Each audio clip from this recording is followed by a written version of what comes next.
The Secret Agent by Joseph Conrad. Chapter 1. Mr. Verloc, going out in the morning, left his shop nominally in charge of his brother-in-law.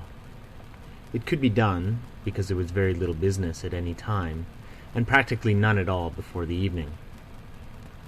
Mr. Verloc cared but little about his ostensible business, and moreover, his wife was in charge of his brother-in-law.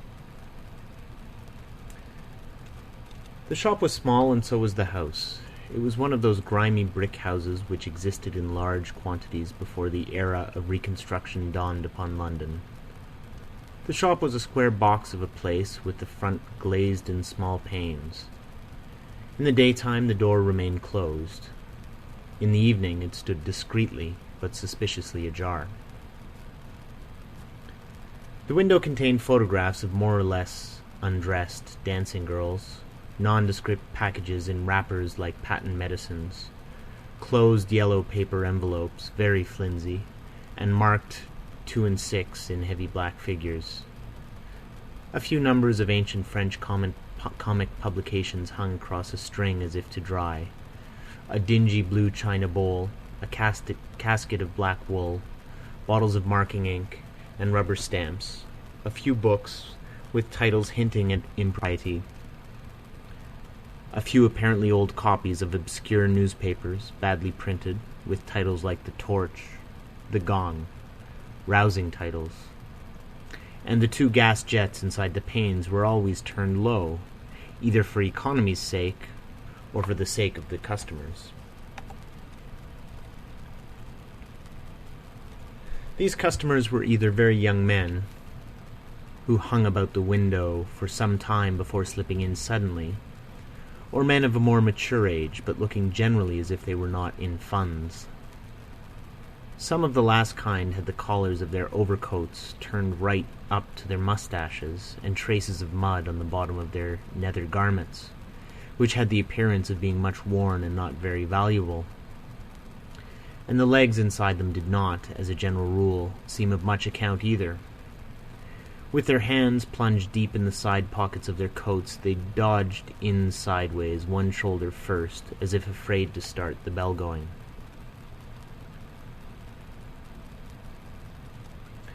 The bell hung on the door by means of a curved ribbon of steel. It was difficult to circumvent. It was hopelessly cracked, but of an evening, at the slightest provocation, it clattered behind the customer with impudent virulence. It clattered, and at that signal, through the dusty glass door behind the painted deal counter, Mr. Verloc would issue hastily from the parlour at the back. His eyes were naturally heavy. He had an air of having wallowed, fully dressed, all day on an unmade bed. Another man would have felt such an appearance a distinct disadvantage. In a commercial transaction of the retail order, much depends on the seller's engaging and amiable aspect. But Mr. Verloc knew his business, and remained undisturbed by any sort of aesthetic doubt about his appearance. With a firm, steady-eyed impudence, which seemed to hold back the threat of some abominable menace, he would proceed to sell over the counter some object looking obviously and scandalously not worth the money which passed in the transaction. A small cardboard box with apparently nothing inside, for instance, or one of those carefully closed yellow flimsy envelopes, or a soiled volume in paper covers with a promising title. Now and then it happened that one of the faded yellow dancing girls would get sold to an amateur, as though she had been alive and young.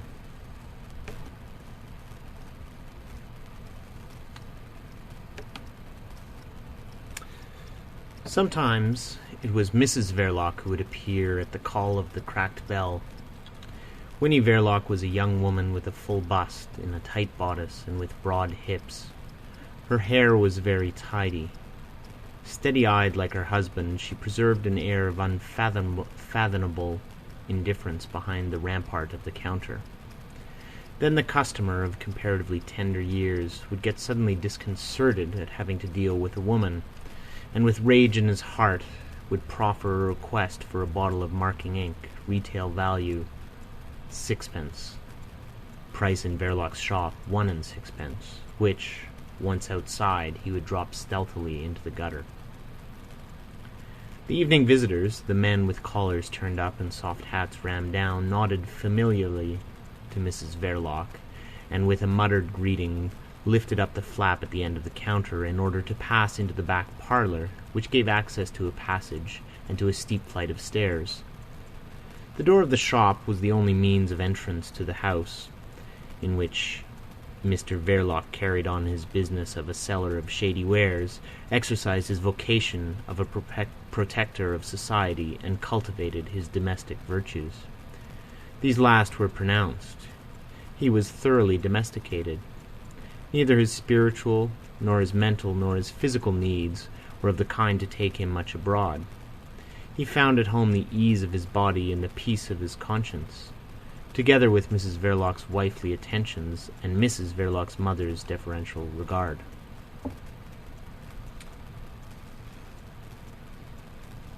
Winnie's mother was a stout, wheezy woman, with a large brown face. She wore a black wig under a white cap.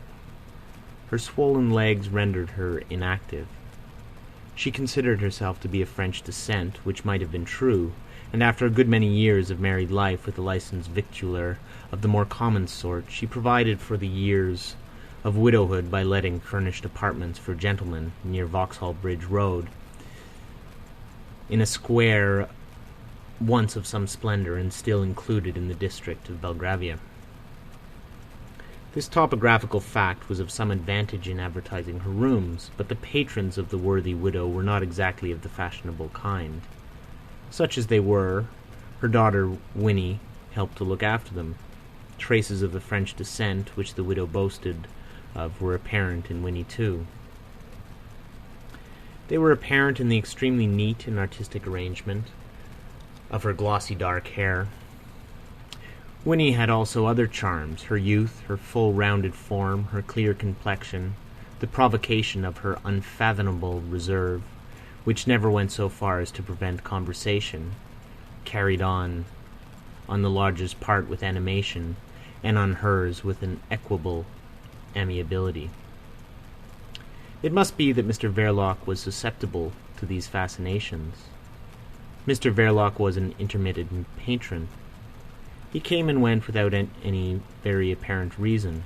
He generally arrived in London, like the influenza, from the Continent, only he arrived unheralded by the press, and his visitations set in with great severity. He breakfasted in bed and remained wallowing there with an air of quiet enjoyment till noon every day, and sometimes even to a later hour. But when he went out, he seemed to experience a great difficulty in finding his way back to his temporary home in the Belgravian Square.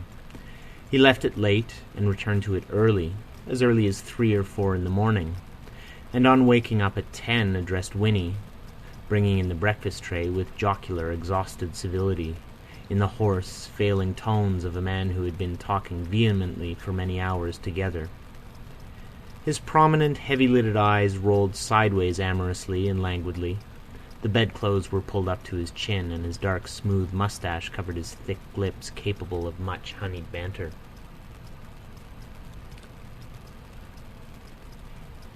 In Winnie's mother's opinion, Mr. Verloc was a very nice gentleman. From her life experience, gathered in various business houses, the good woman had taken into her retirement an ideal of gentlemanliness as exhibited by the patrons of private saloon bars. Mr. Verloc approached that ideal. He attained it, in fact. "Of course we'll take over your furniture, Mother," Winnie had remarked. The lodging-house was to be given up. It seemed it would not answer to carry it on. It would have been too much trouble for Mr. Verloc. It would not have been convenient for his other businesses. What his business was he did not say, but after his engagement to Winnie, he took the trouble to get up before noon, and descending the basement stairs, make himself pleasant to Winnie's mother in the breakfast-room downstairs, where she had her motionless being. He stroked the cat, poked the fire, had his lunch served to him there. He left its slightly stuffy coziness with evident reluctance, but, all the same, remained out till the night was far advanced. He never offered to take Winnie to theatres, as such a nice gentleman ought to have done. His evenings were occupied. His work was in a way political, he told Winnie once. She would have, he warned her, to be very nice to his political friends. And with her straight, unfathomable glance, she answered that she would be so, of course. How much more he told her as to his occupation it was impossible for Winnie's mother to discover. The married couple took her over with the furniture. The mean aspect of the shop surprised her. The change from the Belgravian square to the narrow street in Soho affected her legs adversely. They became of an enormous size. On the other hand, she experienced a complete relief from material cares. Her son-in-law's heavy good nature inspired her with a sense of absolute safety. Her daughter's future was obviously assured, and even as to her son Stevie, she need have no anxiety. She had not been able to conceal from herself that he was a terrible encumbrance, that poor Stevie. But in view of Winnie's fondness for her delicate brother, and of Mr. Verloc's kind and generous disposition, she felt that the poor boy was pretty safe in this rough world. And in her heart of hearts she was not perhaps displeased that the Verlocs had no children. As that circumstance seemed perfectly indifferent to Mr. Verloc, and as Winnie found an object of quasi-maternal affection in her brother, perhaps this was just as well for poor Stevie. For he was difficult to dispose of, that boy. He was delicate, and in a frail way, good-looking, too, except for the vacant droop of his lower lip. Under our excellent system of compulsory education, he had learned to read and write, notwithstanding the unfavourable aspect of the lower lip. But as errand boy he did not turn out a great success. He forgot his messages. He was easily diverted from the straight path of duty by the attractions of stray dogs and cats, which he followed down narrow alleys into unsavoury courts, by the comedies of the streets, which he contemplated open-mouthed to the detriment of his employer's interests, or by the dramas of fallen horses, whose pathos and violence induced him sometimes to shriek piercingly in a crowd which disliked to be disturbed by sounds of distress in its quiet enjoyment of the national spectacle. When led away by grave and protecting policemen, it would often become apparent that poor Stevie had forgotten his address, at least for some time. A brusque question caused him to stutter to the point of suffocation. When startled by anything perplexing, he used to squint horribly.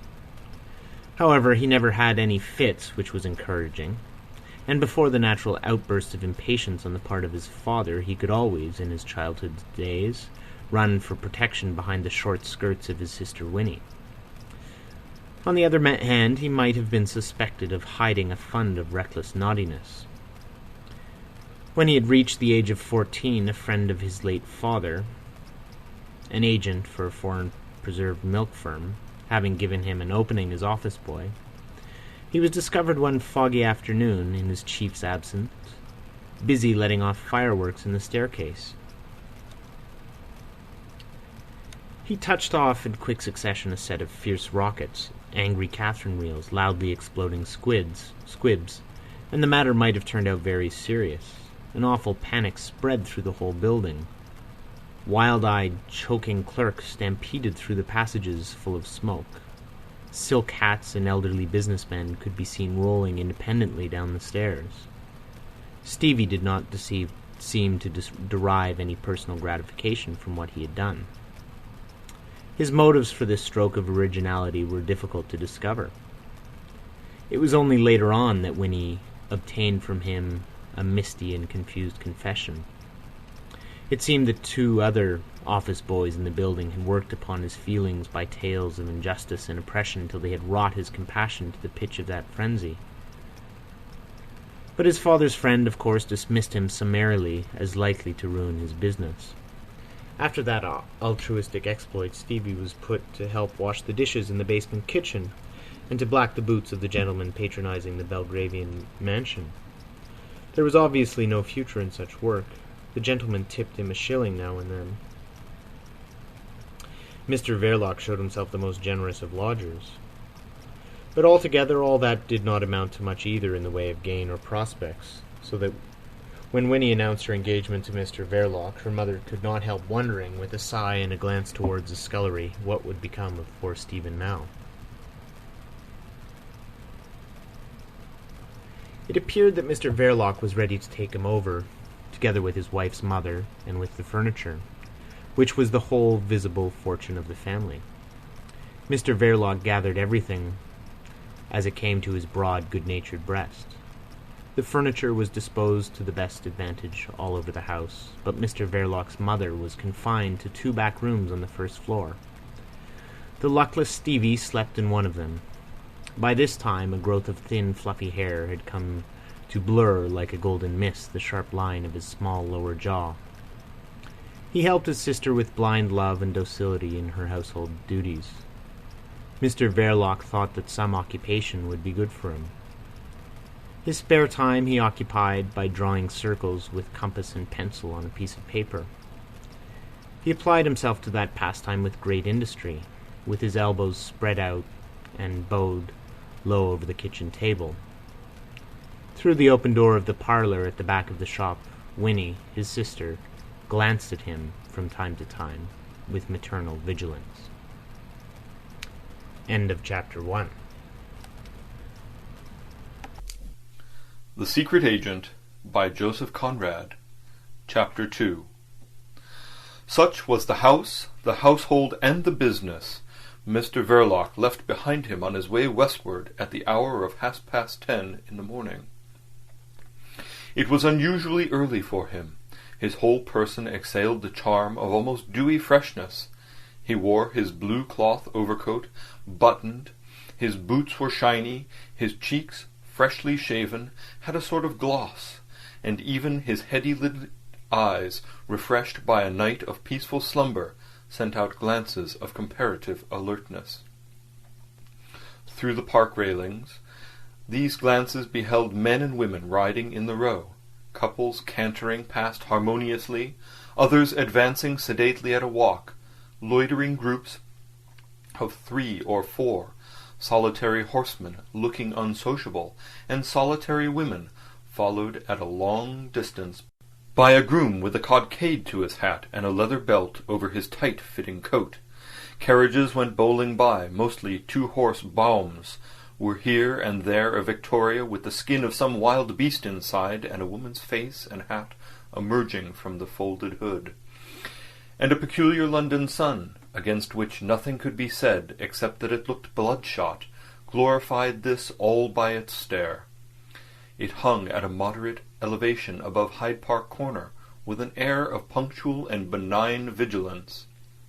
The very pavement under Mr. Verloc's feet had an old gold tinge in that diffused light in which neither wall nor tree, nor beast nor man cast a shadow. Mr. Verloc was going westward through a town without shadows, in an atmosphere of powdered old gold.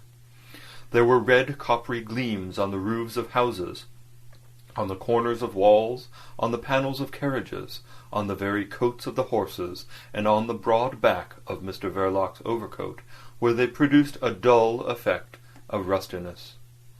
But Mr. Verloc was not in the least conscious of having got rusty. He surveyed through the park railings the evidences of the town's opulence and luxury with an approving eye.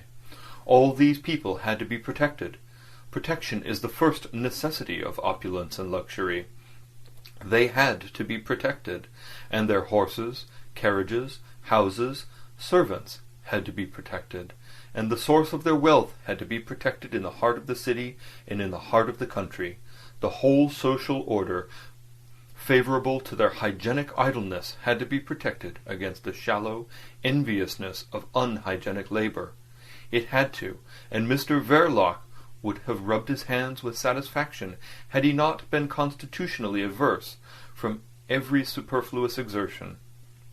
His idleness was not hygienic, but it suited him very well. He was in a manner devoted to it with a sort of inert fanaticism, or perhaps rather with a fanatical inertness. Born of industrious parents, for a life of toil he had embraced indolence from an impulse as profound, as inexplicable, and as imperious as the impulse which directs a man's preference for one particular woman in a given 1,000. He was too lazy even for a mere demagogue, for a workman orator, for a leader of labour. It was too much trouble.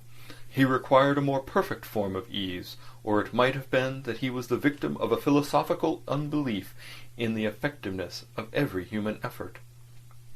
Such a form of indolence implies a certain amount of intelligence.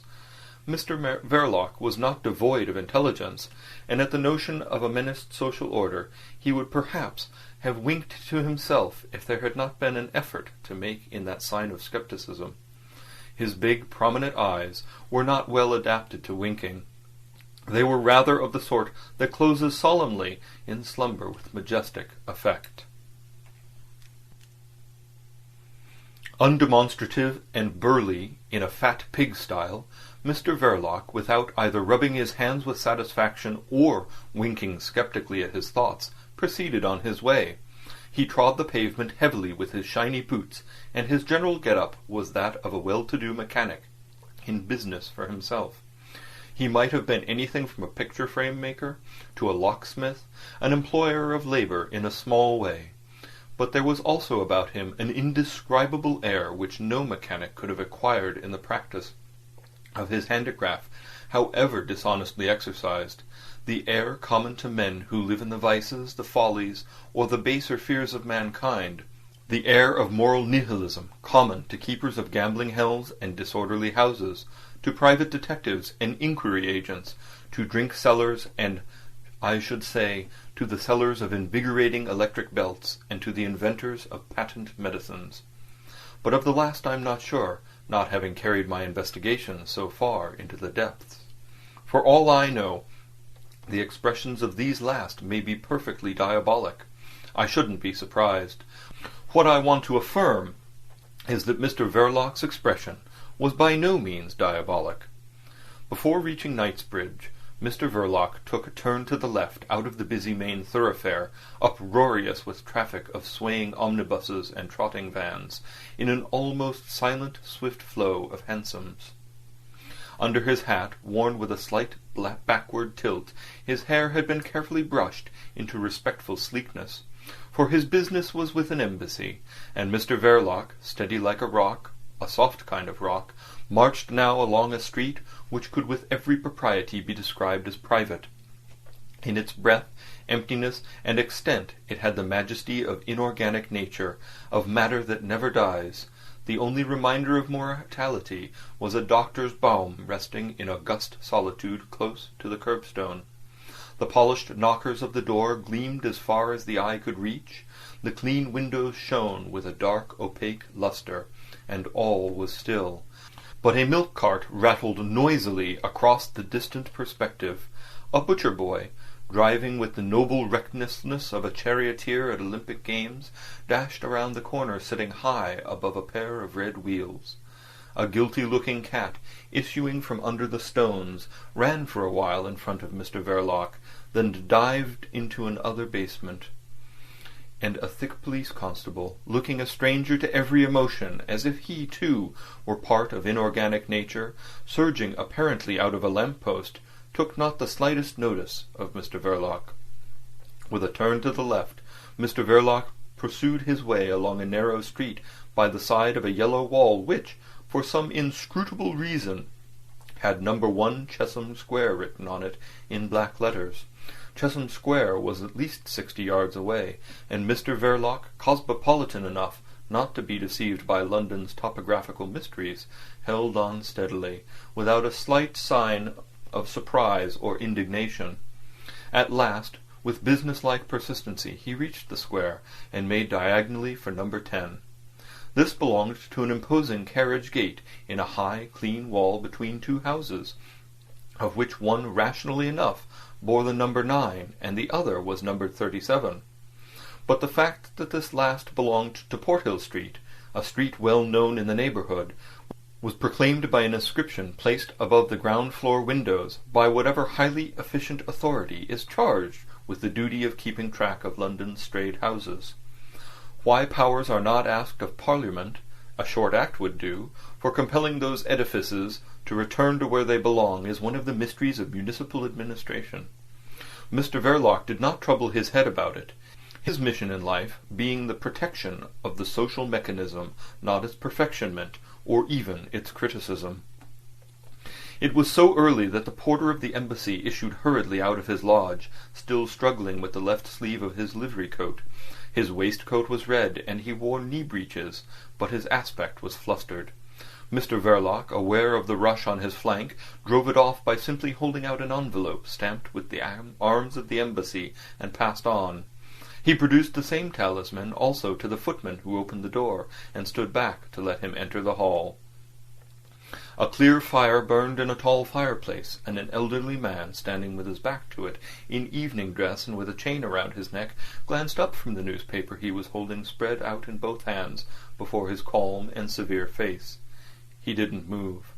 But another lackey in brown trousers and claw-hammered coat, edged with thin yellow cord, approaching Mr. Verloc, listened to the murmur of his name, and turning around on his heels in silence, began to walk without looking back once.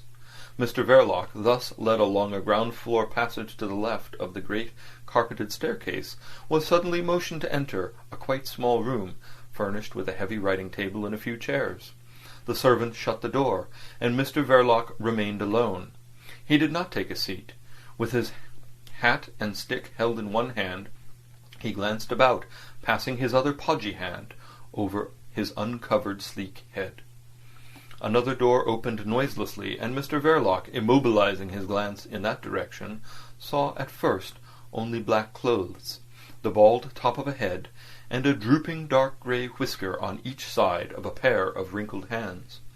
The person who had entered was holding a batch of papers before his eyes, and walked up to the table with rather mincing steps, turning the papers over the while. Privy Councillor Wormett, Chancellor d'Ambassade, was rather short-sighted. The meritorious official, laying the papers on the table, disclosed a face of pasty complexion and a melancholy ugliness, surrounded by a lot of fine, long, dark, grey hairs, bared heavily by thick and bushy eyebrows. He put on a black-framed pince-nez upon a blunt and shapeless nose, and seemed struck by Mr. Verloc's appearance. Under the enormous eyebrows his weak eyes blinked pathetically through the glasses. He made no sign of greeting, neither did Mr. Verloc, who certainly knew his place, but a subtle change about the general outlines of his shoulders and back suggested a slight bending of Mr. Verloc's spine under the vast surface of his overcoat. The effect was of unobtrusive deference. "I have here some of your reports," said the bureaucrat, in an unexpectedly soft and weary voice, and pressing the tip of his forefinger on the paper with force. He paused, and Mr. Verloc, who had recognized his own handwriting very well, waited in an almost breathless silence. "We are not very satisfied with the attitude of the police here," the other continued, with every appearance of mental fatigue. The shoulders of Mr. Verloc, without actually moving, suggested a shrug, and for the first time since he left his home that morning his lips opened. "Every country has its police," he said philosophically. But as the official of the embassy went on blinking at him steadily, he felt constrained to add, "Allow me to observe that I have no means of action upon the police here." "What is desired," said the man of the papers, "is the occurrence of something definite, which should stimulate their vigilance. That is within your providence. Is it not so?" Mr. Verloc made no answer except by a sigh, which escaped him involuntarily, for instantly he tried to give his face a cheerful expression. The official blinked doubtfully, as if affected by the dim light of the room. He repeated vaguely, "The vigilance of the police and the severity of the magistrates, the general leniency of the judicial procedure here, and the utter absence of all repressive measures are a scandal to Europe. What is wished for just now is the accentuation of the unrest, of the fermentation which undoubtedly exists." "Undoubtedly, undoubtedly," broke in Mr. Verloc, in a deep, deferential bass, of an oratorical quality so utterly different from the tone in which he had spoken before that his interlocutor remained profoundly surprised. "It exists to a dangerous degree. My reports for the last 12 months make it sufficiently clear." "Your reports for the last 12 months," State Councillor Wormut began in his gentle and dispassionate tone, "have been read by me. I fail to discover why you wrote them at all." A sad silence reigned for a time. Mr. Verloc seemed to have swallowed his tongue, and the other gazed at the papers on the table fixedly. At last he gave them a slight push. "The state of affairs you expose there is assumed to exist as the first condition of your employment. What is required at present is not writing, but the bringing to light of a distinct, significant fact. I would almost say of an alarming fact." "I need not say that all my endeavours shall be directed to that end," Mr. Verloc said with a convinced modulation in his conversational husky tone. But the sense of being blinked at watchfully behind the blind glitter of these eyeglasses on the other side of the table disconcerted him.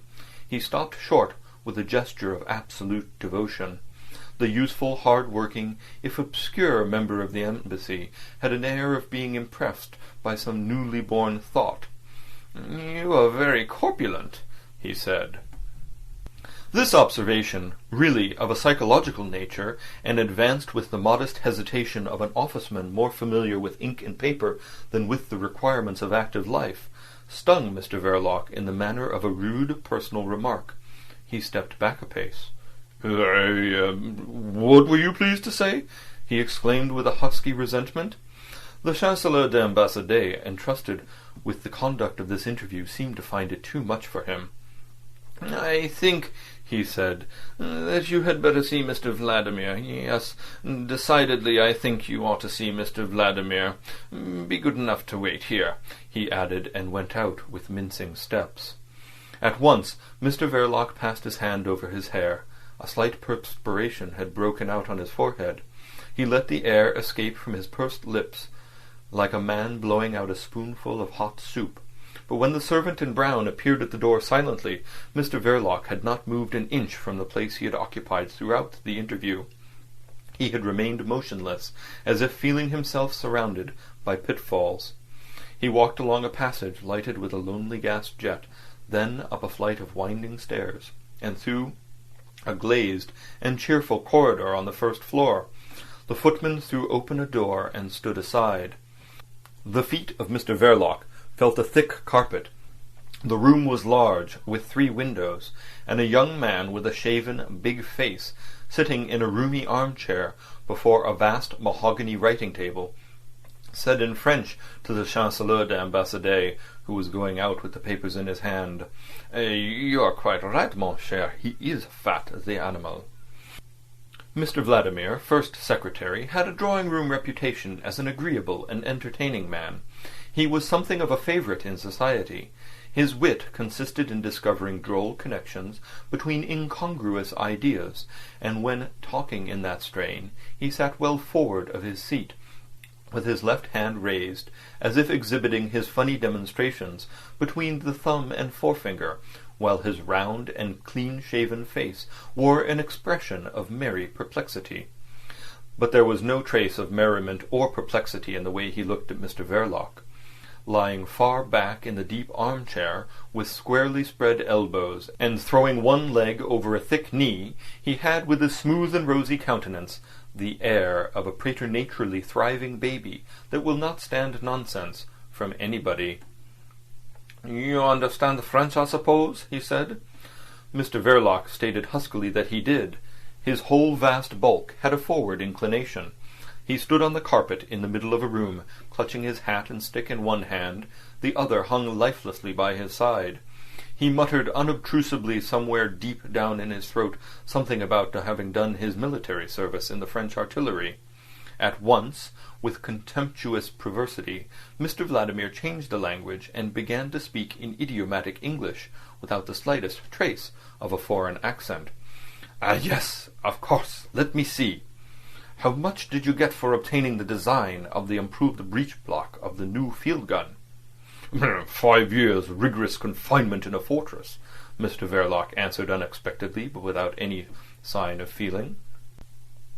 You got off easily, was Mr. Vladimir's comment, and anyhow it served you right for letting yourself get caught. What made you go in for that sort of thing, eh? Mr. Verloc's husky conversational tone was heard speaking of youth, of a fatal infatuation for an unworthy... Aha! Cherchez la femme! Mr. Vladimir deigned to interrupt, unbending, but without affability. There was, on the contrary, a touch of grimness in his condescension. How long have you been employed by the embassy here? He asked. Ever since the time of the late Baron Stott-Wartenheim, Mr. Verloc answered in subdued tones, and protruding his lips sadly, in sign of sorrow for the deceased diplomat. The first secretary observed this play of physiognomy steadily. Ever since. Well, what have you got to say for yourself? He asked sharply. Mr. Verloc answered with some surprise that he was not aware of having anything special to say. He had been summoned by a letter, and he plunged his hand busily into the side pocket of his overcoat, but before the mocking, cynical watchfulness of Mr. Vladimir, concluded to leave it there. Bah! Said the latter. What do you mean by getting out of the condition like this? You haven't even got the physique of your profession. You, a member of a starving proletariat? Never. You, a desperate socialist or anarchist? Which is it? Anarchist, stated Mr. Verloc in a deadened tone. Bosh, went on Mr. Vladimir without raising his voice. You startled old Wormert himself. You wouldn't deceive an idiot. They are all that, by the by, but you seem to me simply impossible. So you began your connection with us by stealing the French gun designs, and you got yourself caught. That must have been very disagreeable to our government. You don't seem to be very smart. Mr. Verloc tried to exculpate himself huskily. As I've had occasion to observe before, a fatal infatuation for an unworthy... Mr. Vladimir raised a large, white, plump hand. Yes, the unlucky attachment of your youth. She got hold of the money, and then sold you to the police, eh? The doleful change in Mr. Verloc's physiognomy, the momentary drooping of his whole person, confessed that such was the regrettable case. Mr. Vladimir's hands clasped the ankle reposing on his knee. The sock was of dark blue silk. You see, that was not very clever of you. Perhaps you are too susceptible. Mr. Verloc intimated in a throaty, veiled murmur that he was no longer young. Oh, that is a failing of which age does not cure, Mr. Vladimir remarked with sinister familiarity. But no, you are too fat for that. You could not have come to look like this if you had been at all susceptible. I'll tell you what I think is the matter. You are a lazy fellow. How long have you been drawing pay from this embassy? 11 years, was the answer after a moment of sulky hesitation.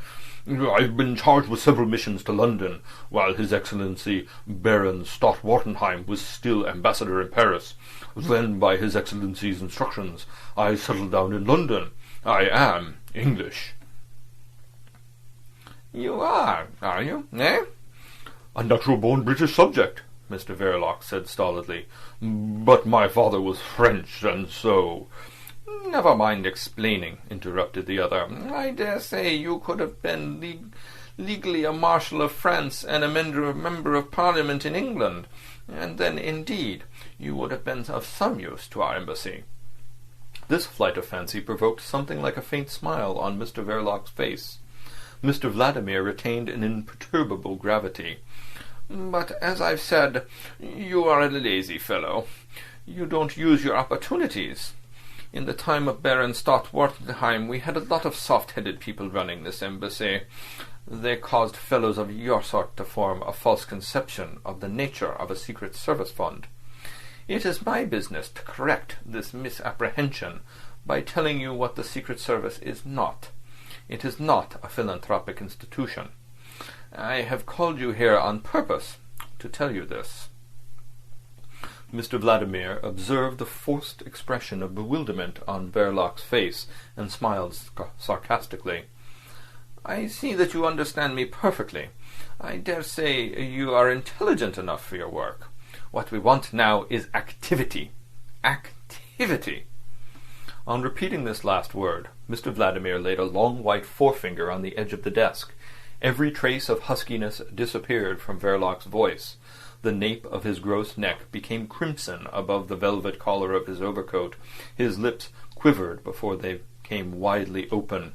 "If you'll only be good enough to look up my record," he boomed out in his great, clear, oratorical bass, "you'll see I gave warning only 3 months ago on the occasion of the Grand Duke Romuald's visit to Paris, which was telegraphed from here to the French police, and—" "Tut, tut!" broke out Mr. Vladimir with a frowning grimace. "The French police had no use of your warning. Don't roar like this. What the devil do you mean?" With a note of proud humility, Mr. Verloc apologized for forgetting himself.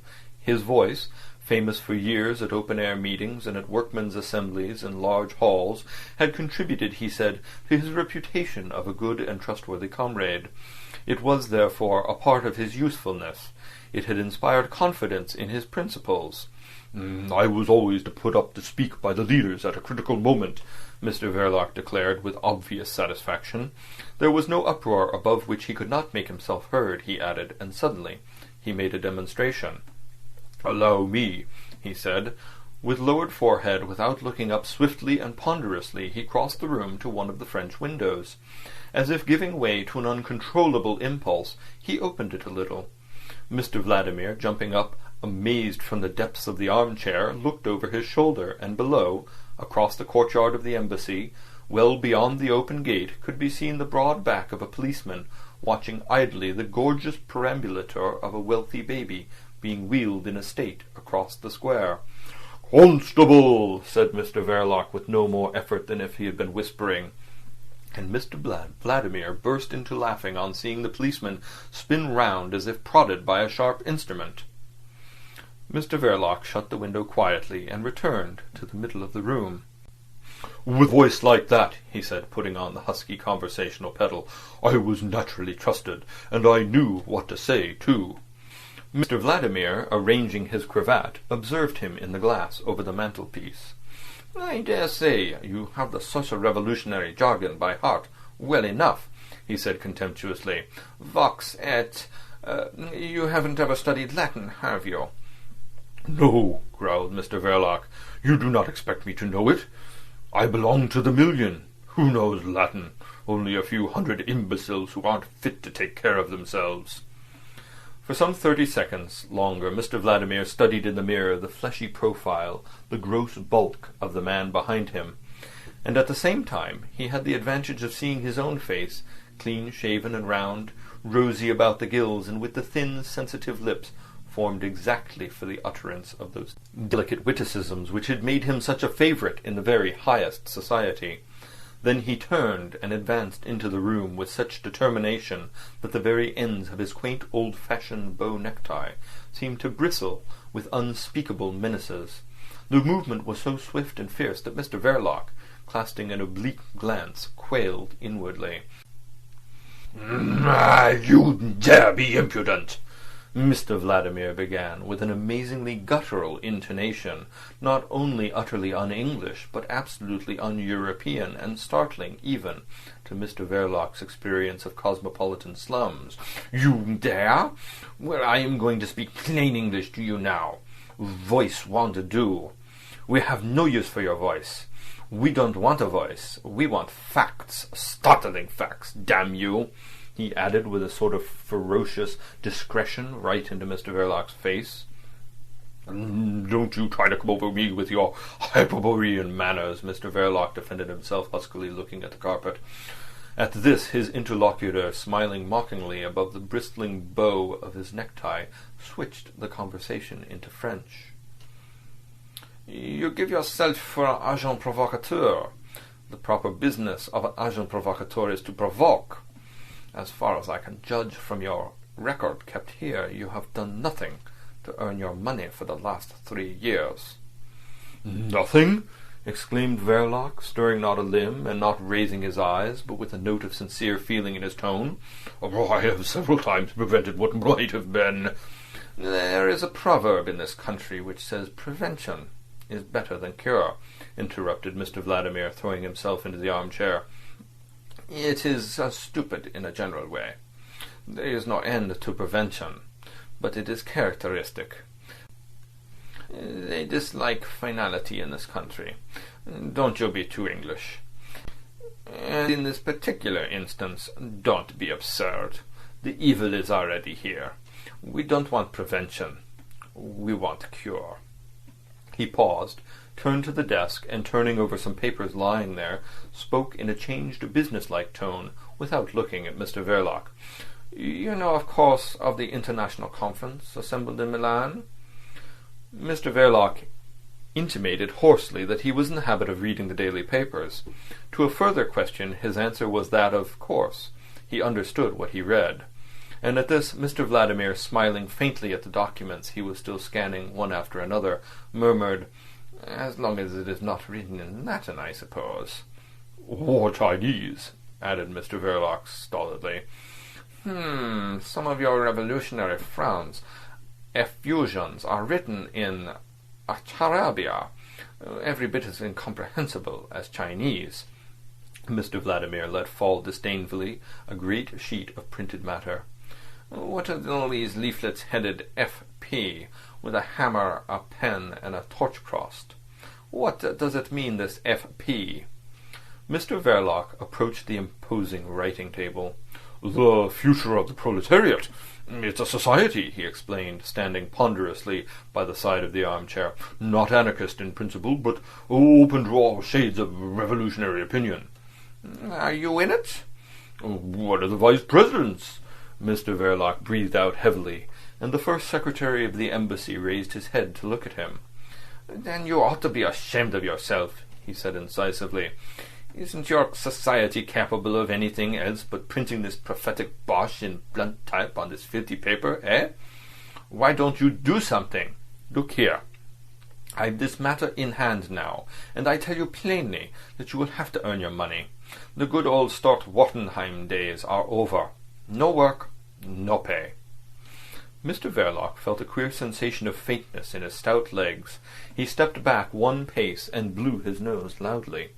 He was in truth startled and alarmed. The rusty London sunshine, struggling clear of the London mist, shed a lukewarm brightness into the first secretary's private room, and in the silence Mr. Verloc heard against a window-pane the faint buzzing of a fly, his first fly of the year, heralding better than any number of swallows the approach of spring. The useless fussing of that tiny energetic organism affected unpleasantly this big man, threatened in his indolence. In the pause Mr. Vladimir formulated in his mind a series of disparaging remarks concerning Mr. Verloc's face and figure. The fellow was unexpectedly vulgar, heavy, and impudently unintelligent. He looked uncommonly like a master plumber come to present his bill. The first secretary of the embassy, from his occasional excursions into the field of American humour, had formed a special notion of that class of mechanic as the embodiment of fraudulent laziness and incompetency. This, then, was the famous and trusty secret agent, so secret that he was never designated otherwise but by the symbol delta in the late Baron Stort-Wartenheim's official, semi-official, and confidential correspondence. The celebrated agent Delta, whose warnings had the power to change the scheme and the dates of the royal, imperial, grand ducal journeys, and sometimes cause them to be put off altogether. This fellow? And Mr. Vladimir indulged mentally in an enormous and derisive fit of merriment, partly at his own astonishment, which he had judged naive, but mostly at the expense of the universally regretted Baron Stort-Wartenheim, his late Excellency, whom the august favour of his imperial master had imposed as ambassador upon several reluctant ministers of foreign affairs, had enjoyed in his lifetime a fame for an owlish, pessimistic gullibility. His Excellency had the social revolution on the brain. He imagined himself to be a diplomat set apart by a special dispensation to watch the end of diplomacy, and pretty nearly the end of the world, in a horrid democratic upheaval. His prophetic and doleful dispatches had been for years the joke of foreign offices. He was said to have exclaimed on his deathbed, visited by his imperial friend and master, "Unhappy Europe, thou shalt perish by the moral insanity of thy children." He was fated to be the victim of the first humbugging rascal that came along, thought Mr. Vladimir, smiling vaguely at Mr. Verloc. "You ought to venerate the memory of Baron Stott-Wartenheim," he exclaimed suddenly. The lowered physiognomy of Mr. Verloc expressed a sombre and weary annoyance. "Permit me to observe to you," he said, "that I came here because I was summoned by a peremptory letter. I have been here only twice before in the last 11 years, and certainly never at 11 in the morning. It isn't very wise to call me up like this. There is just a chance of being seen, and that would be no joke for me." Mr. Vladimir shrugged his shoulders. "It would destroy my usefulness," continued the other hotly. "That is your affair," murmured Mr. Vladimir with soft brutality. "When you cease to be useful, you shall cease to be employed. Yes? Right off. Cut short you shall." Mr. Vladimir, frowning, paused, at a loss for a significantly idiomatic expression, and instantly brightened up with a grin of beautifully white teeth. "You shall be chucked," he brought out ferociously. Once more Mr. Verloc had to react with all the force of his will against that sensation of faintness running down one's legs which once upon a time had inspired some poor devil with the felicitous expression, "My heart went down into my boots." Mr. Verloc, aware of the sensation, raised his head bravely. Mr. Vladimir bore the look of heavy inquiry with perfect serenity. "What we want is to administer a tonic to the conference in Milan," he said airily. "Its deliberations upon international action for the suppression of political crime do not seem to get anywhere. England lags. This country is absurd with its sentimental regard for individual liberty. It is intolerable to think that all your friends have got only to come over to—" "In that way I have them all under my eye," Mr. Verloc interrupted huskily. "It would be much more to the point to have them all under lock and key. England must be brought into line. The imbecile bourgeoisie of this country make themselves the accomplices of the very people whose aim it is to drive them out of their houses to starve in the ditches. And they have the political power still, if only they had the sense to use it for the preservation. I suppose you agree that the middle classes are stupid?" Mr. Verloc agreed hoarsely. "They are?" "Then they have no imagination. They are blinded by an idiotic vanity. What they want just now is a jolly good scare. This is the psychological moment to set your friends to work. I have had you called here to develop to you my idea." And Mr. Vladimir developed his idea from on high, with scorn and condescension, displaying at the same time an amount of ignorance as to the real aims, thoughts, and methods of the revolutionary world, which filled the silent Mr. Verloc with inward consternation. He confounded causes with effects more than was excusable. The most distinguished propagandist with impulsive bomb-throwers assumed organization where, in the nature of things, it could not exist, spoke of the Social Revolutionary Party one moment as of a perfectly disciplined army, where the word of chiefs was supreme, and at another as if it had been the loosest association of desperate brigands that ever camped in a mountain gorge. Once Mr. Verloc had opened his mouth for a protest, but the raising of a shapely, large white hand arrested him. Very soon he became too appalled to even try to protest. He listened in a stillness of dread which resembled the immobility of profound attention. "A series of outrages," Mr. Vladimir continued calmly, "executed here in this country. Not only planned here, that would not do. They would not mind. Your friends could set half the continent on fire without influencing the public opinion here in favour of a universally repressive legislation. They will not look outside their backyard here." Mr. Verloc cleared his throat, but his heart failed him, and he said nothing. "These outrages need not be especially sanguinary. Mr. Vladimir went on, as if delivering a scientific lecture, but they must be sufficiently startling, effective. Let them be directed against buildings, for instance. What is the fetish of the hour that all the bourgeoisie recognize, Mr. Verloc? Mr. Verloc opened his hands and shrugged his shoulders slightly. You are too lazy, I think, was Mr. Vladimir's comment upon that gesture. Pay attention to what I say. The fetish of today is neither royalty nor religion. Therefore, the palace and the church should be left alone. You understand what I mean, Mr. Verloc? The dismay and the scorn of Mr. Verloc found vent in an attempt at levity. Perfectly. But what of the embassies, a series of attacks on the various embassies? He began, but he could not withstand the cold, watchful stare of the first secretary. You can be facetious, I see, the latter observed carelessly. That is all right. It may enliven your oratory at socialist congresses. But this room is no place for it. It would be infinitely safer for you to follow carefully what I am saying, as you are being called upon to furnish facts instead of cock and bull stories. You had better try to make your profit off what I am taking the trouble to explain to you. The sacrosanct fetish of today is science. Why don't you get some of your friends to go for the wooden-faced panjandrum, Is it not part of these institutions which must be swept away before the FP comes along? Mr. Verloc said nothing. He was afraid to open his lips lest a groan should escape him. This is what you should try for.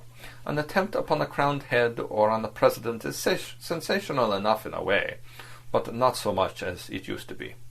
It has entered into the general conception of the existence of all chiefs of state. It is almost conventional, especially since so many presidents have been assassinated. Now let us take an outrage upon, say, a church. Horrible enough at first sight, no doubt, and yet not so effective as a person of an ordinary mind might think.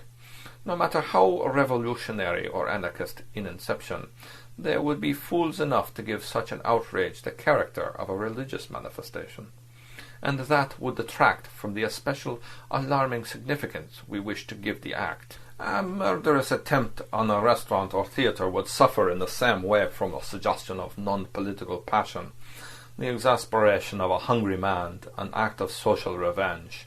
All this is used up. It is no longer instructive as an objective lesson in a revolutionary anarchism. Every newspaper has ready-made phrases to explain such manifestations away. I am about to give you the philosophy of bomb-throwing from my point of view, from the point of view you pretend to have been serving for the last 11 years. I will try not to talk above your head. The sensibilities of the class you are attacking are soon blunted. Property seems to them an indestructible thing. You can't count upon their emotions of either pity or fear for very long. A bomb outrage, to have any influence upon the public opinion now, must go beyond the intention of vengeance or terrorism. It must be purely destructive. It must be that, and only that, beyond the faintest suspicion of any other object. You anarchists should make it clear that you are perfectly determined to make a clean sweep of the whole social creation. But how to get that appallingly absurd notion in the heads of the middle classes so that there should be no mistake? That is the question. By directing your blows at something outside the ordinary passions of humanity is the answer. Of course, there is art. A bomb in the National Gallery would make some noise, but it would not be serious enough. Art has never been their fetish. It is like the breaking of a few back windows in a man's house, whereas if you want to make him really sit up, you must try to let the roof raise. There will be some screaming, of course, but from whom? Artists, art critics, and such like, people of no account. Nobody minds what they say. But there is learning, science. Any imbecile that has got an income believes in that. He does not know why, but he believes in it matters somehow. It is a sacrosanct fetish. All the damn professors are radicals at heart. Let them know that their great panjandrum has got to go too, to make room for the future of the proletariat. A howl from all these intellectual idiots is bound to help forward the labours of the Milan Conference. They will be writing to the papers. Their indignation would be above suspicion. no material interests being openly at stake, and it will alarm every selfishness of the class which it should be impressed. They believe that in some mysterious way science is at the source of their material prosperity. They do. And the absurd ferocity of such a demonstration would affect them more profoundly than the mangling of a whole street or theatre full of their own kind. To that last they can always say, "Oh, it is mere class hate." But what is one to say to an act of destructive ferocity so absurd as to be incomprehensible, inexplicable, almost unthinkable, in fact, mad? Madness alone is truly terrifying, inasmuch as you cannot placate it either by threats, persuasion, or bribes. Moreover, I am a civilized man. I would never dream of directing you to organize a mere butchery, even if I expected the best results from it. But I wouldn't expect from a butchery the results I want. Murder is always with us. It is almost an institution. The demonstration must be against learning, science. But not every science will do. The attack must have all the shocking senselessness of gratuitous blasphemy. Since bombs are your means of expression, it would be really telling if one could throw a bomb into pure mathematics. But that is impossible. I have been trying to educate you. I have expounded to you the higher philosophy of your usefulness and suggested to you some serviceable arguments. The practical application of my teaching interests you mostly, but from the moment I have undertaken to interview you, I have also given some attention to the practical aspect of the question. What do you think of having a go at astronomy? For some time already, Mr. Verloc's immobility by the side of the armchair resembled a state of collapsed coma, a sort of passive insensibility interrupted by slight convulsive starts, such as may be observed in the domestic dog having a nightmare on the hearthrug. And it was in an uneasy dog-like growl that he repeated the word, "Astronomy?" He had not recovered thoroughly as yet from that state of bewilderment brought about by the effort to follow Mr. Vladimir's rapid, incisive utterance. It had overcome his power of assimilation. It had made him angry. This anger was complicated by incredulity. And suddenly it dawned upon him that all this was an elaborate joke. Mr. Vladimir exhibited his white teeth in a smile, with dimples on his round, full-faced pose, with a complacent inclination above the bristling bow of his necktie. The favourite of intelligent society women had assumed his drawing-room attitude, accompanying the delivery of delicate witticisms. Sitting well forward, his white hand upraised, he seemed to hold delicately between his thumb and forefinger the subtlety of his suggestion. There could be nothing better. Such an outrage combines the greatest possible regard for humanity with the most alarming display of ferocious imbecility. I defy the ingenuity of the journalists to persuade their public that any given member of the proletariat can have a personal grievance against astronomy. Starvation itself could hardly be dragged in there, eh? And there are other advantages. The whole civilized world has heard of Greenwich. The very boot-blacks in the basement of Charing Cross Station know something of it. See?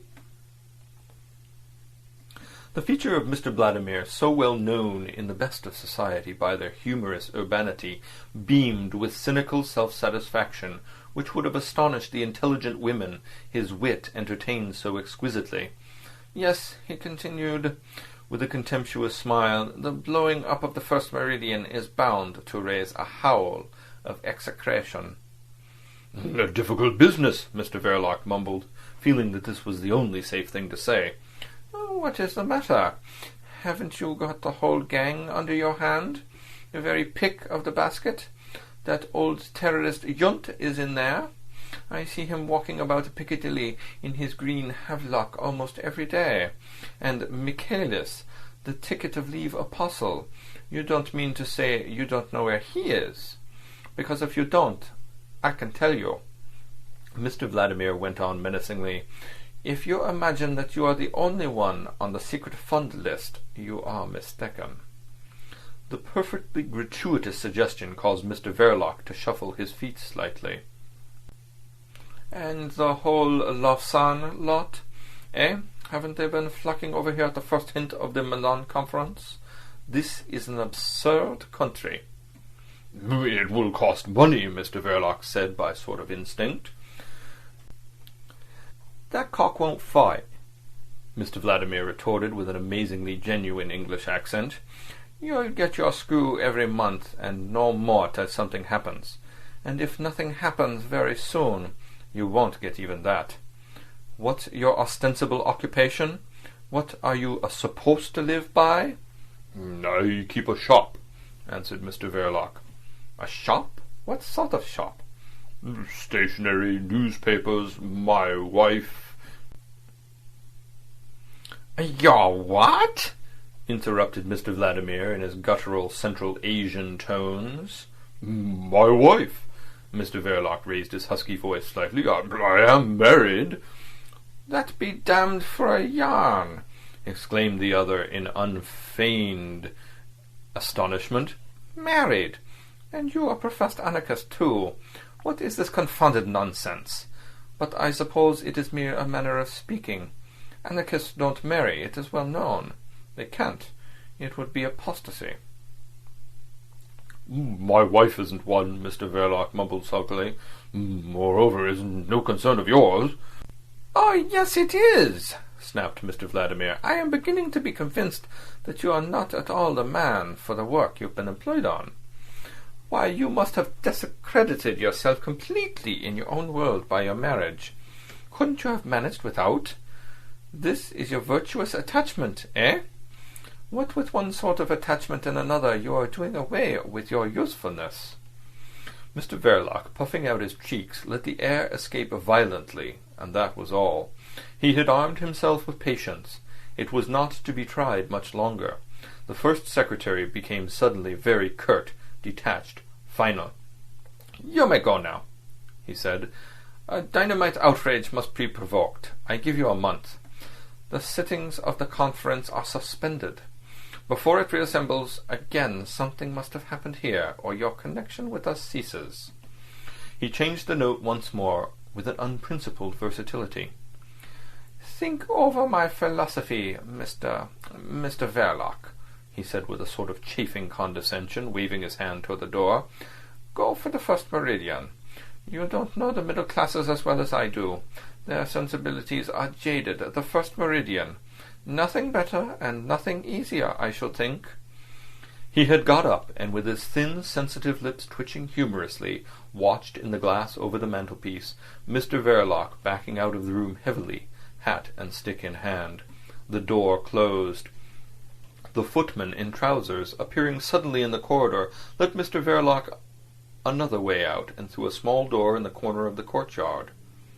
The porter standing at the gate ignored his exit completely, and Mr. Verloc retraced his path of his morning's pilgrimage as if in a dream, an angry dream.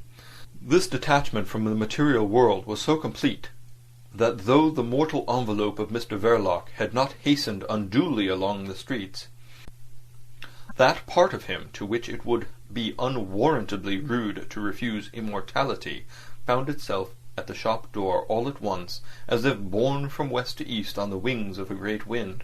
He walked straight behind the counter and sat down on a wooden chair that stood there. No one appeared to disturb his solitude. Stevie, put into a green baize apron, was now sweeping and dusting upstairs, intent and conscientious, as though he were playing at it, and Mrs. Verloc, warned in the kitchen by the clatter of the cracked bell, had merely come to the glazed door of the parlour, and putting the curtain aside a little, had peered into the dim shop. Seeing her husband sitting there shadowy and bulky, with his hat tilted far back on his head, she had at once returned to her stove. An hour or more later she took the green baize apron off her brother Stevie, and instructed him to wash his hands and face in the peremptory tone she had used in that connection for 15 years or so, ever since she had, in fact, ceased to attend the boy's hands and face herself. She spared presently, at a glance, away from her dishing up for the inspection of that face and those hands, which Stevie, approaching the kitchen table, offered for her approval with an air of self-assurance hiding a perpetual residue of anxiety. Formerly, the anger of the father was the supremely effective sanction of these rites, but Mr. Verloc's placidity in domestic life would have made all mention of anger incredible, even to poor Stevie's nervousness. The theory was that Mr. Verloc would have been inexpressibly pained and shocked by any deficiency of cleanliness at mealtimes. Winnie, after the death of her father, found considerable consolation in the feeling that she needed no longer tremble for poor Stevie. She could not bear to see the boy hurt. It maddened her. As a little girl she had often faced with blazing eyes the irascible licensed victualler in defence of her brother. Nothing now in Mrs. Verloc's appearance could lead one to suppose that she was capable of a passionate demonstration. She finished her dishing up. The table was laid in the parlour. Going to the foot of the stairs, she screamed out, "Mother!" Then, opening the glazed door leading to the shop, she said quietly, "Adolf." Mr. Verloc had not changed his position. He had not apparently stirred a limb for an hour and a half. He got up heavily and came to his dinner in his overcoat and with his hat on, without uttering a word. His silence in itself had nothing startlingly unusual in this household. Hidden in the shades of the sordid street, seldom touched by the sun, behind the dim shop with its wares of disreputable rubbish. Only that day Mr. Verloc's taciturnity was so obviously thoughtful that the two women were impressed by it. They sat silently themselves, keeping a watchful eye on poor Stevie, lest he should break out into one of his fits of loquacity. He faced Mr. Verloc across the table and remained very good and quiet, staring vacantly. The endeavour to keep him from making himself objectionable in any way to the master of the house put no inconsiderable anxiety into these two women's lives. That boy, as they alluded to him softly between themselves, had been a source of that sort of anxiety almost from the very day of his birth. The late licensed victualler's humiliation at having such a very peculiar boy for a son manifested itself by a propensity to brutal treatment, for he was a person of fine sensibilities, and his sufferings as a man and a father were perfectly genuine. Afterwards Stevie had to be kept from making himself a nuisance to the single gentlemen lodgers, who are themselves a queer lot, and are easily aggrieved. But there was always the anxiety of his mere existence to face. Visions of a workhouse infirmary for her child had haunted the old woman in the basement breakfast-room of the decayed Belgravian house. "If you had not found such a good husband, my dear," she used to say to her daughter, "I don't know what would have become of that poor boy." Mr. Verloc extended as much recognition to Stevie as a man not particularly fond of animals may give to his wife's beloved cat, and this recognition, benevolent and perfunctory, was essentially of the same quality. Both women admitted to themselves that not much more could be reasonably expected. It was enough to earn for Mr. Verloc the old woman's reverential gratitude.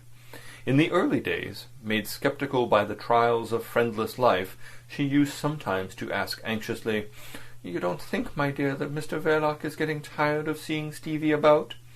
To this Winnie replied habitually by a slight toss of her head. Once, however, she retorted with a rather grim pertness, "He'll have to get tired of me first." A long silence ensued. The mother, with her feet propped up on a stool, seemed to be trying to get to the bottom of that answer, whose feminine profundity had struck her all of a heap. She had never really understood why Winnie had married Mr. Verloc. It was very sensible of her, and it evidently had turned out for the best, but her girl might have naturally hoped to find somebody of a more suitable age. There had been a steady young fellow, only son of a butcher in the next street, helping his father in business, with whom Winnie had been walking out with obvious gusto. He was dependent on his father, it is true, but the business was good and his prospects excellent. He took her girl to the theatre on several evenings. Then, just as she began to dread to hear of their engagement, for what could she have done with that big house alone and with Stevie on her hands, that romance came to an abrupt end, and Winnie went about looking very dull. But Mr. Verloc, turning up providentially to occupy the first-floor front bedroom, there had been no more question of the young butcher. It was clearly providential. End of Chapter 2. This is The Secret Agent by Joseph Conrad, and this is Chapter 3. All idolization makes life poorer. To beautify it is to take away its character or complexity. It is to destroy it. Leave that to the moralists, my boy. History is made by men, but they do not make it in their heads. The ideas that are born in their consciousness play an insignificant part in the march of events. History is dominated and determined by the tool and the production, by the force of economic conditions. Capitalism has made socialism, and the laws made by the capitalism for the protection of property are responsible for anarchism. No one can tell what form the social organization may take in the future. Then why indulge in prophetic fantasies? At best, they can only interpret the mind of the prophet, and can have no objective value. Leave that pastime to the moralists, my boy. Michaelis, the ticket-of-leave apostle, was speaking in an even voice, a voice that wheezed as if deadened and oppressed by the layer of fat on his chest. He had come out of a highly hygienic prison, round like a tub, with an enormous stomach and distended cheeks of a pale, semi-transparent complexion, as though for 15 years the servants of an outraged society had made a point of stuffing him with fattening foods in a damp and lightless cellar. And ever since he had never managed to get his weight down as much as an ounce. It was said that for 3 seasons running a very wealthy old lady had sent him for a cure to Marienbad, where he was about to share the public curiosity once with a crowned head. But the police on that occasion ordered him to leave within 12 hours. His martyrdom was continued by forbidding him all access to the healing waters, but he was resigned now. With his elbow presenting no appearance of a joint, but more like a bend in a dummy's limb thrown over the back of a chair, he leaned forward slightly over his short and enormous thighs to spit into the grate. "Yes, I had the time to think things out a little," he added without emphasis. "Society has given me plenty of time for meditation." On the other side of the fireplace, in the horsehair armchair where Mrs. Verloc's mother was generally privileged to sit, Karl Yundt giggled grimly, with the faint black grimace of a toothless mouth. The terrorist, as he called himself, was old and bald, with a narrow snow-white wisp of a goatee hanging limply from his chin. An extraordinary expression of underhand malevolence survived in his extinguished eyes. When he rose painfully, the thrusting forward of his skinny, groping hand, deformed by gouty swellings, suggested the effort of a moribund murderer, summoning all his remaining strength for a last stab. He leaned on a thick stick, which trembled under his other hand. "I have always dreamed," he mouthed fiercely, "of a band of men absolute in their resolve to discard all scruples in the choice of means, strong enough to give themselves frankly the name of destroyers, and freed from the taint of that resigned pessimism which rots the world. No pity for anything on earth, including themselves, and death enlisted for good and all in the service of humanity. That's what I would have liked to see." His little bald head quivered, imparting a comical vibration to the wisp of white goatee. His enunciation would have been almost totally unintelligible to a stranger. His worn-out passion, resembling in its impotent fierceness the excitement of a senile sensualist, was badly served by a dried throat and toothless gums which seemed to catch the tip of his tongue. Mr. Verloc, established in the corner of the sofa at the other end of the room, emitted 2 hearty grunts of assent. The old terrorist turned slowly his head on his skinny neck from side to side. "And I could never get as many as 3 such men together. So much for your rotten pessimism," he snarled at Michaelis, who uncrossed his thick legs, similar to bolsters, and slid his feet abruptly under his chair in a sign of exasperation. He a pessimist? Preposterous! He cried out that the charge was outrageous.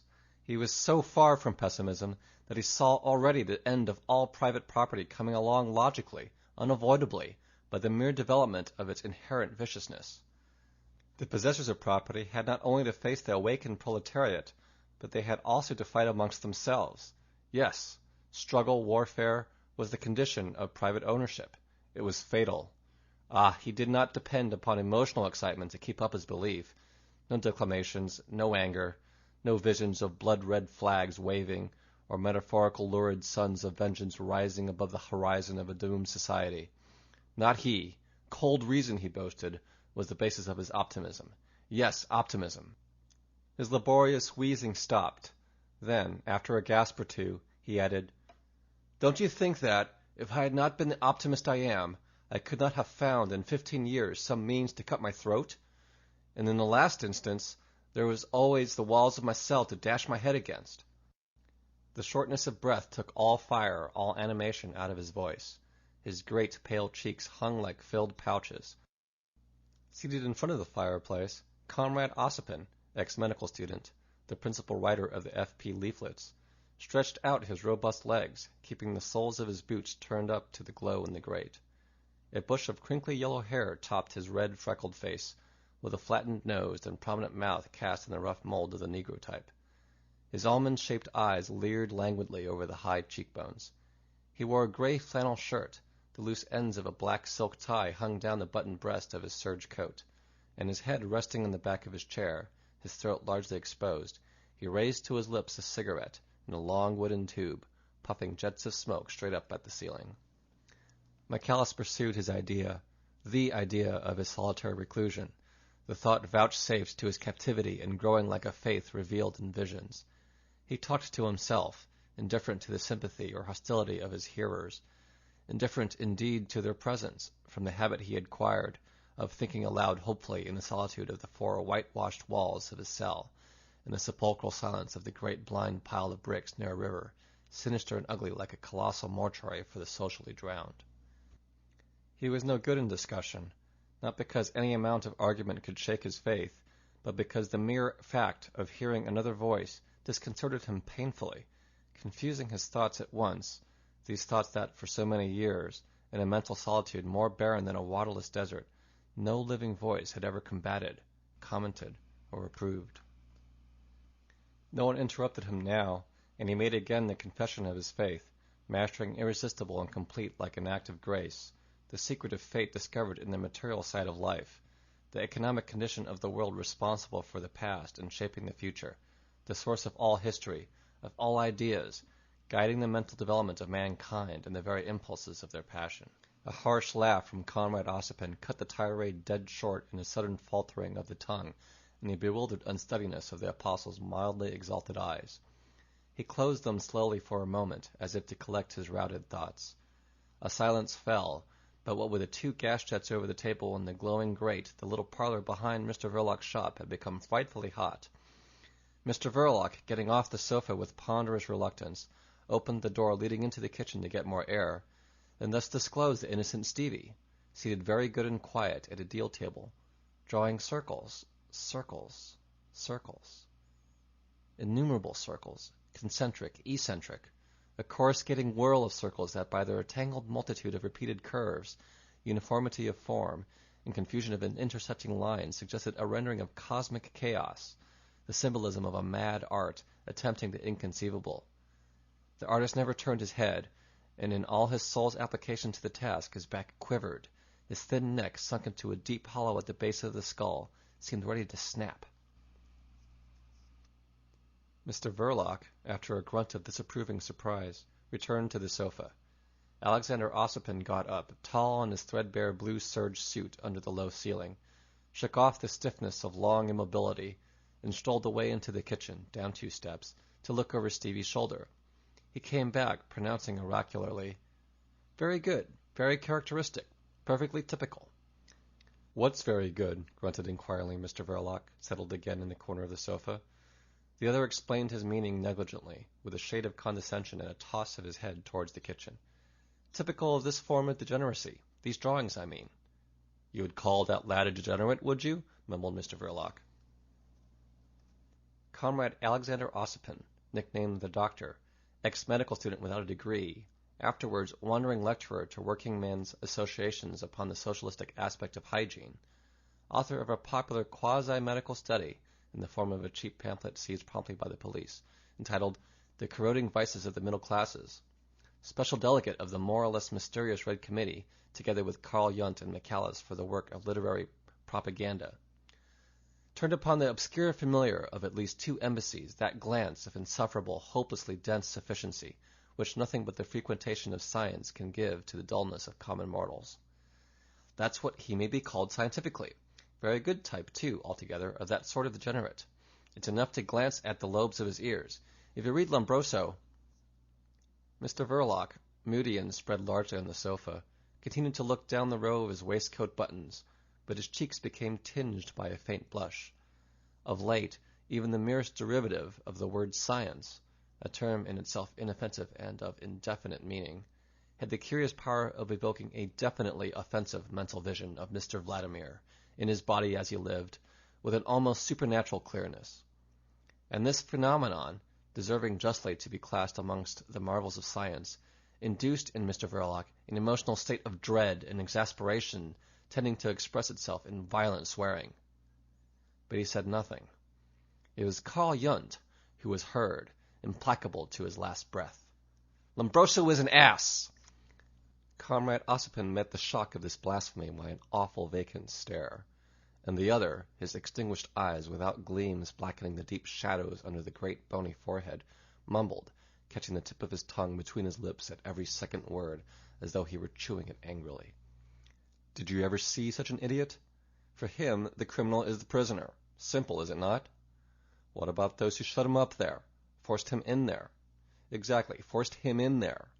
And what is crime? Does he know that, this imbecile who has made his way in this world of gorged fools by looking at the ears and teeth of a lot of poor luckless devils? Teeth and ears mark the criminal, do they? And what about the law that marks him still better? The pretty branding instrument invented by the overfed to protect themselves against the hungry. Red-hot applications on their vile skins, eh? Can't you smell and hear from here the thick hide of the people burn and sizzle? That's how criminals are made for your Lombrosos to write their silly stuff about. The knob of his stick and his legs shook together with passion, whilst the trunk, draped in the wings of the havelock, preserved his historic attitude of defiance. He seemed to sniff the tainted air of social cruelty, to strain his ear for its atrocious sounds. There was an extraordinary force of suggestion in this posturing. The all but morbid veteran of dynamite wars had been a great actor in his time, actor on platforms, in secret assemblies, in private interviews. The famous terrorist had never in his life raised personally as much as his little finger against the social edifice. He was no man of action. He was not even an orator of torrential eloquence sweeping the masses along in the rushing noise and foam of a great enthusiasm. With a more subtle intention, he took the part of an insolent and venomous evoker of sinister impulses which lurk in the blind envy and exasperated vanity of ignorance, in the suffering and misery of poverty, in all the hopeful and noble illusions of righteous anger, pity, and revolt. The shadow of his evil gift clung to him, yet like the smell of a deadly drug in an old vial of poison, emptied now, useless, ready to be thrown away upon the rubbish heap of things that had served their time. Michaelis, the ticket of leave apostle, smiled vaguely with his glued lips. His pasty moon face drooped under the weight of melancholy assent. He had been a prisoner himself. His own skin had sizzled under the red-hot brand, he murmured softly. But Conrad Ossipon, nicknamed the Doctor, had got over the shock by that time. "You don't understand," he began disdainfully, but stopped short, intimidated by the dead blackness of the cavernous eyes in the face turned slowly towards him with a blind stare, as if guided only by the sound. He gave the discussion up with a slight shrug of the shoulders. Stevie, accustomed to move about disregarded, had got up from the kitchen table, carrying off his drawing to bed with him. He had reached the parlor door in time to receive in full the shock of Carl Jund's eloquent imagery. The sheet of paper covered with circles dropped out of his fingers, and he remained staring at the old terrorist, as if rooted suddenly to the spot by his morbid horror and dread of physical pain. Stevie knew very well that hot iron applied to one's skin hurt very much. His scared eyes blazed with indignation. It would hurt terribly. His mouth dropped open. Michaelis, by staring unwinkingly at the fire, had regained that sentiment of isolation necessary for the continuity of his thought. His optimism had begun to flow from his lips. He saw capitalism doomed in its cradle, born with the poison and the principle of competition in its system, the great capitalists devouring the little capitalists, concentrating the power and the tools of production in great masses, perfecting industrial processes, and in the madness of self-aggrandizement only preparing, organizing, enriching, making ready the lawful inheritance of the suffering proletariat. Michaelis pronounced the great word, patience, and his clear blue glance raised the low ceiling of Mr. Verloc's parlor, had a character of seraphic trustfulness. In the doorway, Stevie, calmed, seemed sunk in hebetude. Conrad Ossipon's face twitched with exasperation. "Then it's no use doing anything, no use whatever." "I don't say that," protested Michaelis gently. His vision of truth had grown so intense that the sound of his strange voice failed to rout it this time. He continued to look down at the red coals. Preparation for the future was necessary, and he was willing to admit that the great change would perhaps come in the upheaval of a revolution. But he argued that revolutionary propaganda was a delicate work of high conscience. It was education of the masters of the world. It should be as careful as education given to kings. He would have it advance its tenets cautiously, even timidly, in our ignorance of the effect that may be produced by any given economic change upon the happiness, the morals, the intellect, the history of mankind.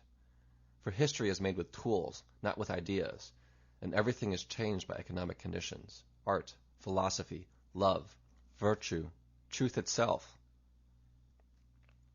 The coals in the grate settled down with a slight crash, and Michaelis, the hermit of visions in the desert of a penitentiary, got up impetuously. Round like a distended balloon, he opened his short, thick arms as if in a pathetically hopeless attempt to embrace and hug to his breast a self-regenerated universe. He gasped with ardor. The future is as certain as the past. Slavery, feudalism, individualism, collectivism. This is the statement of a law, not an empty prophecy. The disdainful pout of Conrad Ossipin's thick lips accentuated the Negro type of his face. Nonsense, he said calmly enough. There is no law and no certainty. The teaching propaganda be hanged. What the people knows does not matter, were its knowledge ever so accurate. The only thing that matters to us is the emotional state of the masses. Without emotion there is no action. He paused, then added with a modest firmness, I am speaking to you scientifically. Scientifically. Eh? What did you say, Verloc? Nothing, growled from the sofa Mr. Verloc, who, provoked by the abhorrent sound, had merely muttered a damn. The venomous spluttering of the old terrorist without teeth was heard. Do you know how I would call the nature of the present economic conditions? I would call it cannibalistic. That's what it is. They are nourishing their greed on the quivering flesh and the warm blood of the people. Nothing else. Stevie swallowed the terrifying statement with an audible gulp, and at once, as though it had been swift poison, sank limply in a sitting posture on the steps of the kitchen door. Michaelis gave no sign of having heard anything. His lips seemed glued together for good. Not a quiver passed over his heavy cheeks. With troubled eyes he looked for his round, hard hat, and put it on his round head. His round and obese body seemed to float low between the chairs under the sharp elbow of Karl Yundt. The old terrorist, raising an uncertain and claw-like hand, gave a swaggering tilt to a black felt sombrero shading the hollows and ridges of his wasted face. He got in motion slowly, striking the floor with his stick at every step. It was rather an affair to get him out of the house because, now and then, he would stop, as if to think, and did not offer to move again until impelled forward by Michaelis. The gentle apostle grasped his arm with brotherly care, and behind him, his hands in his pockets, the robust Ossipin yawned vaguely. A blue cap with a patent leather peak set well at the back of his yellow bush of hair gave him the aspect of a Norwegian sailor bored with the world after a thundering spree. Mr. Verloc saw his guests off the premises, attending them bareheaded, his heavy overcoat hanging open, his eyes on the ground. He closed the door behind their backs with restrained violence, turned the key, shot the bolt. He was not satisfied with his friends. In the light of Mr. Vladimir's philosophy of bomb-throwing they appeared hopelessly futile. The part of Mr. Verloc in revolutionary politics having been to observe, he could not all at once, either in his own home or in larger assemblies, take the initiative of action. He had to be cautious. Moved by the just indignation of a man well over 40, menaced in what is dearest to him, his repose and his security, he asked himself scornfully what else could have been expected from such a lot, this Karl Yundt, this Michaelis, this Ossipin. Pausing in his intention to turn off the gas burning in the middle of the shop, Mr. Verloc descended into the abyss of moral reflections. With the insight of a kindred temperament, he pronounced his verdict. A lazy lot, this Karl Yundt, nursed by a blear-eyed old woman, a woman he had years ago enticed away from a friend and afterwards had tried more than once to shake off into the gutter. Jolly lucky for Yundt that she had persisted in coming up time after time, or else there would have been no one now to help him out of the bus by the Green Park railings, where that spectre took its constitutional crawl every fine morning. When that indomitable, snarling old witch died, the swaggering spectre would have to vanish too. There would be an end to fiery Karl Yundt. And Mr. Verloc's morality was offended also by the optimism of Michaelis, annexed by his wealthy old lady who had taken lately to sending him to a cottage she had in the country. The ex-prisoner could moon about the shady lanes for days together in a delicious and humanitarian idleness.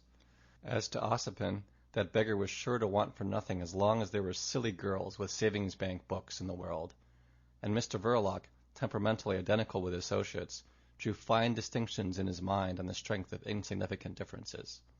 He drew them with a certain complacency, because the instinct of conventional respectability was strong within him, being only overcome by his dislike of all kinds of recognized labor, a temperamental defect which he shared with a large proportion of the revolutionary reformers of a given social state. For obviously one does not revolt against the advantages and opportunities of that state, but against the price which must be paid for the same in the coin of accepted morality, self-restraint, and toil. The majority of revolutionaries are the enemies of discipline and fatigue mostly. There are natures, too, to whose sense of justice the price exacted looms up monstrously enormous, odious, oppressive, worrying, humiliating, extortionate, intolerable. Those are the fanatics. The remaining portion of social rebels is accounted for by vanity, the mother of all noble and vile illusions, the companion of poets, reformers, charlatans, prophets, and incendiaries. Lost for a whole minute in the abyss of meditation, Mr. Verloc did not reach the depth of these abstract considerations. Perhaps he was not able. In any case, he had not the time. He was pulled up painfully by the sudden recollection of Mr. Vladimir, another of his associates, whom in virtue of subtle moral affinities he was capable of judging correctly. He considered him as dangerous. A shade of envy crept into his thoughts. Loafing was all very well for these fellows who knew not Mr. Vladimir and had women to fall back upon, whereas he had a woman to provide for. At this point, by a simple association of ideas, Mr. Verloc was brought face to face with the necessity of going to bed some time or other that evening. Then why not go now, at once? He sighed. The necessity was not so normally pleasurable as it ought to have been for a man of his age and temperament. He dreaded the demon of sleeplessness, which he felt had marked him for his own. He raised his arm and turned off the flaring gas jet above his head. A bright band of light fell through the parlor door into the part of the shop behind the counter. It enabled Mr. Verloc to ascertain at a glance the number of silver coins in the till. These were but a few, and for the first time since he opened the shop he took a commercial survey of its value. The survey was unfavorable. He had gone into trade for no commercial reasons. He had been guided in the selection of this peculiar line of business by an instinctive leaning towards shady transactions where money is picked up easily. Moreover, it did not take him out of his own sphere, the sphere which is watched by the police. On the contrary, it gave him a publicly confessed standing in that sphere, and as Mr. Verloc had unconfessed relations which made him familiar with, yet careless of the police, there was a distinct advantage in such a situation. But as a means of livelihood, it was by itself insufficient. He took the cash box out of the drawer, and turning to leave the shop, became aware that Stevie was still downstairs. What on earth is he doing there? Mr. Verloc asked himself. What's the meaning of these antics? He looked dubiously at his brother-in-law, but he did not ask him for information. Mr. Verloc's intercourse with Stevie was limited to the casual mutter of a morning, after breakfast, "My boots," and even that was more a communication at large of a need than a direct order or request. Mr. Verloc perceived with some surprise that he did not know really what to say to Stevie. He stood still in the middle of the parlor and looked into the kitchen in silence. Nor yet did he know what would happen if he did say anything, and this appeared very queer to Mr. Verloc in view of the fact, borne upon him suddenly, that he had to provide for this fellow too. He had never given a moment's thought till then to that aspect of Stevie's existence. Positively, he did not know how to speak to the lad. He watched him gesticulating and murmuring in the kitchen. Stevie prowled round the table like an excited animal in a cage. A tentative, "Hadn't you better go to bed now?" produced no effect whatever, and Mr. Verloc, abandoning the stony contemplation of his brother-in-law's behavior, crossed the parlor wearily, cash-box in hand. The cause of the general lassitude he felt while climbing the stairs being purely mental, he became alarmed by its inexplicable character. He hoped he was not sickening for anything. He stopped on the dark landing to examine his sensations, but a slight and continuous sound of snoring pervading the obscurity interfered with their clearness. This sound came from his mother-in-law's room. Another one to provide for, he thought, and on this thought walked into the bedroom. Mrs. Verloc had fallen asleep with the lamp, no gas was laid upstairs, turned up full on the table by the side of the bed. The light thrown down by the shade fell dazzlingly on the white pillow sunk by the weight of her head, reposing with closed eyes and dark hair done up in several plaits for the night. She woke with the sound of her name in her ears, and saw her husband standing over her. "Winnie! Winnie!" At first she did not stir, lying very quiet and looking at the cash-box in Mr. Verloc's hand. But when she understood that her brother was capering all over the place downstairs, she swung out in one sudden movement on to the edge of the bed. Her bare feet, as if poked through the bottom of an unadorned sleeved calico sack, buttoned tightly at neck and wrists, felt over the rug for the slippers while she looked upward into her husband's face. "I don't know how to manage him," Mr. Verloc explained peevishly. "Won't do to leave him downstairs alone with the lights." She said nothing, glided across the room swiftly, and the door closed upon her white form. Mr. Verloc deposited the cash-box on the night table, and began the operation of undressing by flinging his overcoat onto a distant chair. His coat and waistcoat followed. He walked about the room in his stockinged feet, and his burly figure, with the hands worrying nervously at his throat, passed and repassed across the long strip of looking-glass in the door of his wife's wardrobe. Then, after slipping his braces off his shoulders, he pulled up violently the Venetian blind and leaned his forehead against the cold window-pane. A fragile film of glass stretched between him and the enormity of cold, black, wet, muddy, inhospitable accumulation of bricks, slates, and stones, things in themselves unlovely and unfriendly to man. Mr. Verloc felt the latent unfriendliness of all out-of-doors with a force approaching to positive bodily anguish. There is no occupation that fails a man more completely than that of a secret agent of police. It's like your horse suddenly falling dead under you in the midst of an uninhabited and thirsty plain. The comparison occurred to Mr. Verloc because he had sat astride various army horses in his time, and had now the sensation of an incipient fall. The prospect was as black as the window-pane against which he was leaning his forehead. And suddenly the face of Mr. Vladimir, clean-shaved and witty, appeared enhaloed in the glow of its rosy complexion like a sort of pink seal impressed in the fatal darkness. This luminous and mutilated vision was so ghastly physically that Mr. Verloc started away from the window, letting down the Venetian blinds with a great rattle. Discomposed and speechless with the apprehension of more such visions, he beheld his wife re-enter the room and get into bed in a calm, businesslike manner which made him feel hopelessly lonely in the world. Mrs. Verloc expressed her surprise at seeing him up yet. "I don't feel very well," he muttered, passing his hands over his moist brow. "Giddiness?" "Yes, not at all well." Mrs. Verloc, with all the placidity of an experienced wife, expressed a confident opinion as to the cause, and suggested the usual remedies, but her husband, rooted in the middle of the room, shook his lowered head sadly. "You'll catch cold standing there," she observed. Mr. Verloc made an effort, finished undressing, and got into bed. Down below in the quiet, narrow street, measured footsteps approached the house, then died away unhurried and firm, as if the passer-by had started to pace out all eternity from gas-lamp to gas-lamp in a night without end. And the drowsy ticking of the old clock on the landing became distinctly audible in the bedroom. Mrs. Verloc, on her back and staring at the ceiling, made a remark. "Taking's very small today." Mr. Verloc, in the same position, cleared his throat as if for an important statement, but merely inquired, "Did you turn off the gas downstairs?" "Yes, I did," answered Mrs. Verloc conscientiously. "That poor boy is in a very excited state tonight," she murmured, after a pause which lasted for 3 ticks of the clock. Mr. Verloc cared nothing for Stevie's excitement, but he felt horribly wakeful, and dreaded facing the darkness and silence that would follow the extinguishing of the lamp. This dread led him to make the remark that Stevie had disregarded his suggestion to go to bed. Mrs. Verloc, falling into the trap, started to demonstrate at length to her husband that this was not impudence of any sort, but simply excitement. There was no young man of his age in London more willing and docile than Stephen, she affirmed, none more affectionate and ready to please, and even useful, as long as people did not upset his poor head. Mrs. Verloc, turning towards her recumbent husband, raised herself on her elbow and hung over him in her anxiety that he should believe Stevie to be a useful member of the family.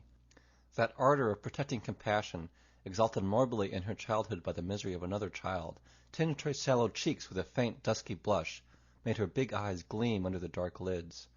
Mrs. Verloc then looked younger. She looked as young as Winnie used to look, and much more animated than the Winnie of the Belgravian mansion days had ever allowed herself to appear to gentlemen lodgers. Mr. Verloc's anxieties had prevented him from attaching any sense to what his wife was saying. It was as if her voice was talking on the other side of a very thick wall. It was her aspect that recalled him to himself. He appreciated this woman, and the sentiment of this appreciation, stirred by display of something resembling emotion, only added another pang to his mental anguish. When her voice ceased, he moved uneasily and said, "I haven't been feeling well for the last few days." He might have meant this as an opening to a complete confidence, but Mrs. Verloc laid her head on the pillow again, and staring upward, went on, "That boy hears too much of what is talked about here. If I had known they were coming tonight, I would have seen to it that he went to bed at the same time I did. He was out of his mind with something he overheard about eating people's flesh and drinking blood. What's the good of talking like that?" There was a note of indignant scorn in her voice. Mr. Verloc was fully responsive now. "Ask Karl Yundt," he growled savagely. Mrs. Verloc, with great decision, pronounced Karl Yundt a disgusting old man. She declared openly her affection for Michaelis, of the robust Ossipon, in whose presence she always felt uneasy behind an attitude of stony reserve. She said nothing whatever. In continuing to talk of that brother, who had been for so many years an object of great care and fears, "He isn't fit to hear what's said here. He believes it's all true. He knows no better. He gets into his passions over it." Mr. Verloc made no comment. "He glared at me, as if he didn't know who I was when I went downstairs. His heart was going like a hammer. He can't help being excitable. I woke Mother up and asked her to sit with him till he went to sleep. It isn't his fault. He's no trouble when he's left alone." Mr. Verloc made no comment. "I wish he had never been to school," Mrs. Verloc began again brusquely.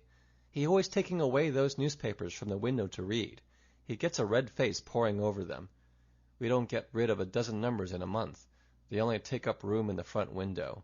And Mr. Ossipon brings every week a pile of those F.P. tracts to sell at a halfpenny each. I wouldn't give a halfpenny for the whole lot. It's silly reading, that's what it is. There's no sale for it. The other day Stevie got hold of one, and there was a story in it of a German soldier officer tearing half off the ear of a recruit, and nothing was done to him for it. The brute! I couldn't do anything with Stevie that afternoon. The story was enough, too, to make one's blood boil. But what's the use of printing things like that? We aren't German slaves here, thank God. It's not our business, is it?" Mr. Verloc made no reply. "I had to take the carving knife from the boy," Mrs. Verloc continued, a little sleepily now. "He was shouting and stamping and sobbing. He can't stand the notion of any cruelty. He would have struck that officer like a pig if he had seen him then. It's true, too. Some people don't deserve much mercy." Mrs. Verloc's voice ceased, and the expression of her motionless eyes became more and more contemplative and veiled during the long pause. "Comfortable, dear?" she asked in a faint, faraway voice. "Shall I put out the light now?" The dreary conviction that there was no sleep for him held Mr. Verloc mute and hopelessly inert in his fear of darkness. He made a great effort.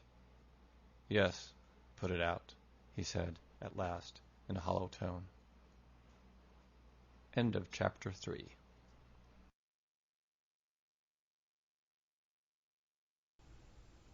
The Secret Agent by Joseph Conrad. Chapter 4.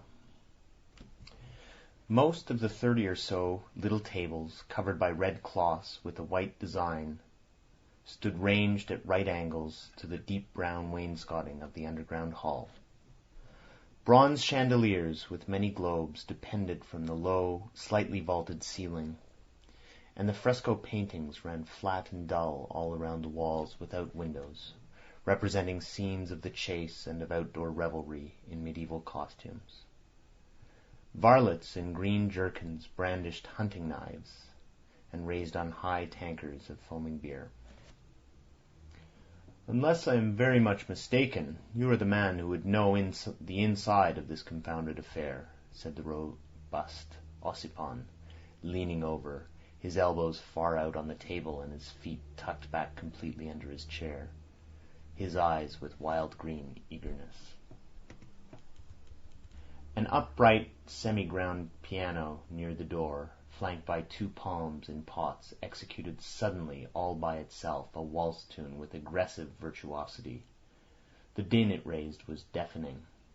When it ceased, as abruptly as it had started, the bespectacled, dingy little man who faced Ossipon behind a heavy glass mug full of beer emitted calmly what had the sound of a general proposition. In principle, what one of us may or may not know as to any given fact can't be a matter for inquiry to the others. Certainly not, Comrade Ossipon agreed in a quiet undertone. In principle. With his big, florid face held between his hands, he continued to stare hard, while the dingy little man in spectacles coolly took a drink of beer and stood the glass mug back on the table. His flat, large ears departed widely from the sides of his skull, which looked frail enough for Ossipon to crush between thumb and forefinger. The dome of the forehead seemed to rest on the rim of the spectacles. The flat cheeks of a greasy, unhealthy complexion were merely smudged by the miserable poverty of a thin, dark whisker. The lamentable inferiority of the whole physique was made ludicrous by the supremely self-confident bearing of the individual. His speech was curt, and he had a particularly impressive manner of keeping silent. Ossipon spoke again from between his hands in a mutter. "Have you been out much today?" "No, I stayed in bed all the morning," answered the other. "Why?" "Oh, nothing," said Ossipon, gazing earnestly, and quivering inwardly with the desire to find out something, but obviously intimidated by the little man's overwhelming air of unconcern. When talking with this comrade, which happened but rarely, the big Ossipon suffered from a sense of moral and even physical insignificance. However, he ventured another question. "Did you walk down here?" "No, omnibus," the little man answered readily enough. He lived far away in Islington, in a small house down a shabby street, littered with straw and dirty paper, where out of school hours a troop of assorted children ran and squabbled with a shrill, joyless, rowdy clamour. His single back room, remarkable for having an extremely large cupboard, he rented furnished from two elderly spinsters, dressmakers in a humble way, with a clientele of servant girls mostly. He had a heavy padlock put on the cupboard, but otherwise he was a model lodger, giving no trouble and requiring practically no attendance. His oddities were that he insisted on being present when his room was being swept, and that when he went out he locked his door and took the key away with him. Ossipon had a vision of these round, black-rimmed spectacles progressing along the street on top of an omnibus, their self-confident glitter falling here and there on the walls of houses or lowered upon the heads of the unconscious stream of people on the pavements. The ghost of a sickly smile altered the set of Ossipon's thick lips as he thought of the walls nodding, of people running for life at the sight of those spectacles. If they had only known. What panic! He murmured interrogatively, "Been sitting long here?" "An hour or more," answered the other negligently, and took a pull at the dark beer. All his movements, the way he grasped the mug, the act of drinking, the way he set the heavy glass down and folded his arms, had a firmness, an assured precision, which made the big and muscular Ossipon, leaning forward with staring eyes and protruding lips, look the picture of eager indecision. "An hour?" he said. "Then it may be you haven't heard yet the news I've heard just now in the street, have you?" The little man shook his head negatively, the least bit. But as he gave no indication of curiosity, Ossipon ventured to add that he had heard it just outside the place. A newspaper boy had yelled the thing under his very nose, and not being prepared for anything of the sort, he was very much startled and upset. He had to come in there with a dry mouth. "I never thought of finding you here," he added, murmuring steadily, with his elbows planted on the table. "I come here sometimes," said the other, preserving his provoking coolness of demeanour.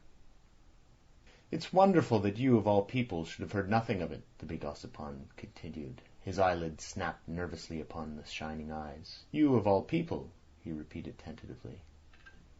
This obvious restraint argued an incredible and inexplicable timidity of the big fellow before the calm little man, who again lifted the glass mug, drank, and put it down with brusque and assured movements. And that was all. Ossipon, after waiting for something, word or sign, that did not come, made an effort to assume a sort of indifference. "Do you," he said, deadening his voice still more, "give your stuff to anybody who's asking for it?" "My absolute rule is never to refuse anyone, as long as I have a pinch by me," answered the little man with decision. "That's a principle?" commented Ossipon. "It's a principle." "And you think it's sound?" The large round spectacles, which gave a look of staring self-confidence to the sallow face, confronted Ossipon like sleepless, unwinking orbs flashing a cold fire. "Perfectly. Always. Under every circumstance. What could stop me? Why should I not? Why should I think twice about it?" Ossipon gasped, as it were, discreetly. "Do you mean to say you would hand it over to a tech if one came to ask you for your wares?" The other smiled faintly. "Let them come and try it on, and you will see," he said. "They know me, but I know also every one of them. They won't come near me, not they." His thin, livid lips snapped together firmly. Ossipon began to argue. "But they could send someone, rig a plant on you, don't you see? Get the stuff from you in that way, and then arrest you with the proof in their hands." "Proof of what? Dealing in explosives without a license, perhaps?" This was meant for a contemptuous jeer, though the expression of the thin, sickly face remained unchanged, and the utterance was negligent. "I don't think there's one of them anxious to make that arrest. I don't think they could get one of them to apply for a warrant. I mean one of the best, not one." "Why?" Ossipon asked. "Because they know very well I take care never to part with the last handful of my wares. I've it always by me." He touched the breast of his coat lightly. "In a thick glass flask," he added. "So I've been told," said Ossipon with a shade of wonder in his voice. "But I didn't know if they know," interrupted the little man crisply, leaning against the straight chair back which rose higher than his fragile head. "I shall never be arrested. The game isn't good enough for any policeman of them all. To deal with a man like me requires sheer, naked, inglorious heroism." Again his lips closed with a self-competent snap. Ossipon repressed a movement of impatience. "Or recklessness, or simply ignorance," he retorted. "They've only got to get somebody for the job who does not know you carry enough stuff in your pocket to blow yourself and everything within 60 yards of you to pieces." "I never affirmed I could not be eliminated," rejoined the other. "But that wouldn't be an arrest. Moreover, it's not as easy as it looks."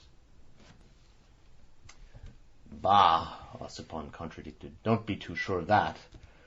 What's to prevent a half-dozen of them jumping upon you from behind in the street? With your arms pinned to your sides you could do nothing, could you?" "Yes, I could. I'm seldom out in the streets after dark," said the little man impassively. "And never very late. I walk always with my right hand closed around the India rubber ball which I have in my trouser pocket. The pressing of this ball actuates a detonator inside the flask I carry in my pocket. It's the principle of the pneumatic instantaneous shutter for a camera lens. The tube leads up."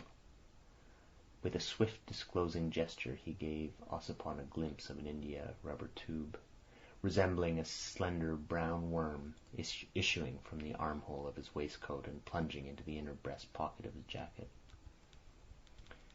His clothes, of a nondescript brown mixture, were threadbare and marked with stains, dusty in the folds, with rugged buttonholes.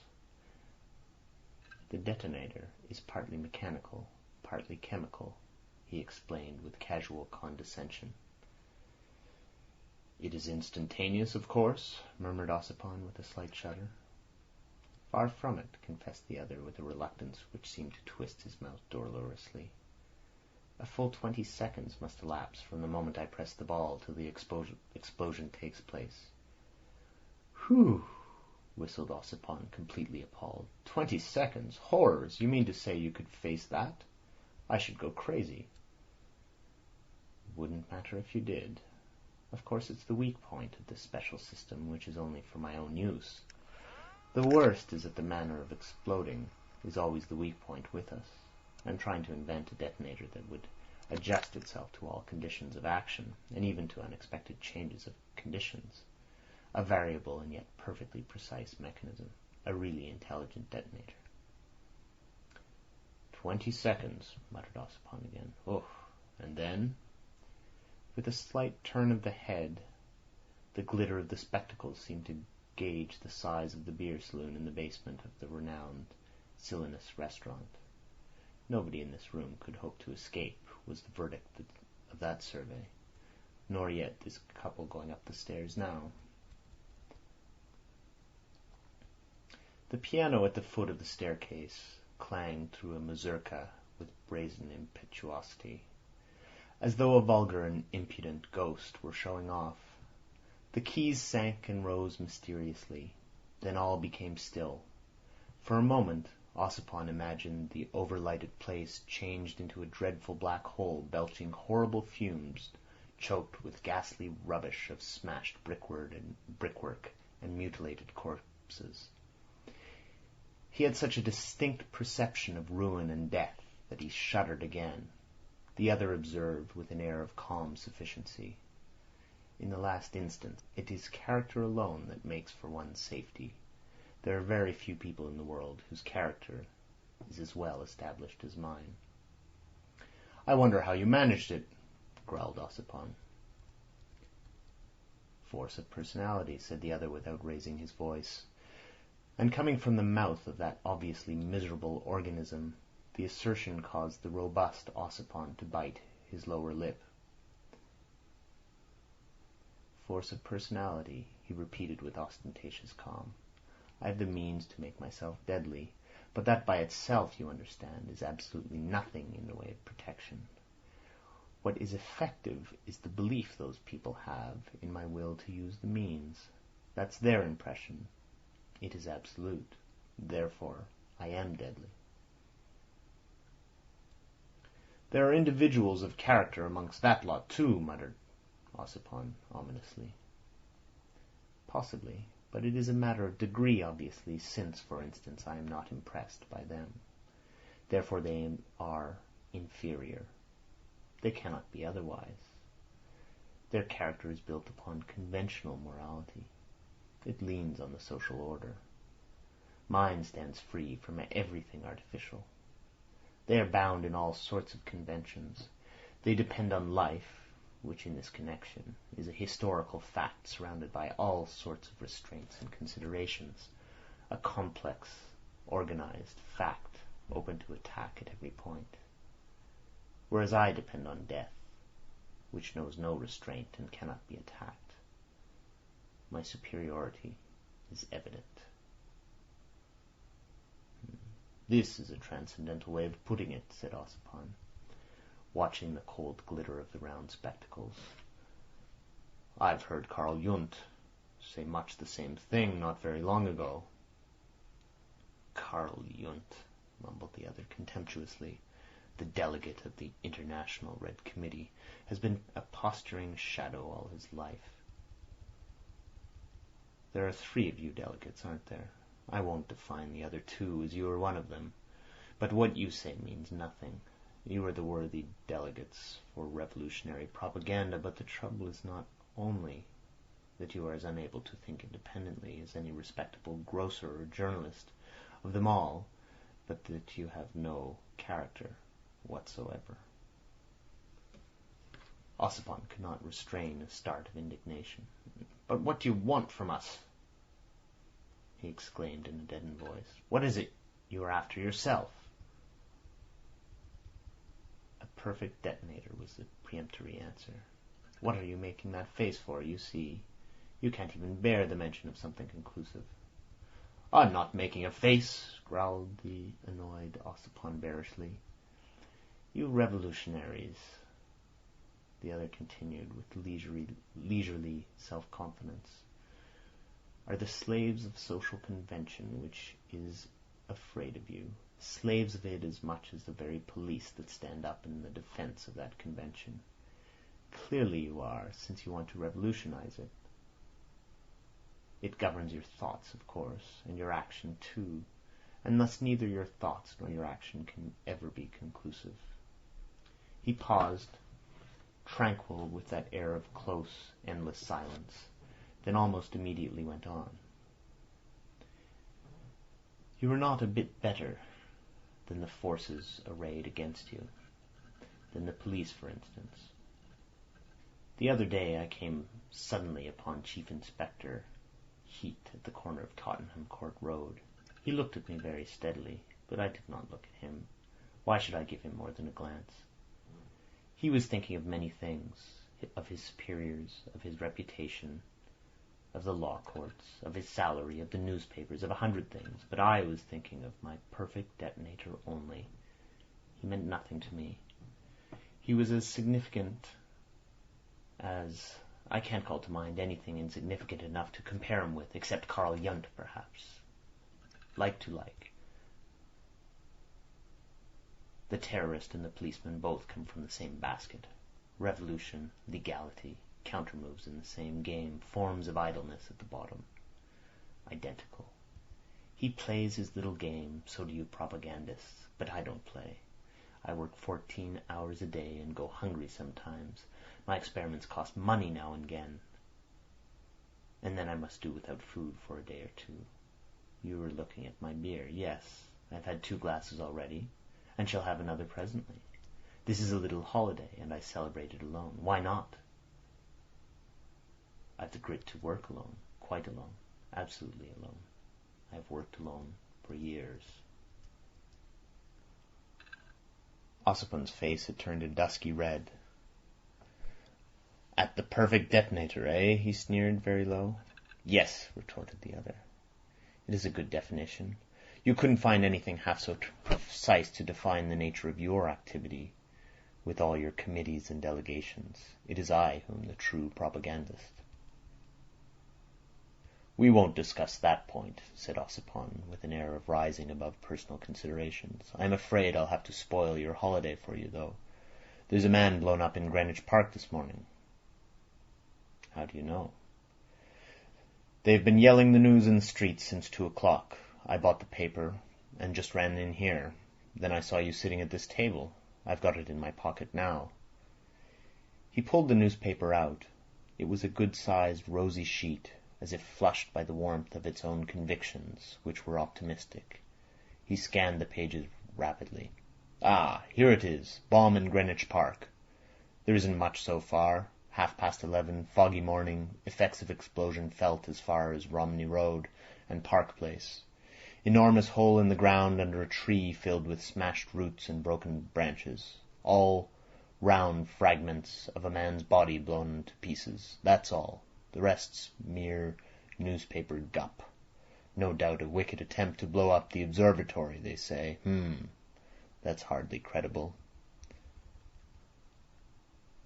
He looked at the paper for a while longer in silence, then passed it to the other, who, after gazing abstractly at the print, laid it down without comment.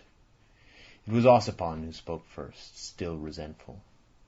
The fragments of only one man, you note. Ergo, he blew himself up. That spoils your day off for you, don't it? Were you expecting that sort of move?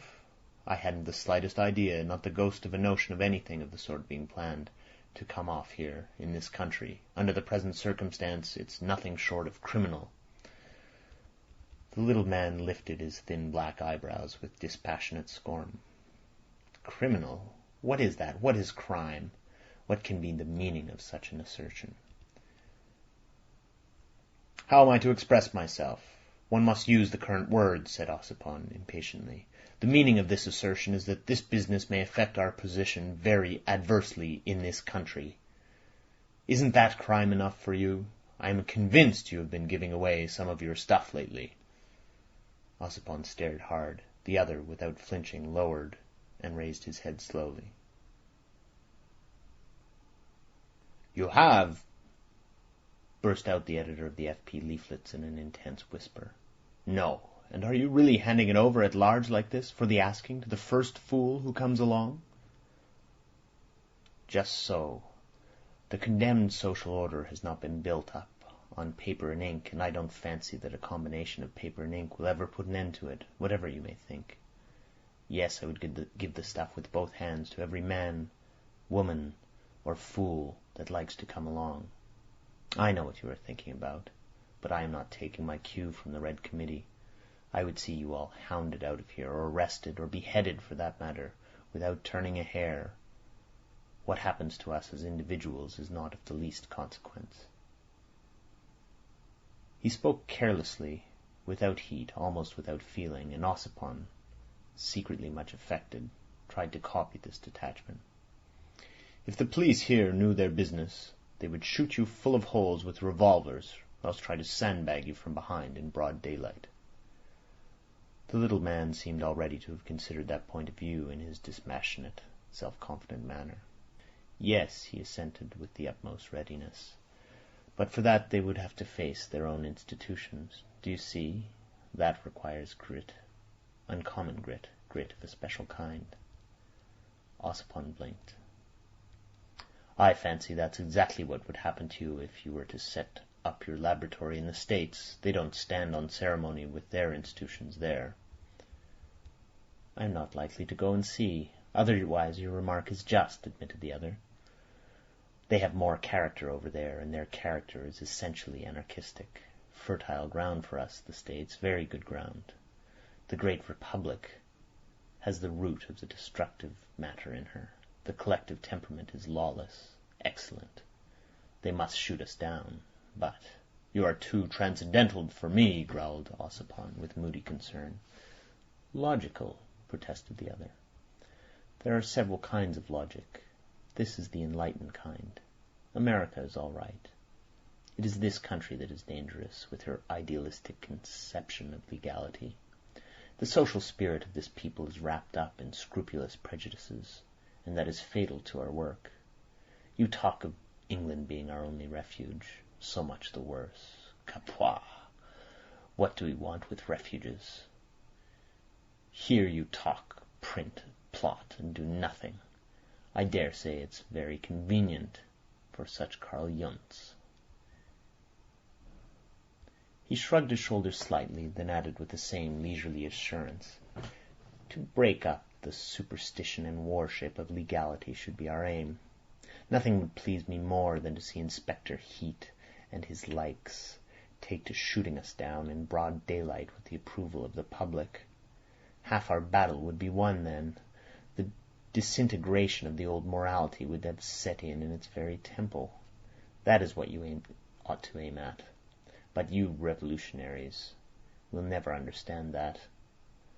You plan the future, you lose yourselves in reveries of economical systems derived from what is, whereas what's wanted is a clean sweep and a clear start for a new conception of life. That sort of future will take care of itself if you will only make room for it. Therefore I would shovel my stuff in heaps at the corners of the street if I had enough for that, and as I haven't, I do my best by perfecting a really dependable detonator."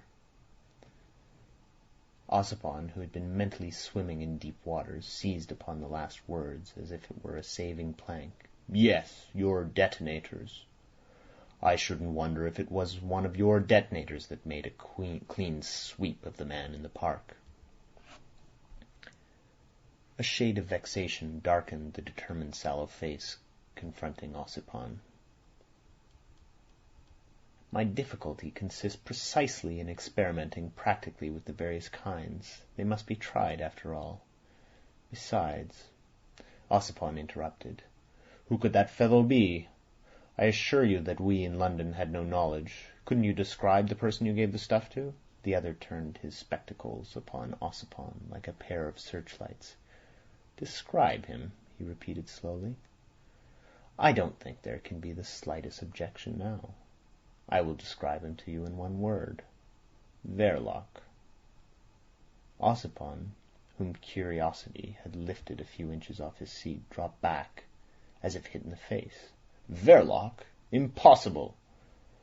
The self-possessed little man nodded slightly once. "Yes, he's the person.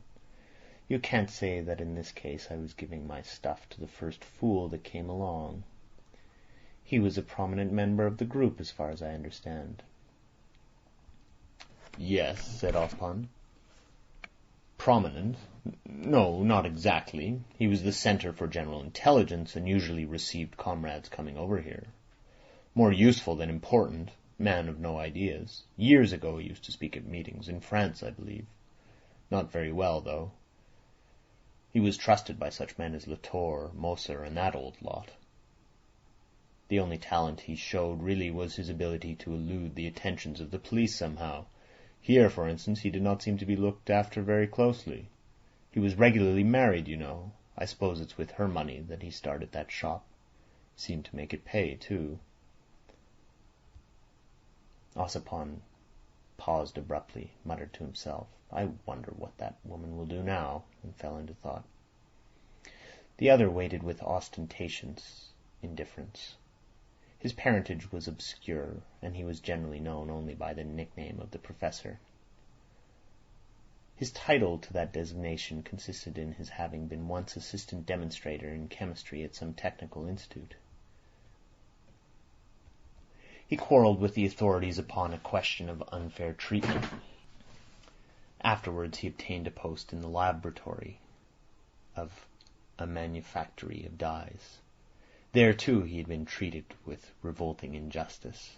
His struggles, his privations, his hard work to raise himself in the social scale had filled him with such an exalted conviction of his merits that it was extremely difficult for the world to treat him with justice, the standard of that notion depending so much upon the patience of the individual. The Professor had genius, but lacked the great social virtue of resignation.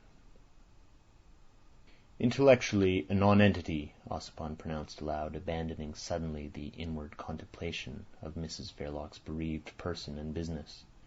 "Quite an ordinary personality. You were wrong in not keeping more in touch with the comrades, Professor," he added in a reproving tone. "Did he say anything to you? Give you some idea of his intentions? I hadn't seen him for a month. It seems impossible that he should be gone." "He told me it was going to be a demonstration against a building," said the Professor. "I had known that much to prepare the missile. I pointed out to him that I had hardly a sufficient quantity for a completely destructive result, but he pressed me very earnestly to do my best. As he wanted something that could be carried openly in the hand, I proposed to make use of an old 1-gallon copal varnish can I happened to have by me. He was pleased at the idea. It gave me some trouble because I had to cut out the bottom first and solder it on again afterwards. When prepared for use, the can enclosed a wide-mouthed, well-coked jar of thick glass packed round with some wet clay containing 16 ounces of X2 green powder. The detonator was connected with the screw-top of the can. It was ingenious, a combination of time and shock. I explained the system to him. It was a thin tube of tin enclosing. Ossipon's attention wandered. "What do you think has happened?" he interrupted. "Can't tell. Screwed the top on tight, which would make the connection, and then forgot the time. It was set for 20 minutes.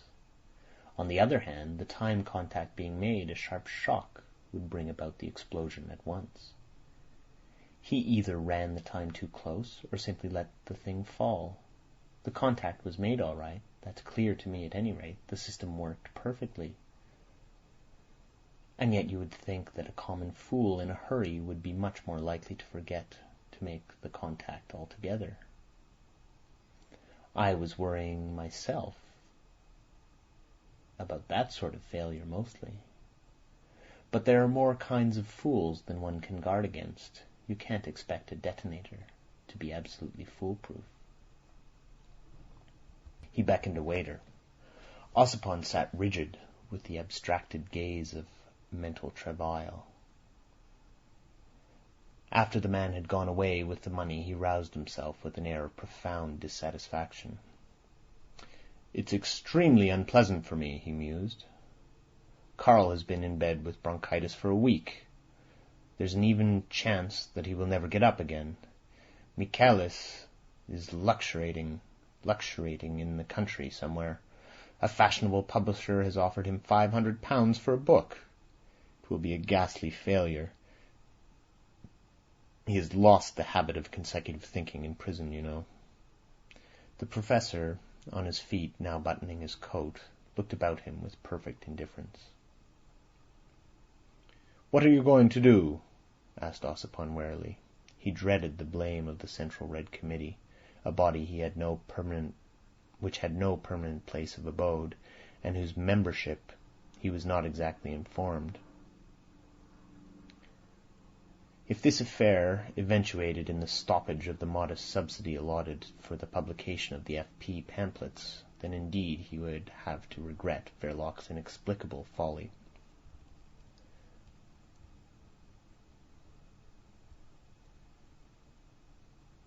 "Solidarity with the extremest form of action is one thing, and silly recklessness is another," he said, with a sort of moody brutality. "I don't know what came to Verloc. There's some mystery here. However, he's gone. You may take it as you like, but under the circumstances the only policy for the militant revolutionary group is to disclaim all connection with this damned freak of yours. How to make the disclaimer convincing enough is what bothers me." The little man on his feet, buttoned up and ready to go, was no taller than the seated Ossipon. He levelled his spectacles at the latter's face point blank. "You might ask the police for a testimonial of good conduct. They know where every one of you slept last night. Perhaps if you asked them, they would consent to publish some sort of official statement." "No doubt they're aware well enough that we had nothing to do with this," mumbled Ossipon bitterly. "What they will say is another thing." He remained thoughtful, disregarding the short, owlish, shabby figure standing by his side. "I must lay hands on Michaelis at once, and get him to speak from his heart at one of our gatherings. The public has a sort of sentimental regard for that fellow. His name is known, and I am in touch with a few reporters on the big dailies. What he would say would be utter bosh, but he has a turn of talk that makes it go down all the same." "Like treacle," interjected the professor, rather low, keeping an impassive expression. The perplexed Ossipon went on communing with himself half audibly, after the manner of a man reflecting in perfect solitude. "Confounded ass to leave such an imbecile business on my hands, and I don't even know if—" He sat with compressed lips. The idea of going for news straight to the shop lacked charm. His notion was that Verloc's shop might have been turned already into a police trap. They will be bound to make some arrests, he thought, with something resembling virtuous indignation, for the even tenor of his revolutionary life was menaced by no fault of his. And yet, unless he went there, he ran the risk of remaining in ignorance of what perhaps it would be very material for him to know. Then he reflected that if the man in the park had been so very much blown to pieces as the evening paper said, he could not have been identified. And if so, the police could have no special reason for watching Verloc's shop more closely than any other place known to be frequented by marked anarchists. No more reason, in fact, than for watching the doors of the Silenus. There would be a lot of watching all round, no matter where he went, still.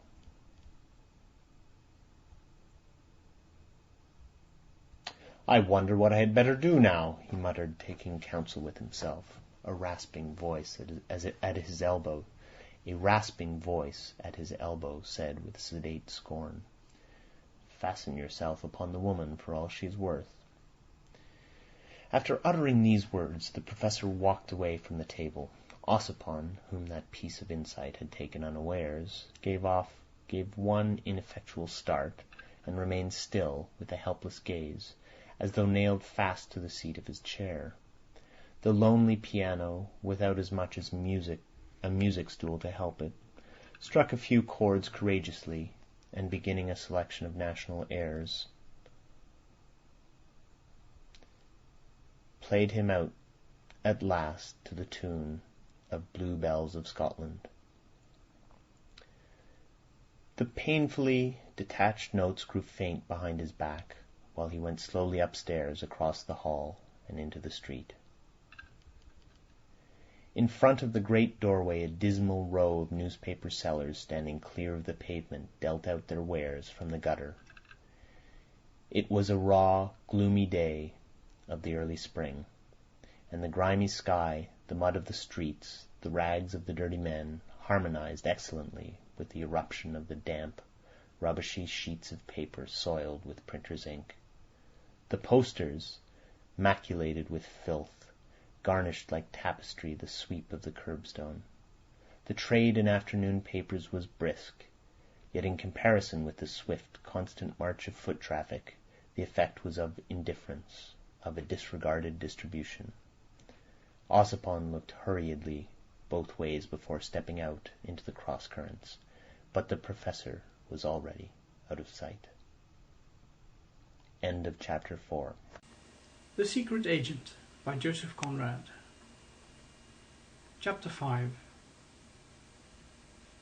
The professor had turned into a street to the left, and walked along, with his head carried rigidly erect, in a crowd whose every individual almost overtopped his stunted stature. It was vain to pretend to himself that he was not disappointed, but that was mere feeling. The stoicism of his thought could not be disturbed by this or any other failure. Next time, or the time after next, a telling stroke would be delivered, something really startling. A blow fit to open the first crack in the imposing front of the great edifice of legal conceptions sheltering the atrocious injustice of society. Of humble origin, and with an appearance really so mean as to stand in the way of his considerable natural abilities, his imagination had been fired early by the tales of men rising from the depth of poverty to positions of authority and affluence. The extreme, almost ascetic purity of his thought, combined with an astounding ignorance of worldly conditions, had set before him a goal of power and prestige to be attained without the medium of arts, graces, tact, wealth, by sheer weight of merit alone. On that view, he considered himself entitled to undisputed success. His father, a delicate dark enthusiast with a sloping forehead, had been an itinerant and rousing preacher of some obscure but rigid Christian sect, a man supremely confident in the privileges of his righteousness. In the son, individualist by temperament, once the science of colleges had replaced thoroughly the faith of conventicles, this moral attitude translated itself into a frenzied puritanism of ambition. He nursed it as something secularly holy. To see it thwarted opened his eyes to the true nature of the world, whose morality was artificial, corrupt, and blasphemous. The way of even the most justifiable revolutions is prepared by personal impulses disguised into creeds. The professor's indignation found in itself a final cause that absolved him from the sin of turning to destruction as the agent of his ambition. To destroy public faith in legality was the imperfect formula of his pedantic fanaticism. But the subconscious conviction that the framework of an established social order cannot be effectually shattered except by some form of collective or individual violence was precise and correct. He was a moral agent that was settled in his mind. By exercising his agency with ruthless defiance, he procured for himself the appearances of power and personal prestige. That was undeniable to his vengeful bitterness. It pacified its unrest, and in their own way the most ardent of revolutionaries are perhaps doing no more but seeking for peace in common with the rest of mankind, the peace of soothed vanity, of satisfied appetites, or perhaps of appeased conscience. Lost in the crowd, miserable and undersized, he meditated confidently on his power, keeping his hand in the left pocket of his trousers, grasping lightly the India rubber ball, the supreme guarantee of his sinister freedom. But after a while he became disagreeably affected by the sight of the roadway thronged with vehicles and of the pavement crowded with men and women. He was in a long, straight street, peopled by a mere fraction of an immense multitude, but all round him, on and on, even to the limits of the horizon hidden by the enormous piles of bricks, he felt the mass of mankind, mighty in its numbers. They swarmed numerous like locusts, industrious like ants, thoughtless like a natural force, pushing on blind and orderly and absorbed, impervious to sentiment, to logic, to terror too, perhaps. That was the form of doubt he feared most, impervious to fear.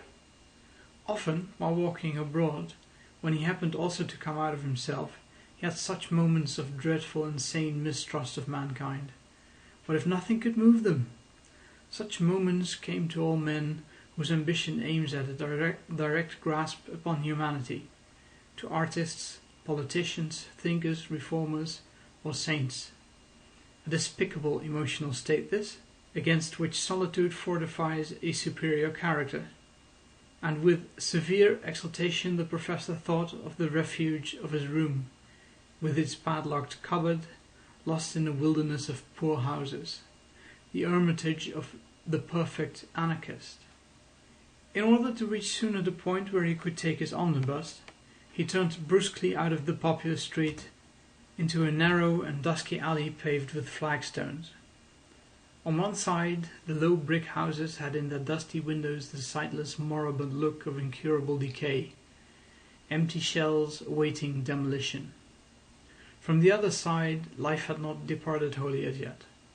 Facing the only gas lamp yawned the cavern of a second-hand furniture dealer, where, deep in the gloom of a sort of narrow avenue winding through a bizarre forest of wardrobes, with an undergrowth tangle of table legs, a tall pier glass glimmered like a pool of water in a wood.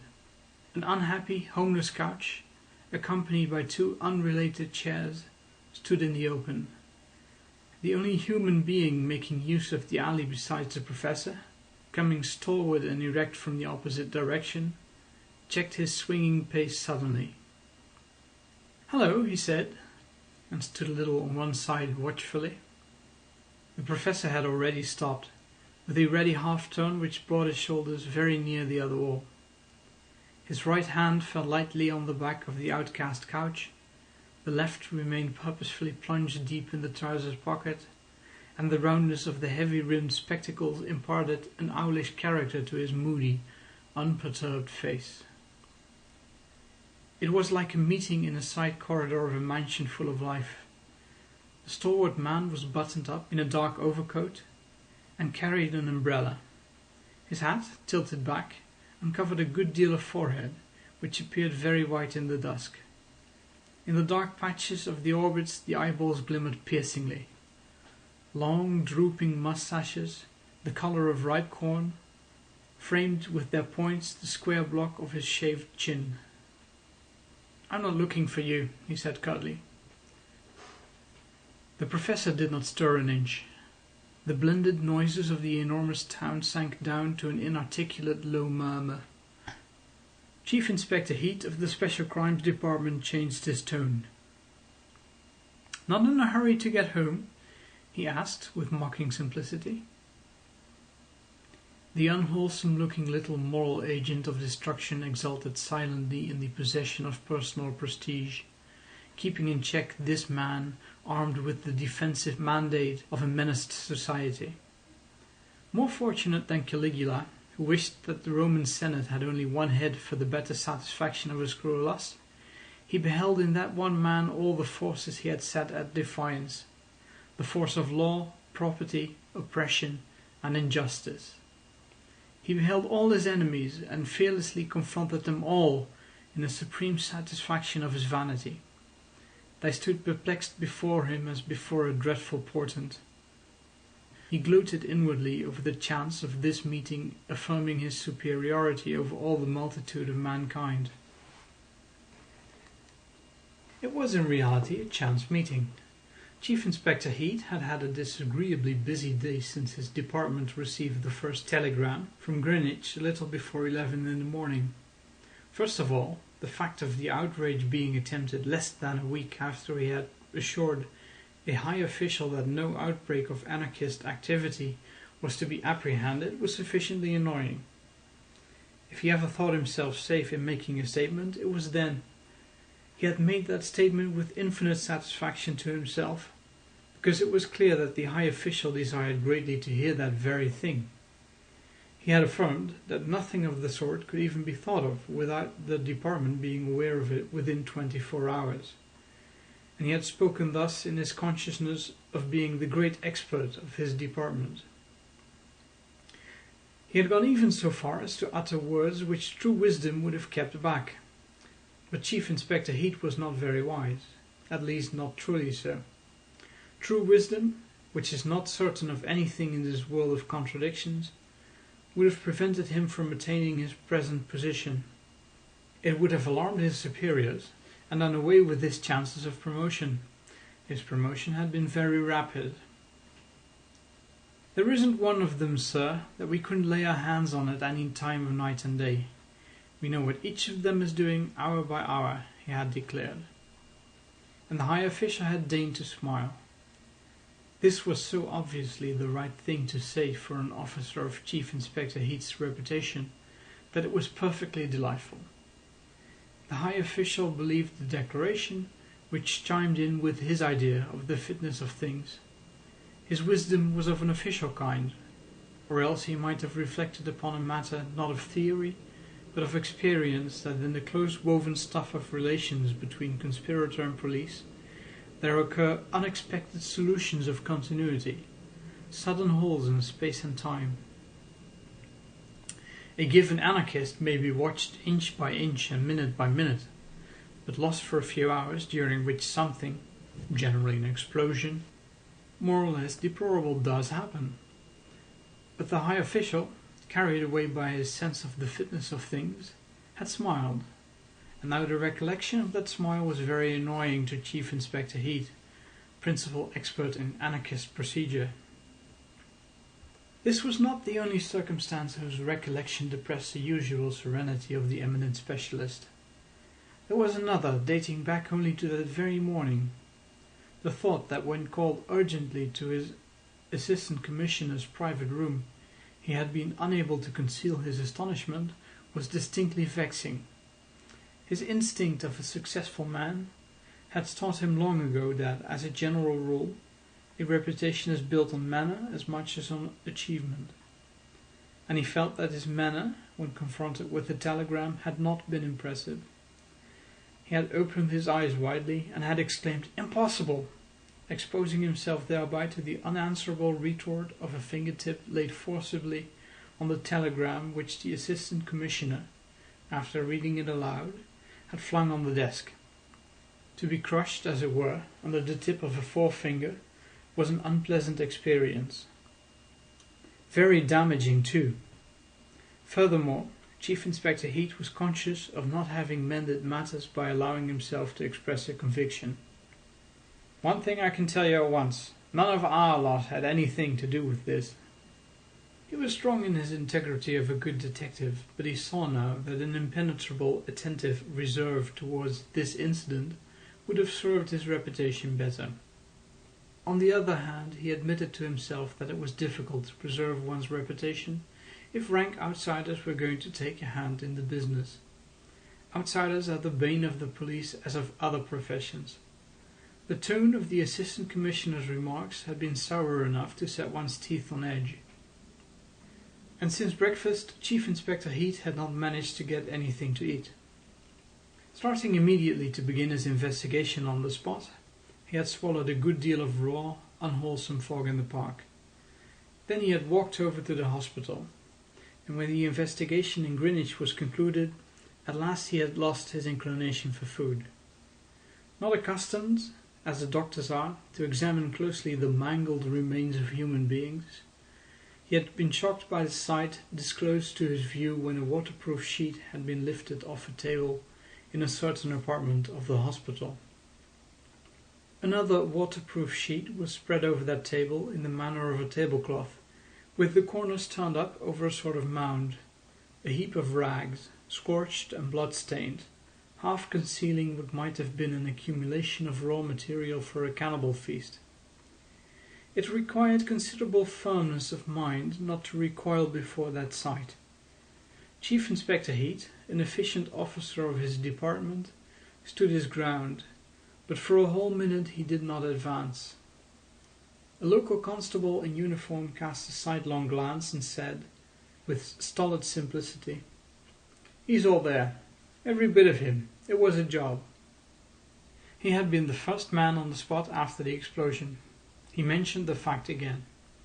He had seen something like a heavy flash of lightning in the fog. At that time he was standing at the door of the King William Street Lodge talking to the keeper. The concussion made him tingle all over. He ran between the trees towards the observatory. "As fast as my legs would carry me," he repeated twice. Chief Inspector Heat, bending forward over the table in a gingerly and horrified manner, let him run on. The hospital porter and another man turned down the corners of the cloth and stepped aside. The Chief Inspector's eyes searched the gruesome detail of that heap of mixed things which seemed to have been collected in shambles and rag shops. "You used a shovel," he remarked, observing a sprinkling of small gravel, tiny brown bits of bark, and particles of splintered wood as fine as needles. "Had to in one place," said the stolid constable. "I sent a keeper to fetch the spade. When he heard me scraping the ground with it, he leaned his forehead against a tree and was sick as a dog." The Chief Inspector, stooping guardedly over the table, fought down the unpleasant sensation in his throat. The shattering violence of destruction which had made of that body a heap of nameless fragments affected his feelings with a sense of ruthless cruelty, though his reason told him the effect must have been as swift as a flash of lightning. The man, whoever he was, had died instantaneously, and yet it seemed impossible to believe that a human body could have reached that state of disintegration without passing through the pangs of inconceivable agony. No physiologist, and still less of a metaphysician, Chief Inspector Heat rose by the force of sympathy, which is a form of fear, above the vulgar conception of time. Instantaneous! He remembered all he had ever read in popular publications of long and terrifying dreams dreamed in the instant of waking, of the whole past life lived with frightful intensity by a drowning man as his doomed head bobs up, streaming for the last time. The inexplicable mysteries of conscious existence beset Chief Inspector Heat till he evolved the horrible notion that ages of atrocious pain and mental torture could be contained between two successive winks of an eye.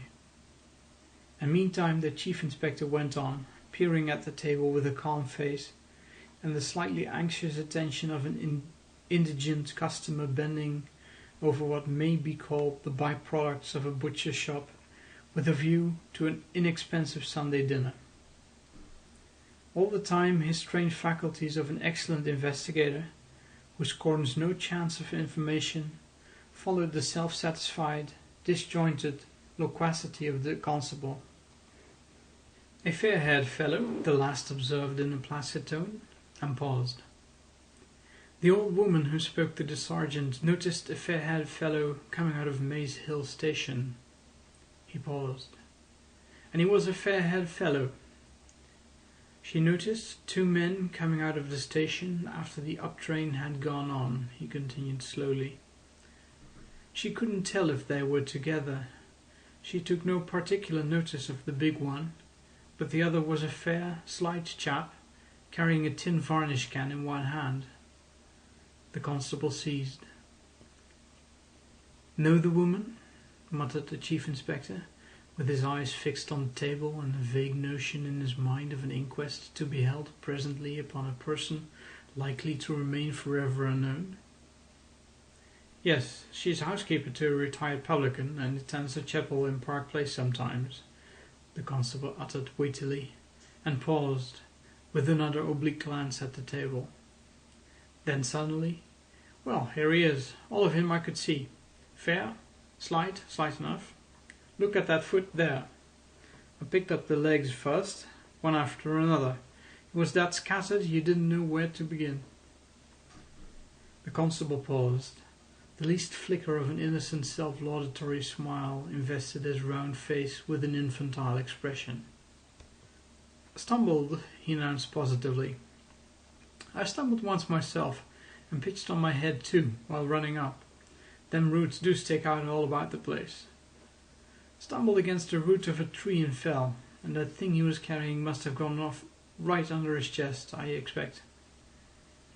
The echo of the words "person unknown" repeating itself in his inner consciousness bothered the Chief Inspector considerably. He would have liked to trace this affair back to its mysterious origin for his own information. He was professionally curious. Before the public, he would have liked to vindicate the efficiency of his department by establishing the identity of that man. He was a loyal servant. That, however, appeared impossible. The first term of the problem was unreadable, lacked all suggestion but that of atrocious cruelty. Overcoming his physical repugnance, Chief Inspector Heat stretched out his hands without conviction for the salving of his conscience, and took up the least soiled of the rags.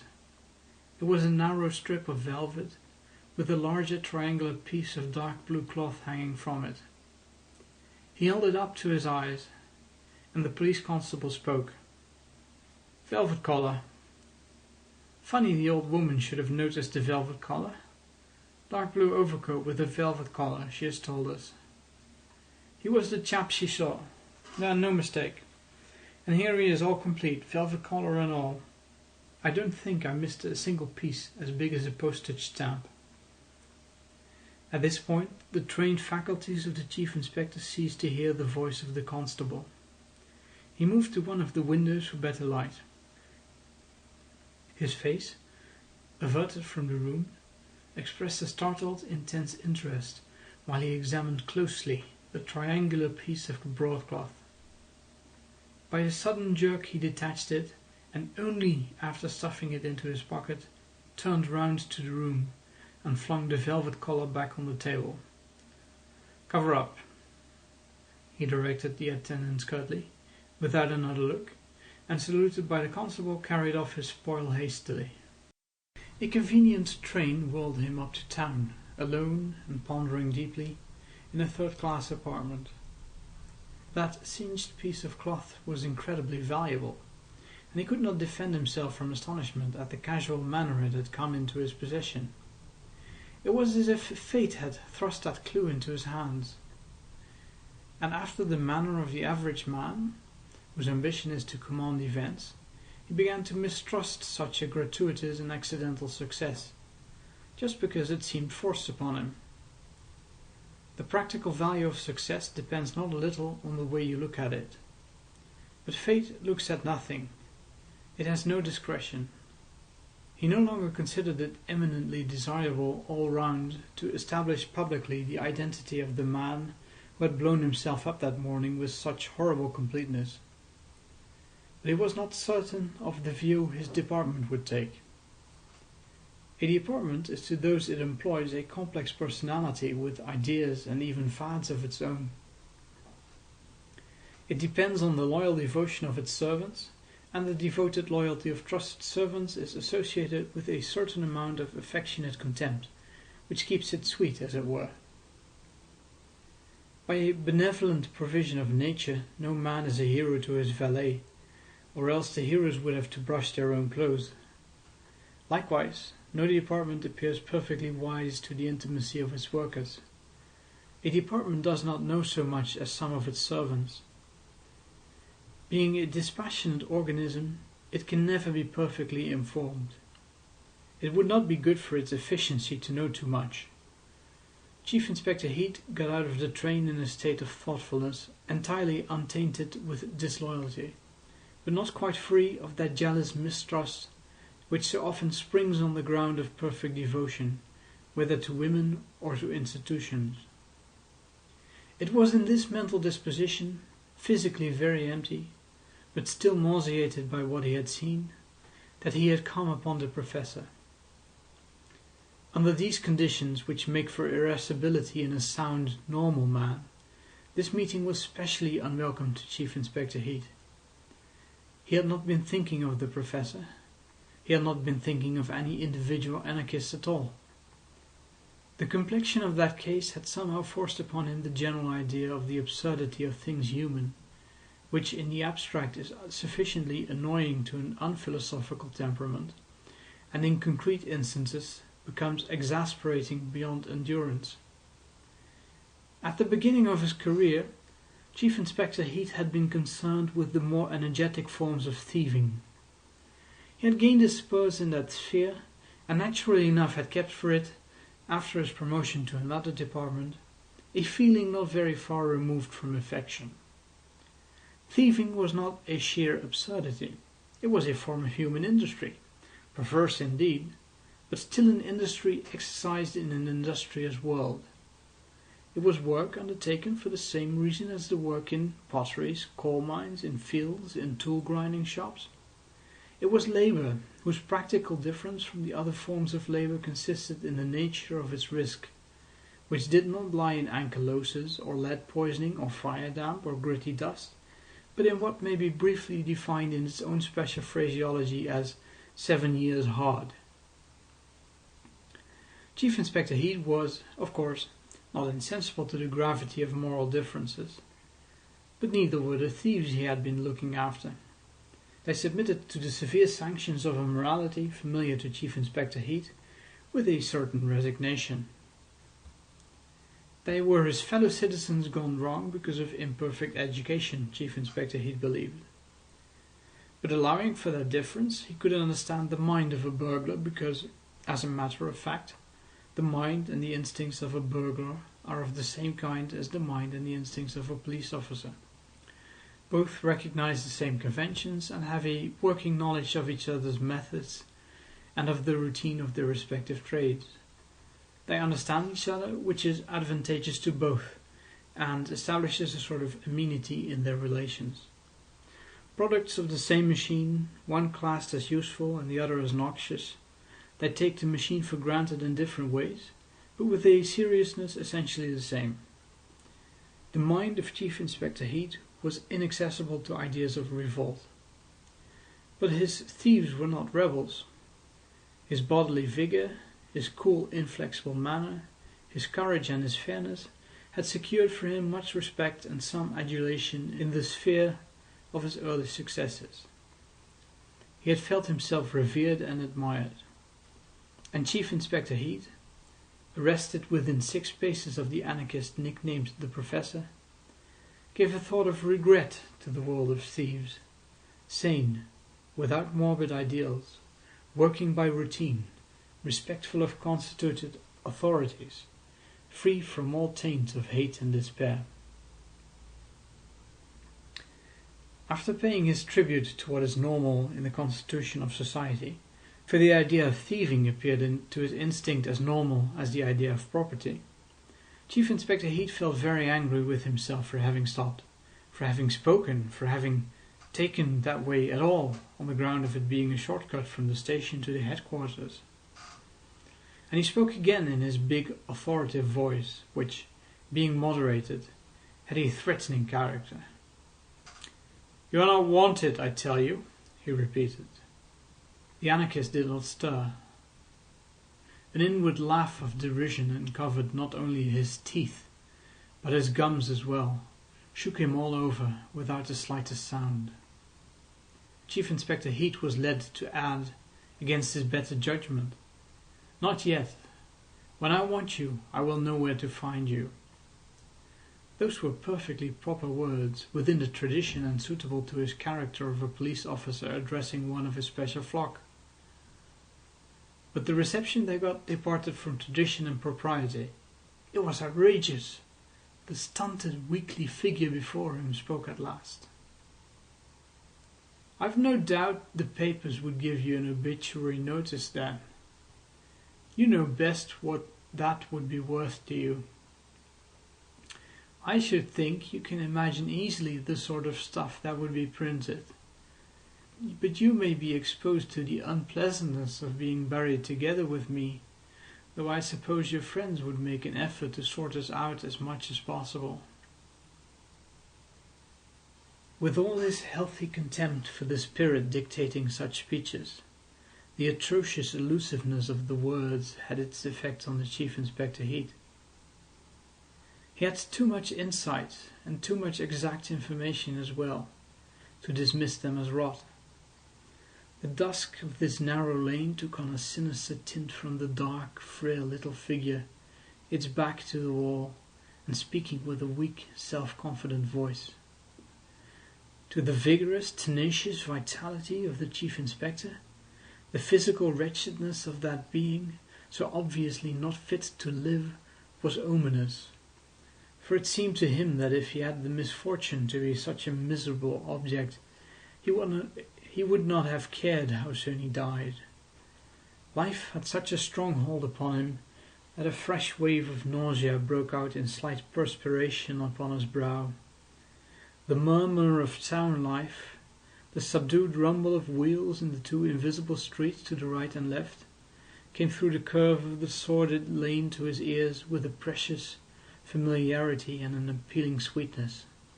He was human. The Chief Inspector Heat was also a man, and he could not let such words pass. "All this is good to frighten children with," he said. "I'll have you yet." It was very well said, without scorn, with an almost austere quietness. "Doubtless," was the answer. "But there's no time like the present, believe me. For a man of real convictions, this is a fine opportunity of self-sacrifice. You may not find another so favourable, so humane. There isn't even a cat near us, and these condemned old houses would make a good heap of bricks where you stand. You'll never get me at so little cost to life and property, which you are paid to protect." "You don't know who you're speaking to," said Chief Inspector Heat firmly. "If I were to lay my hands on you now, I would be no better than yourself."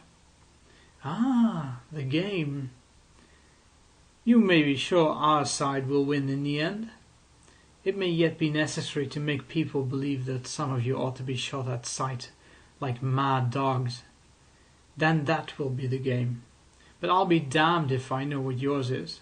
I don't believe you know yourselves. You'll never get anything by it. Meantime, it's you who get something from it, so far. And you get it easily, too. I won't speak of your salary, but haven't you made your name simply by not understanding what we're after?" "What are you after, then?" asked Chief Inspector Heat, with scornful haste, like a man in a hurry who perceives he is wasting his time. The perfect anarchist answered by a smile which did not part his thin, colourless lips, and the celebrated Chief Inspector felt a sense of superiority which induced him to raise a warning finger. "Give it up, whatever it is," he said in an admonishing tone, but not so kindly as if he were condescending to give good advice to a cracksman of repute. "Give it up. You'll find we are too many for you." The fixed smile on the Professor's lips wavered, as if the mocking spirit within had lost its assurance. Chief Inspector Heat went on. "Don't you believe me, eh? Well, you've only got to look about you. We are. And anyway, you're not doing it well. You're always making a mess of it. Why, if the thieves didn't know their work better, they would starve." The hint of an invisible multitude behind that man's back roused a sombre indignation in the breast of the Professor. He smiled no longer his enigmatic and mocking smile. The resisting power of numbers, the unattackable stolidity of a great multitude, was the haunting fear of a sinister loneliness. His lips trembled for some time before he managed to say in a strangled voice, I am doing my work better than you are doing yours. That'll do now, interrupted Chief Inspector Heat hurriedly, and the Professor laughed right out this time. While still laughing he moved on, but he did not laugh long. It was a sad-faced, miserable little man who emerged from the narrow passage into the bustle of the broad thoroughfare. He walked with the nerveless gait of a tramp going on, still going on, indifferent to rain or sun in a sinister detachment from the aspects of sky and earth. Chief Inspector Heat, on the other hand, after watching him for a while, stepped out with the purposeful briskness of a man disregarding indeed the inclemencies of the weather, but conscious of having an authorized mission on this earth and the moral support of his kind. All the inhabitants of the immense town, the population of the whole country, and even the teeming millions struggling upon the planet, were with him, down to the very thieves and mendicants. Yes, the thieves themselves were sure to be with him in his present work. The consciousness of universal support in his general activity heartened him to grapple with a particular problem. The problem immediately before the Chief Inspector was that of managing the Assistant Commissioner of his department, his immediate superior. This is the perennial problem of trusty and loyal servants. Anarchism gave it its particular complexion, but nothing more. Truth to say, Chief Inspector Heat thought but little of anarchism. He did not attach undue importance to it, and could never bring himself to consider it seriously. It had more the character of disorderly conduct. Disorderly without the human excuse of drunkenness, which at any rate implies good feeling and an amiable leaning towards festivity. As criminals, anarchists were distinctly no class at all. And recalling the Professor, Chief Inspector Heat, without checking his swinging pace, muttered through his teeth, "Lunatic." Catching thieves was another matter altogether. It had that quality of seriousness belonging to every form of open sport, where the best man wins under perfectly comprehensible rules. There were no rules for dealing with anarchists, and that was distasteful to the Chief Inspector. It was all foolishness, but that foolishness excited the public mind, affected persons in high places, and touched upon international relations. A hard, merciless contempt settled rigidly on the Chief Inspector's face as he walked on. His mind ran over all the anarchists of his flock. Not one of them had half the spunk of this or that burglar he had known. Not half, not 1/10. At headquarters, the Chief Inspector was admitted at once to the Assistant Commissioner's private room. He found him, pen in hand, bent over a great table bestrewn with papers, as if worshipping an enormous double inkstand of bronze and crystal. Speaking tubes resembling snakes were tied by the heads to the back of the Assistant Commissioner's wooden armchair, and their gaping mouths seemed ready to bite his elbows. And in this attitude he raised only his eyes, whose lids were darker than his face, and very much creased. The reports had come in. Every anarchist had been exactly accounted for. After saying this, he lowered his eyes, signed rapidly 2 single sheets of paper, and only then laid down his pen, and sat well back, directing an inquiring gaze at his renowned subordinate. The Chief Inspector stood it well, deferential but inscrutable. "I dare say you were right," said the Assistant Commissioner, "in telling me at first that the London anarchists had nothing to do with this. I quite appreciate the excellent watch kept on them by your men. On the other hand, this, for the public, does not amount to more than a confession of ignorance." The Assistant Commissioner's delivery was leisurely, as it were cautious. His thoughts seemed to rest poised on a word before passing to another, as though words had been the stepping stones for his intellect picking its way across the waters of error. "Unless you have brought something useful from Greenwich," he added. The Chief Inspector began at once the account of his investigation in a clear, matter-of-fact manner. His superior, turning his chair a little, and crossing his thin legs, leaned sideways on his elbow, with one hand shading his eyes. His listening attitude had a sort of angular and sorrowful grace. Gleams as of highly burnished silver played on the sides of his ebony black head when he inclined it slowly at the end. Chief Inspector Heat waited with the appearance of turning over in his mind all he had just said, but, as a matter of fact, considering the advisability of saying something more. The Assistant Commissioner cut his hesitation short. "You believe there were 2 men?" he asked, without uncovering his eyes. The Chief Inspector thought it more than probable. In his opinion, the 2 men had parted from each other within 100 yards from the observatory walls. He explained also how the other man could have got out of the park speedily without being observed. The fog, though not very dense, was in his favour. He seemed to have escorted the other to the spot, and then to have left him there to do the job single-handed. Taking the time those 2 were seen coming out of Maze Hill Station by the old woman, and the time when the explosion was heard, the Chief Inspector thought that the other man might have been actually at the Greenwich Park station, ready to catch the next train up, at the moment his comrade was destroying himself so thoroughly.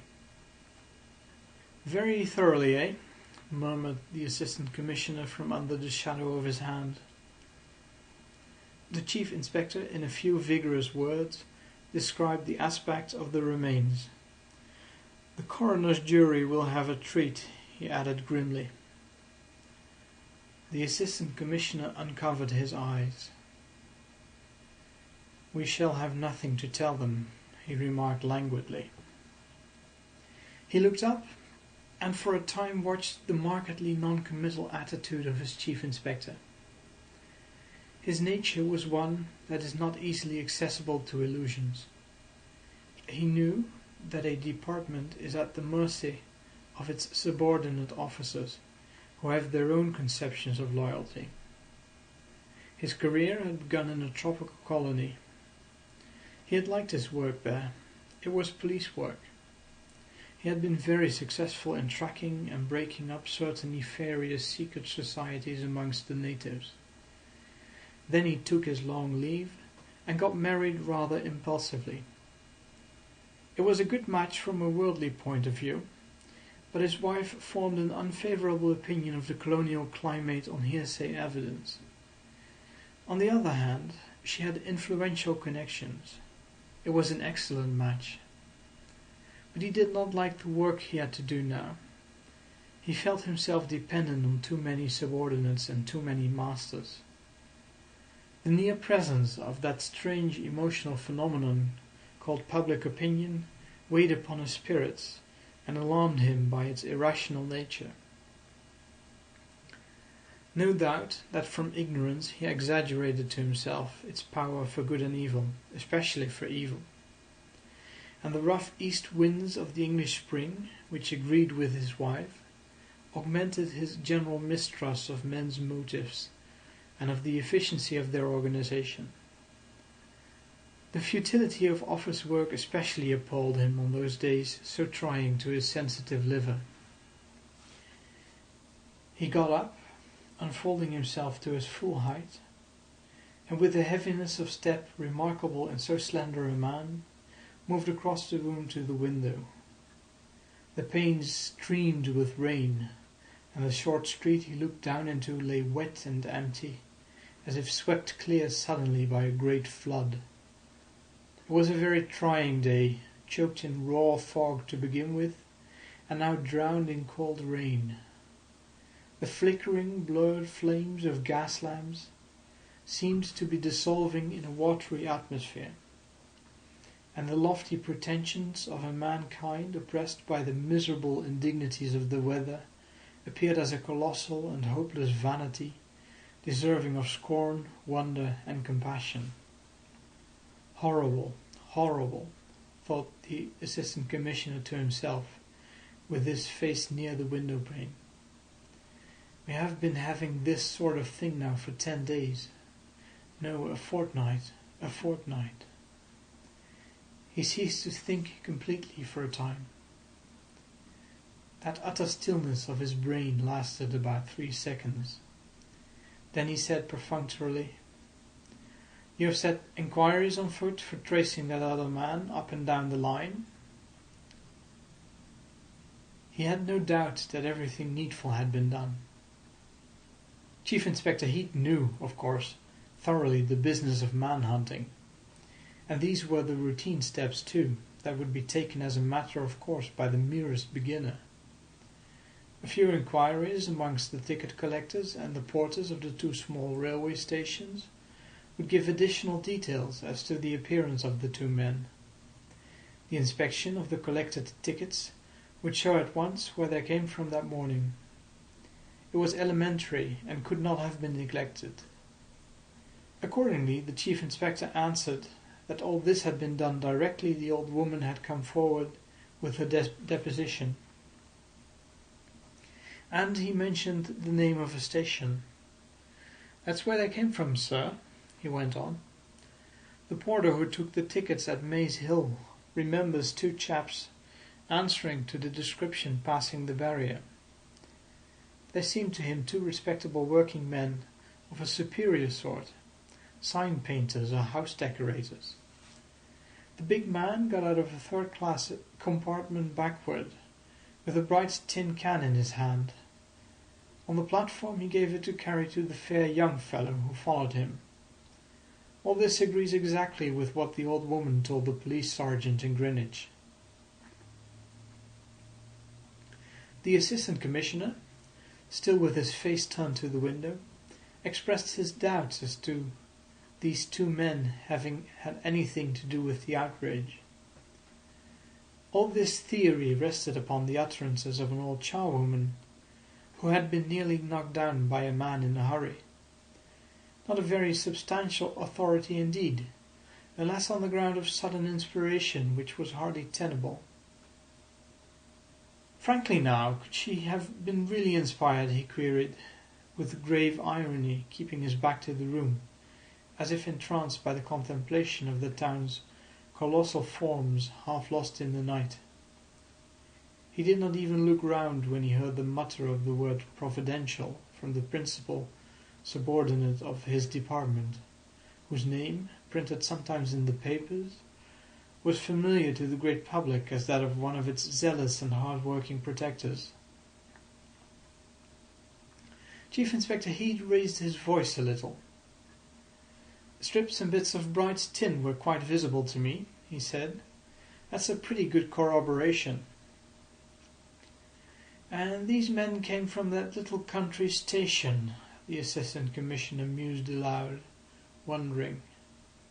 He was told that such was the name on 2 tickets out of 3 given up out of that train at Maze Hill.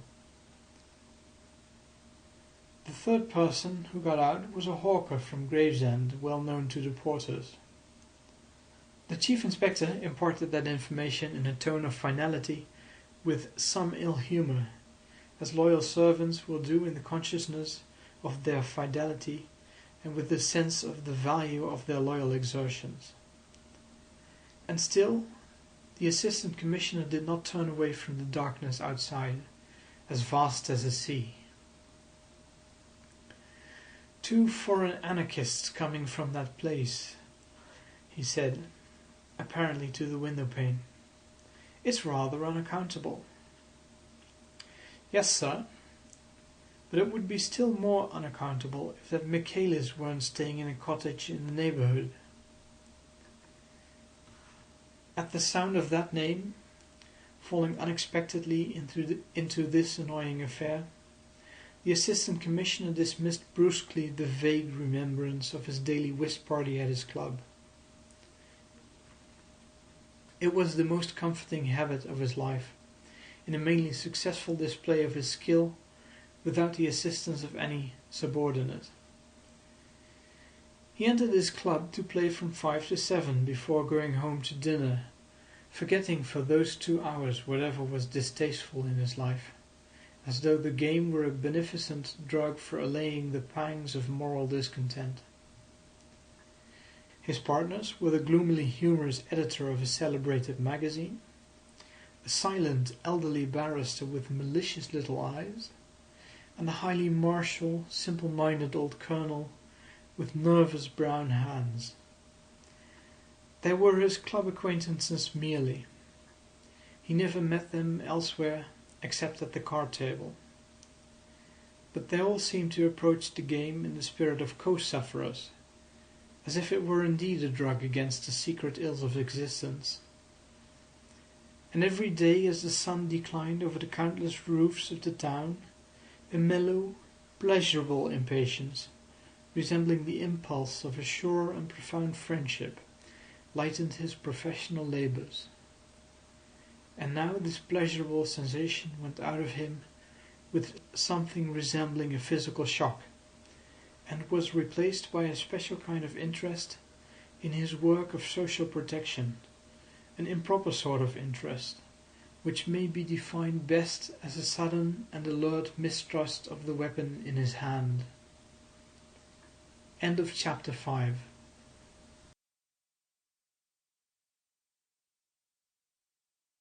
The Secret Agent by Joseph Conrad, Chapter 6.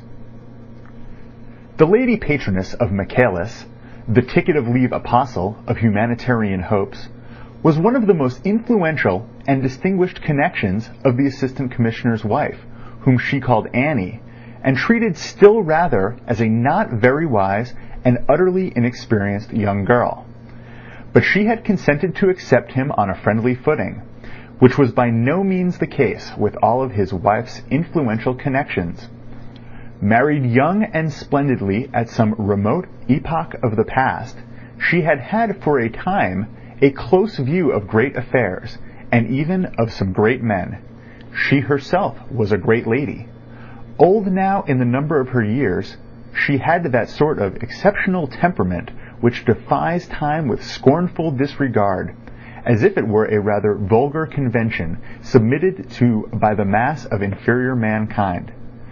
Many other conventions easier to set aside, alas, failed to obtain her recognition, also on temperamental grounds, either because they bored her, or else because they stood in the way of her scorns and sympathies.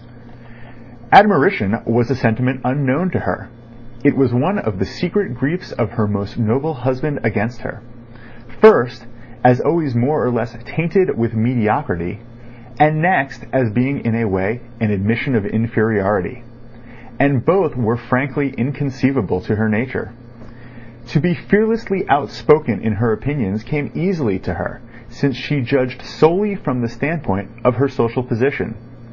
She was equally untrammeled in her actions, and as her tactfulness proceeded from genuine humanity, her bodily vigor remained remarkable, and her superiority was serene and cordial. 3 generations had admired her infinitely, and the last she was likely to see had pronounced her a wonderful woman. Meantime intelligent, with a sort of lofty simplicity, and curious at heart, but not like many women merely of social gossip, she amused her age by attracting within her ken, through the power of her great, almost historical social prestige, everything that rose above the dead level of mankind, lawfully or unlawfully, by position, wit, audacity, fortune, or misfortune. Royal Highnesses, artists, men of science, young statesmen, and charlatans of all ages and conditions who, unsubstantial and light, bobbing up like corks, show best the direction of the surface currents, had been welcomed into that house, listened to, penetrated, understood, appraised for her own edification. In her own words, she liked to watch what the world was coming to. And as she had a practical mind, her judgment of men and things, though based on special prejudices, was seldom totally wrong, and almost never wrong-headed. Her drawing-room was probably the only place in the wide world where an assistant commissioner of police could meet a convict liberated on a ticket of leave on other than professional and official ground. Who had brought Michaelis there one afternoon, the assistant commissioner did not remember very well. He had a notion it must have been a certain member of Parliament of illustrious parentage and unconventional sympathies, which were the standing joke of the comic papers. The notabilities, and even the simple notorieties of the day, brought each other freely to that temple of an old woman's not noble curiosity. You never could guess whom you were likely to come upon being received in semi-privacy within the faded blue silk and gilt-framed screen, making a cozy nook for a couch and a few armchairs in the great drawing-room, with its hum of voices and the groups of people seated or standing in the light of 6 tall windows. Michaelis had been the object of a revulsion of popular sentiment, the same sentiment which years ago had applauded the ferocity of the life sentence passed upon him for complicity in a rather mad attempt to rescue some prisoners from a police van. The plan of the conspirators had been to shoot down the horses and overpower the escort. Unfortunately, one of the police constables got shot too. He left a wife and 3 small children, and the death of that man aroused through the length and breadth of a realm for whose defense, welfare, and glory men die every day as a matter of duty, an outburst of furious indignation, of a raging, implacable pity for the victim. 3 ringleaders got hanged. Michaelis, young and slim, locksmith by trade, and great frequenter of evening schools, did not even know that anybody had been killed, his part, with a few others, being to force open the door at the back of the special conveyance. When arrested, he had a bunch of skeleton keys in one pocket, a heavy chisel in another, and a short crowbar in his hand, neither more nor less than a burglar. But no burglar would have received such a heavy sentence. The death of the constable had made him miserable at heart, but the failure of the plot also. He did not conceal either of these sentiments from his empaneled countrymen, and that sort of compunction appeared shockingly imperfect to the crammed court. The judge, on passing sentence, commented feelingly upon the depravity and callousness of the young prisoner. That made the groundless fame of his condemnation. The fame of his release was made for him on no better grounds by people who wished to exploit the sentimental aspect of his imprisonment, either for purposes of their own or for no intelligible purpose. He let them do so in the innocence of his heart and the simplicity of his mind. Nothing that happened to him individually had any importance. He was like those saintly men whose personality is lost in the contemplation of their faith. His ideas were not in the nature of convictions. They were inaccessible to reasoning. They formed in all their contradictions and obscurities an invincible and humanitarian creed, which he confessed rather than preached, with an obstinate gentleness, a smile of pacific assurance on his lips, and his candid blue eyes cast down, because the sight of faces troubled his inspiration developed in solitude. In that characteristic attitude, pathetic in his grotesque and incurable obesity, which he had to drag like a galley slave's bullet to the end of his days, the assistant commissioner of police beheld the ticket of leave apostle filling a privileged armchair within the screen. He sat there by the head of the old lady's couch, mild-voiced and quiet, with no more self-consciousness than a very small child, and with something of a child's charm, the appealing charm of trustfulness.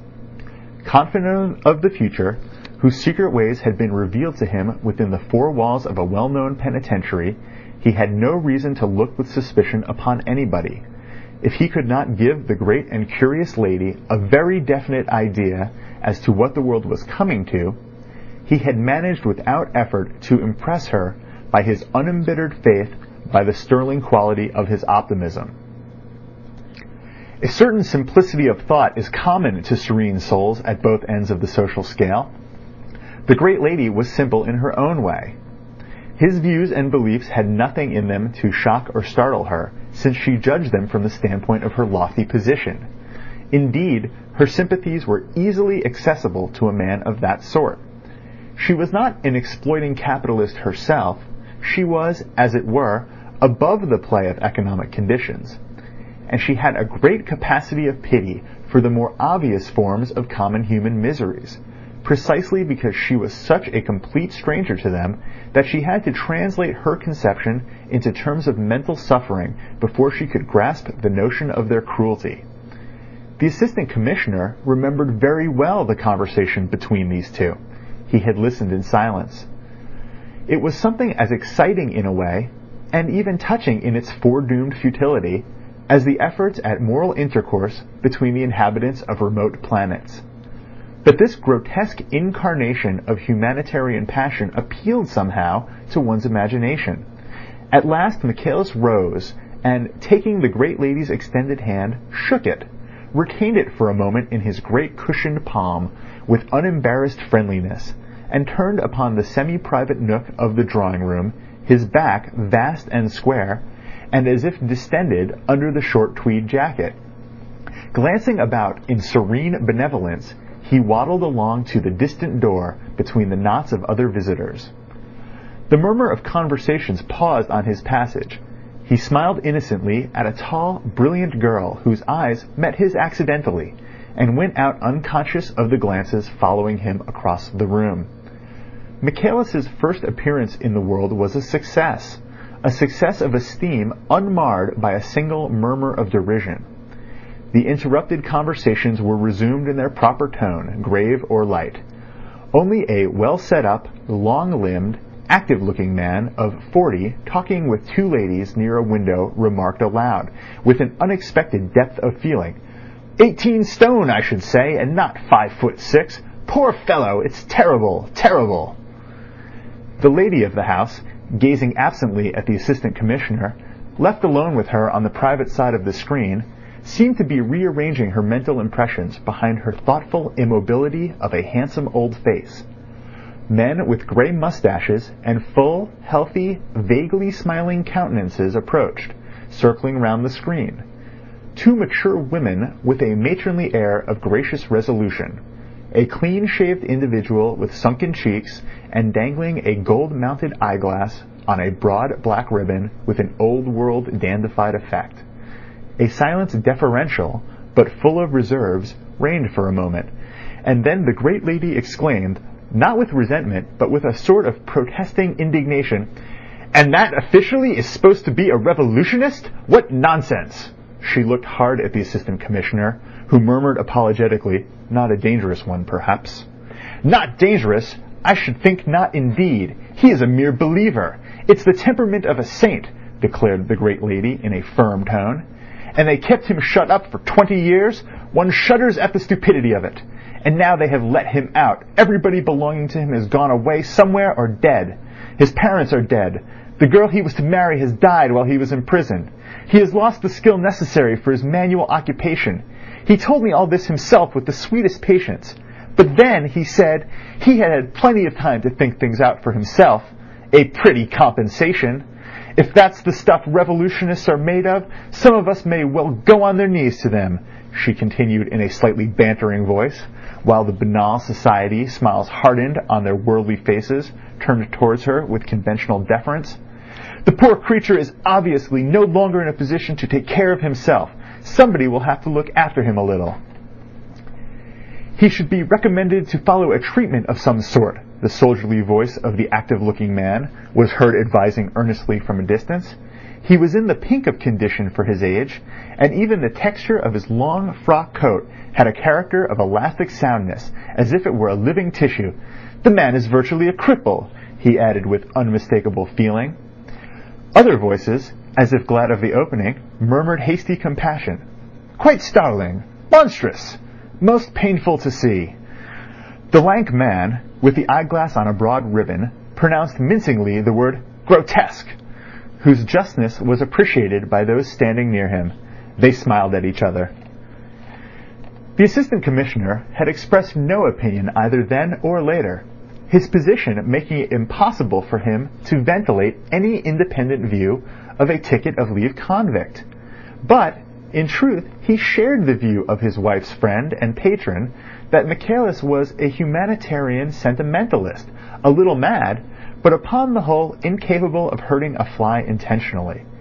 So when that name cropped up suddenly in this vexing bomb affair, he realized all the danger of it for the ticket of leave apostle, and his mind reverted at once to the old lady's well-established infatuation. Her arbitrary kindness would not brook patiently any interference with Michaelis's freedom. It was a deep, calm, convinced infatuation.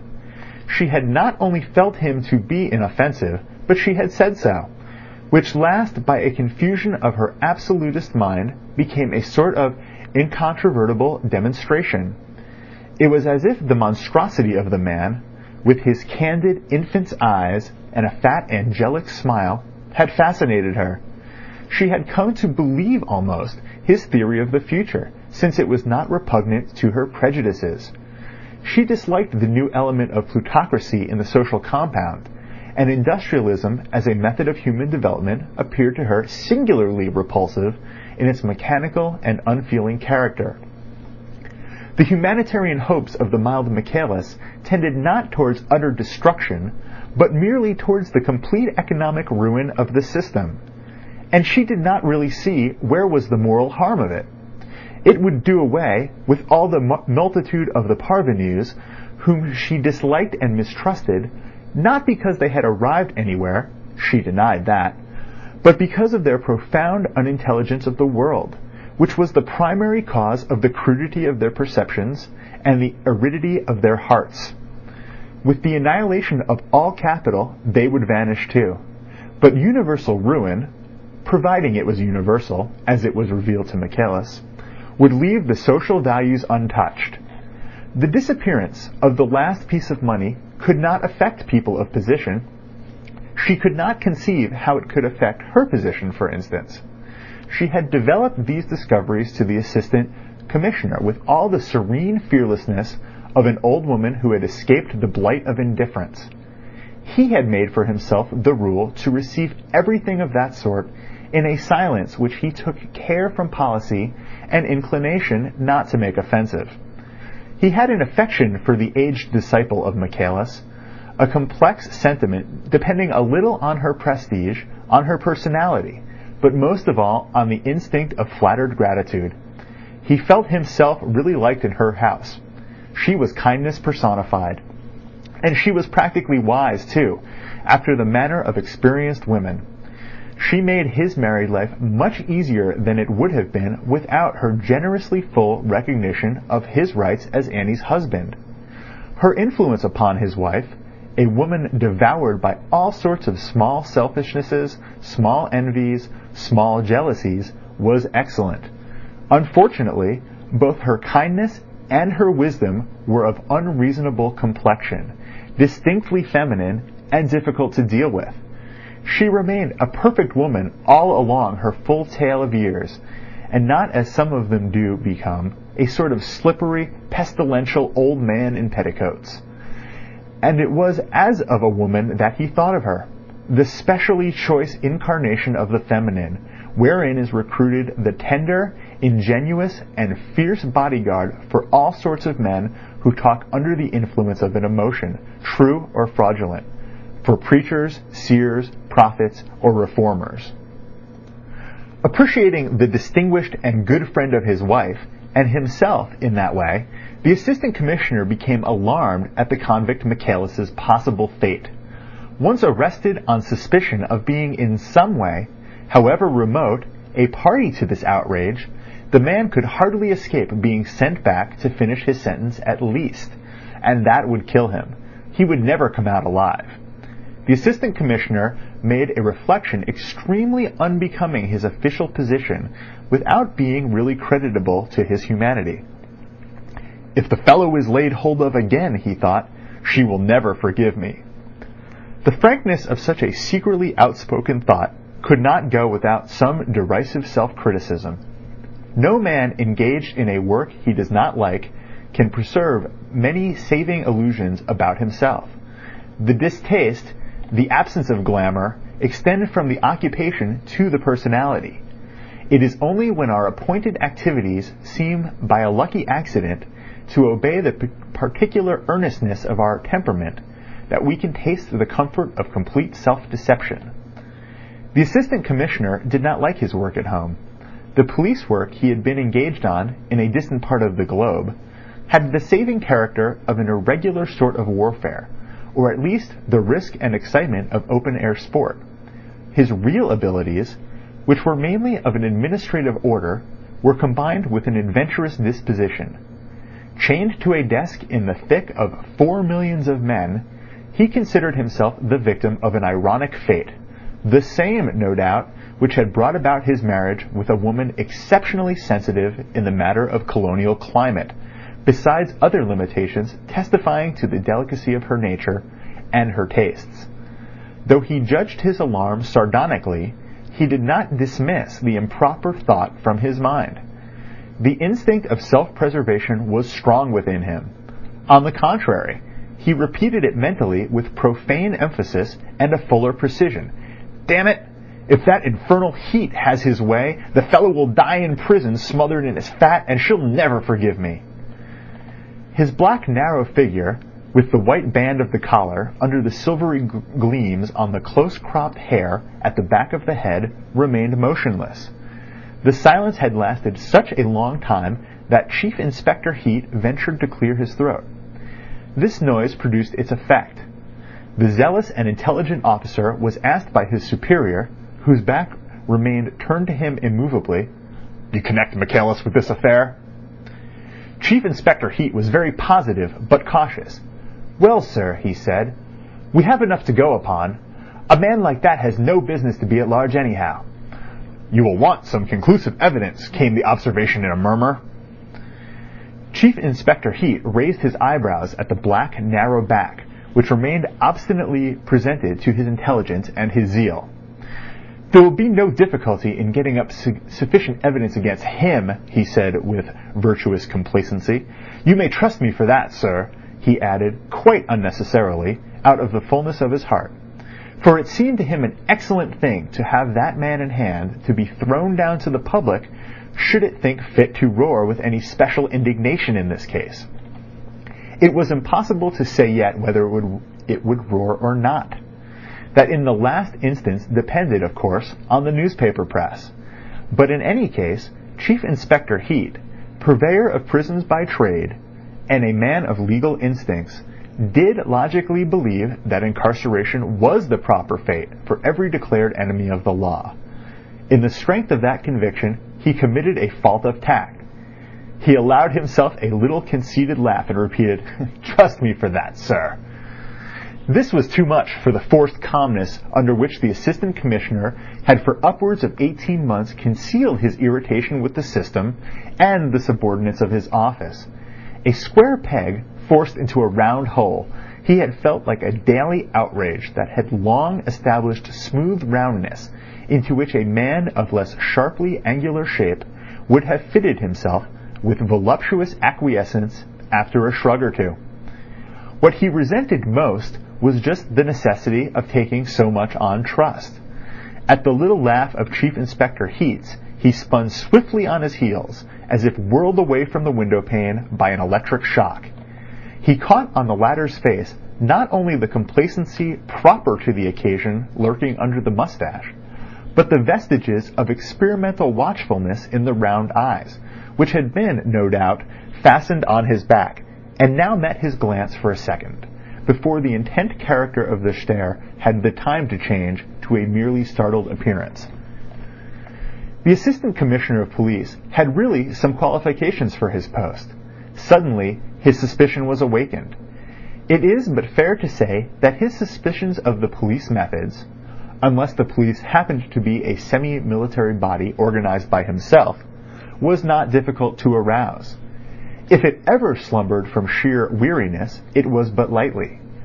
And his appreciation of Chief Inspector Heat's zeal and ability, moderate in itself, excluded all notion of moral confidence.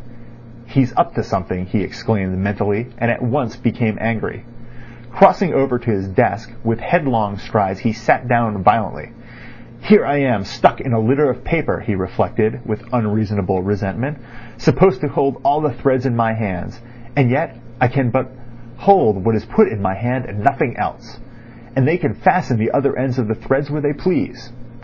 he raised his head and turned towards his subordinate a long, meagre face with the accentuated figures of an energetic Don Quixote. "Now what is it you've got up your sleeve?" The other stared. He stared without winking, in a perfect immobility of his round eyes, as he was used to stare at the various members of the criminal class when, after being duly cautioned, they made their statements in the tones of injured innocence, or false simplicity, or sullen resignation. But behind that professional and stony fixity there was some surprise, too, for in such a tone, combining nicely the note of contempt and impatience, Chief Inspector Heat, the right-hand man of the department, was not used to be addressed. He began in a procrastinating manner, like a man taken unawares by a new and unexpected experience. "What I've got against that man Michaelis, you mean, sir?" The assistant commissioner watched the bullet head, the points of that Norse rover's mustache falling below the line of the heavy jaw, the whole full and pale physiognomy whose determined character was marred by too much flesh, at the cunning wrinkles radiating from the outer corners of the eyes, and in that purposeful contemplation of the valuable and trusted officer he drew a conviction so sudden that it moved him like an inspiration. "I have reason to think that when you came into this room," he said in measured tones, "it was not Michaelis who was in your mind, not principally, perhaps not at all." "You have reason to think, sir?" muttered Chief Inspector Heat, with every appearance of astonishment, which up to a certain point was genuine enough. He had discovered in this affair a delicate and perplexing side, forcing upon the discoverer a certain amount of insincerity, that sort of insincerity which, under the names of skill, prudence, discretion, turns up at one point or another in most human affairs. He felt at the moment like a tightrope artist might feel if suddenly, in the middle of the performance, the manager of the music hall were to rush out of the proper managerial seclusion and begin to shake the rope. Indignation, the sense of moral insecurity engendered by such a treacherous proceeding, joined to the immediate apprehension of a broken neck, would, in the colloquial phrase, put him in a state. And there would be also some scandalized concern for his art, too, since a man must identify himself with something more tangible than his own personality, and establish his pride somewhere, either in his social position, or in the quality of work he is obliged to do, or simply in the superiority of the idleness he may be fortunate enough to enjoy. "Yes," said the Assistant Commissioner, "I have. I do not mean to say that you have not thought of Michaelis at all, but you are giving the fact you've mentioned a prominence which strikes me as not quite candid, Inspector Heat. If that is really the track of discovery, why haven't you followed it up at once, either personally or by sending one of your men to that village?" "Do you think, sir, I have failed in my duty there?" the Chief Inspector asked, in a tone which he sought to make simply reflective. Forced unexpectedly to concentrate his faculties upon the task of preserving his balance, he had seized upon that point and exposed himself to a rebuke, for the Assistant Commissioner, frowning slightly, observed that this was a very improper remark to make. "But since you've made it," he continued coldly, "I'll tell you that this is not my meaning." He paused, with a straight glance of his sunken eyes, which was a full equivalent of the unspoken termination, "and you know it." The head of the so-called Special Crimes Department, debarred by his position from going out of doors personally in quest of secrets locked up in guilty breasts, had a propensity to exercise his considerable gifts for the detection of incriminating truth upon his own subordinates. That peculiar instinct could hardly be called a weakness. It was natural. He was a born detective.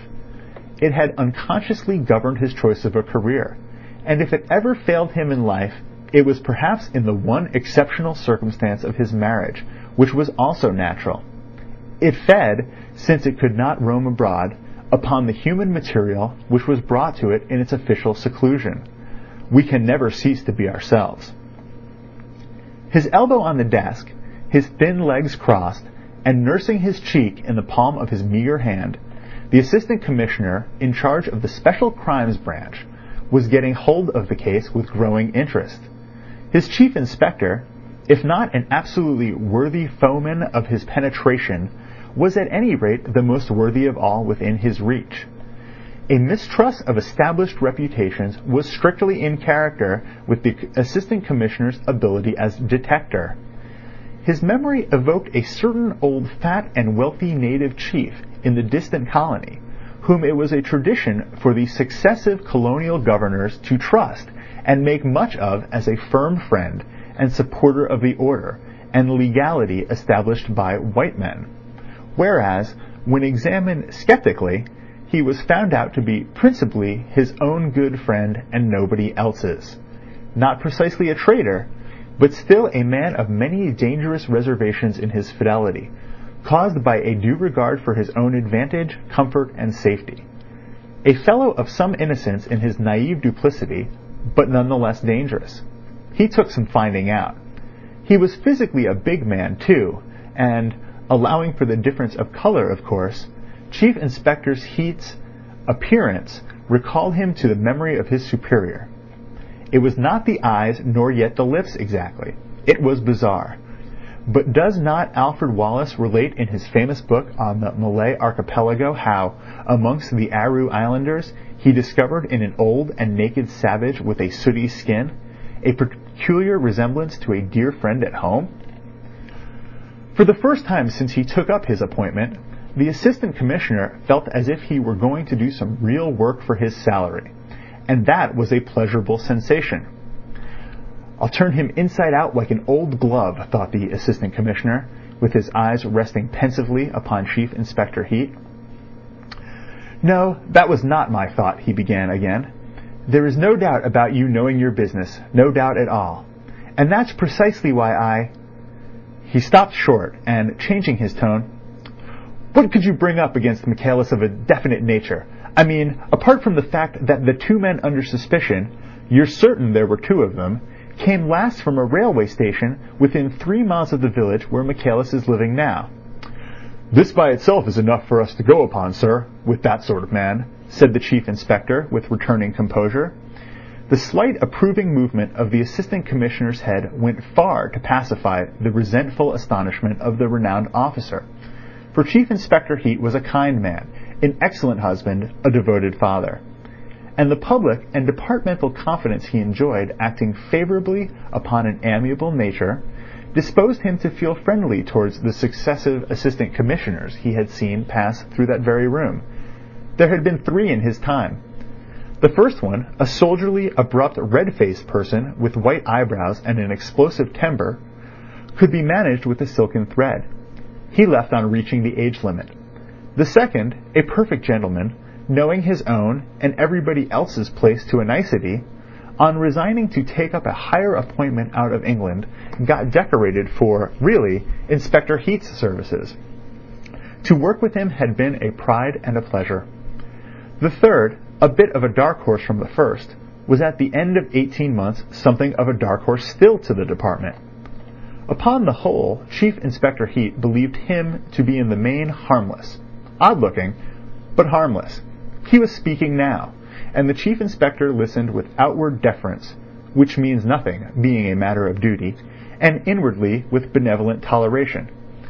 Michaelis reported himself before leaving London for the country? Yes, sir, he did. And what may he be doing there? Continued the Assistant Commissioner, who was perfectly informed on that point.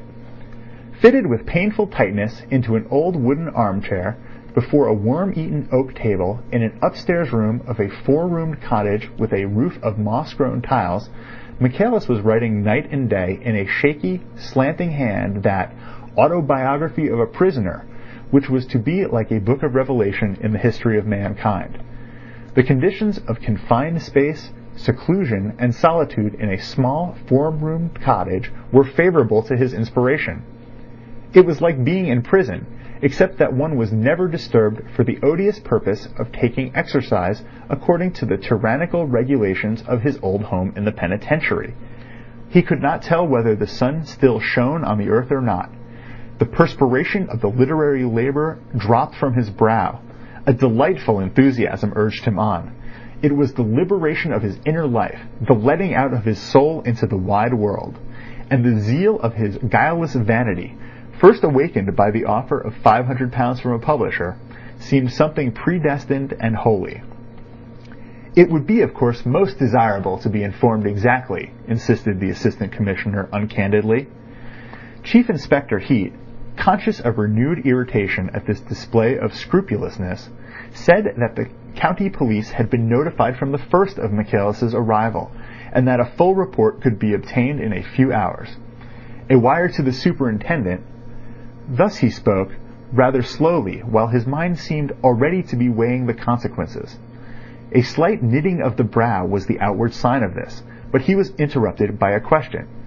"You've sent that wire already?" "No, sir," he answered, as if surprised. The Assistant Commissioner uncrossed his legs suddenly. The briskness of that movement contrasted with the casual way in which he threw out a suggestion. "Would you think that Michaelis had anything to do with the preparation of that bomb, for instance?" The Chief Inspector assumed a reflective manner. "I wouldn't say so. There's no necessity to say anything at present. He associates with men who are classed as dangerous. He was made a delegate of the Red Committee less than a year after his release on license. A sort of compliment, I suppose." And the Chief Inspector laughed a little angrily, a little scornfully. With a man of that sort, scrupulousness was a misplaced and even an illegal sentiment. The celebrity bestowed upon Michaelis on his release 2 years ago by some emotional journalists in want of special copy had rankled ever since in his breast. It was perfectly legal to arrest that man on the barest suspicion. It was legal and expedient on the face of it.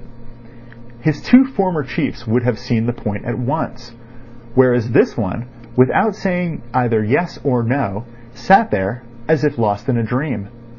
Moreover, besides being legal and expedient, the arrest of Michaelis solved a little personal difficulty which worried Chief Inspector Heat somewhat. This difficulty had its bearing upon his reputation, upon his comfort, and even upon the efficient performance of his duties. For if Michaelis no doubt knew something about this outrage, the Chief Inspector was fairly certain that he did not know too much. This was just as well. He knew much less, the Chief Inspector was positive, than certain other individuals he had in his mind, but whose arrest seemed to him inexpedient, besides being a more complicated matter, on account of the rules of the game. The rules of the game did not protect so much Michaelis, who was an ex-convict. It would be stupid not to take advantage of legal facilities, and the journalists who had written him up with emotional gush would be ready to write him down with emotional indignation. This prospect, viewed with confidence, had the attraction of a personal triumph for Chief Inspector Heat.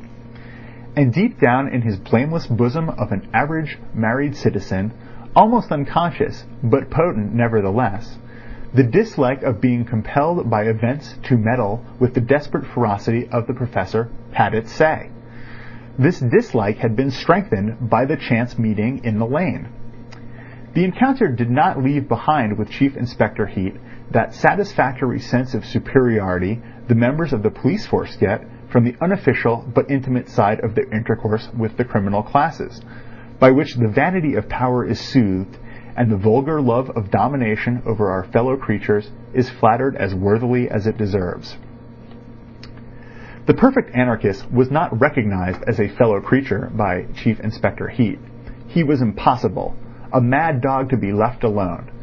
Not that the Chief Inspector was afraid of him. On the contrary, he meant to have him some day. But not yet. He meant to get hold of him in his own time, properly and effectively according to the rules of the game. The present was not the right time for attempting that feat. Not the right time for many reasons, personal and of public service. This being the strong feeling of Inspector Heat, it appeared to him just and proper that this affair should be shunted off its obscure and inconvenient track, leading goodness knows where, into a quiet and lawful siding called Michaelis. And he repeated, as if reconsidering the suggestion conscientiously, "The bomb. No, I would not say that exactly. We may never find that out. But it's clear that he is connected with this in some way, which we can find out without much trouble." His countenance had that look of grave, overbearing indifference, once well known and much dreaded by the better sort of thieves. Chief Inspector Heat, though what is called a man, was not a smiling animal. but his inward state was that of satisfaction at the passively receptive attitude of the Assistant Commissioner, who murmured gently, "And you really think that the investigation should be made in that direction?" "I do, sir." "Quite convinced?" "I am, sir. That's the true line for us to take." The Assistant Commissioner withdrew the support of his hand from his reclining head with a suddenness that, considering his languid attitude, seemed to menace his whole person with collapse. But, on the contrary, he sat up, extremely alert, behind the great writing table on which his hand had fallen with the sound of a sharp blow. "What I want to know is what put it out of your head till now." "Put it out of my head?" repeated the Chief Inspector very slowly. "Yes, till you were called into this room, you know." The Chief Inspector felt as if the air between his clothing and his skin had become unpleasantly hot. It was the sensation of an unprecedented and incredible experience. "Of course," he said, exaggerating the deliberation of his utterance to the utmost limits of possibility. "If there is a reason, of which I know nothing, for not interfering with the convict Michaelis, perhaps it's just as well I didn't start the county police after him." This took such a long time to say that the unflagging attention of the Assistant Commissioner seemed a wonderful feat of endurance. His retort came without delay. "No reason whatever that I know of. Come, Chief Inspector, this finessing with me is highly improper on your part, highly improper. And it's also unfair, you know. You shouldn't leave me to puzzle things out for myself like this. Really, I am surprised." He paused, then added smoothly, "I need scarcely tell you that this conversation is altogether unofficial."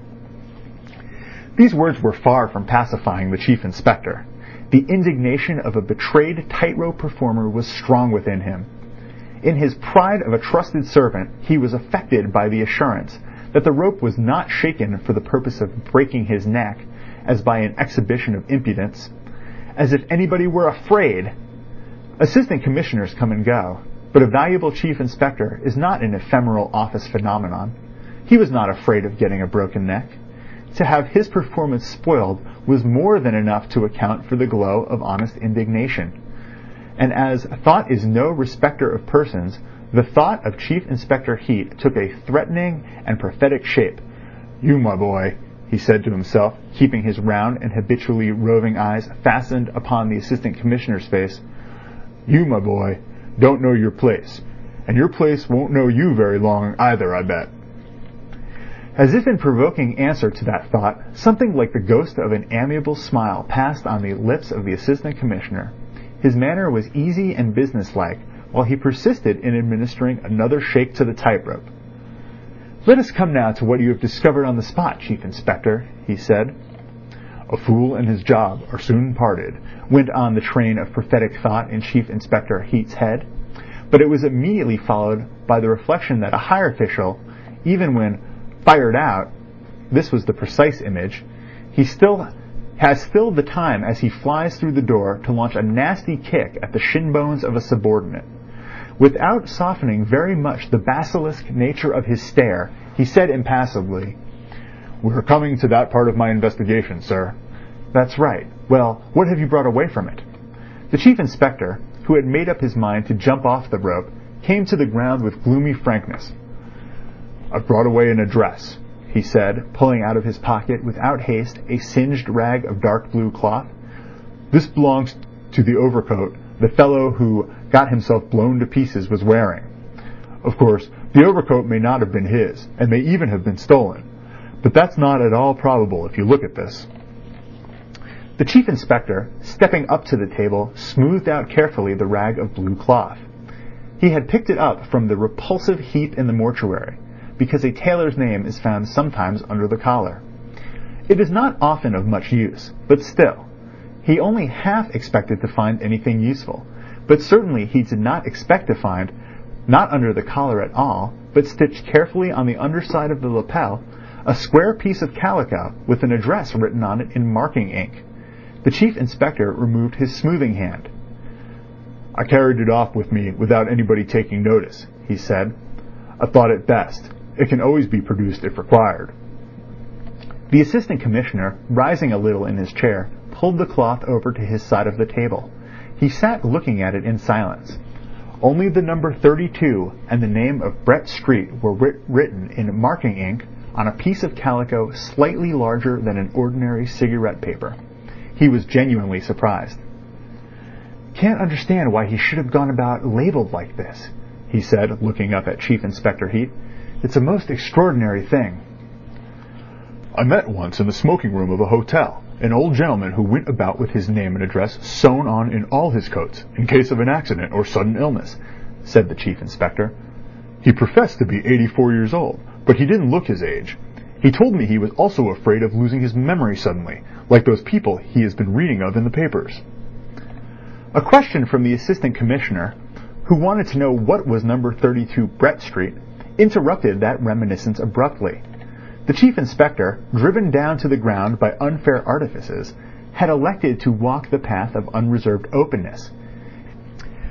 If he firmly believed that to know too much was not good for the department, the judicious holding back of knowledge was as far as his loyalty dared to go for the good of the service. If the Assistant Commissioner wanted to mismanage this affair, nothing, of course, could prevent him. But on his own part, he now saw no reason for a display of alacrity, so he answered concisely, "It's a shop, sir." The Assistant Commissioner, with his eyes lowered on the rag of blue cloth, waited for more information. As that did not come, he proceeded to obtain it by a series of questions propounded with gentle patience. Thus he acquired an idea of the nature of Mr. Verloc's commerce, of his personal appearance, and heard at last his name. In a pause, the Assistant Commissioner raised his eyes and discovered some animation on the Chief Inspector's face. They looked at each other in silence. "Of course," said the latter, "the department has no record of that man." "Did any of my predecessors have any knowledge of what you have told me now?" asked the Assistant Commissioner, putting his elbows on the table and raising his joined hands before his face, as if about to offer prayer, only that his eyes had not a pious expression. "No, sir, certainly not. What would have been the object? That sort of man could never be produced publicly to any good purpose. It was sufficient for me to know who he was, and to make use of him in any way that could be used publicly." "And do you think that sort of private knowledge consistent with the official position you occupy?" "Perfectly, sir. I think it's quite proper. I will take the liberty to tell you, sir, that it makes me what I am, and I am looked upon as a man who knows his work. It's a private affair of my own. A personal friend of mine in the French police gave me the hint that the fellow was an embassy spy. Private friendship, private information, private use of it. That's how I look upon it." The Assistant Commissioner, after remarking to himself that the mental state of the renowned Chief Inspector seemed to affect the outline of his lower jaw, as if the lively sense of his high professional distinction had been located in that part of his anatomy, dismissed the point for the moment with a calm, "I see." Then, leaning his cheek on his joined hands, "Well then, speaking privately if you like, how long have you been in private touch with this embassy spy?" To this inquiry, the private answer of the Chief Inspector, so private that it was never shaped into audible words, was, "Long before you were even thought of for your place here." This, so to speak, public utterance was much more precise. "I saw him for the first time in my life a little more than 7 years ago, when 2 Imperial Highnesses and the Imperial Chancellor were on a visit here. I was put in charge of all the arrangements for looking after them. Baron Stott Wartenheim was ambassador then. He was a very nervous old gentleman. One evening, 3 days before the Guildhall banquet, he sent word that he wanted to see me for a moment. I was downstairs, and the carriages were at the door to take the Imperial Highnesses and the Chancellor to the opera. I went up at once. I found the Baron walking up and down his bedroom in a pitiable state of distress, squeezing his hands together. He assured me he had the fullest confidence in our police and in my abilities, but he had there a man just come over from Paris, whose information could be trusted implicitly. He wanted me to hear what the man had to say.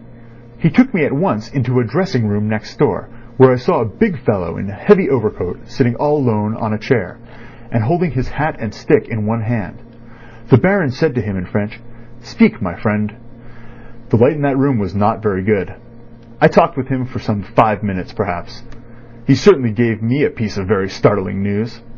Then the Baron took me aside nervously to praise him up to me, and when I turned round again, I discovered that the fellow had vanished like a ghost. Got up and sneaked out down some back stairs, I suppose. There was no time to run after him, as I had to hurry off after the ambassador down the great staircase, and see the party started safe for the opera.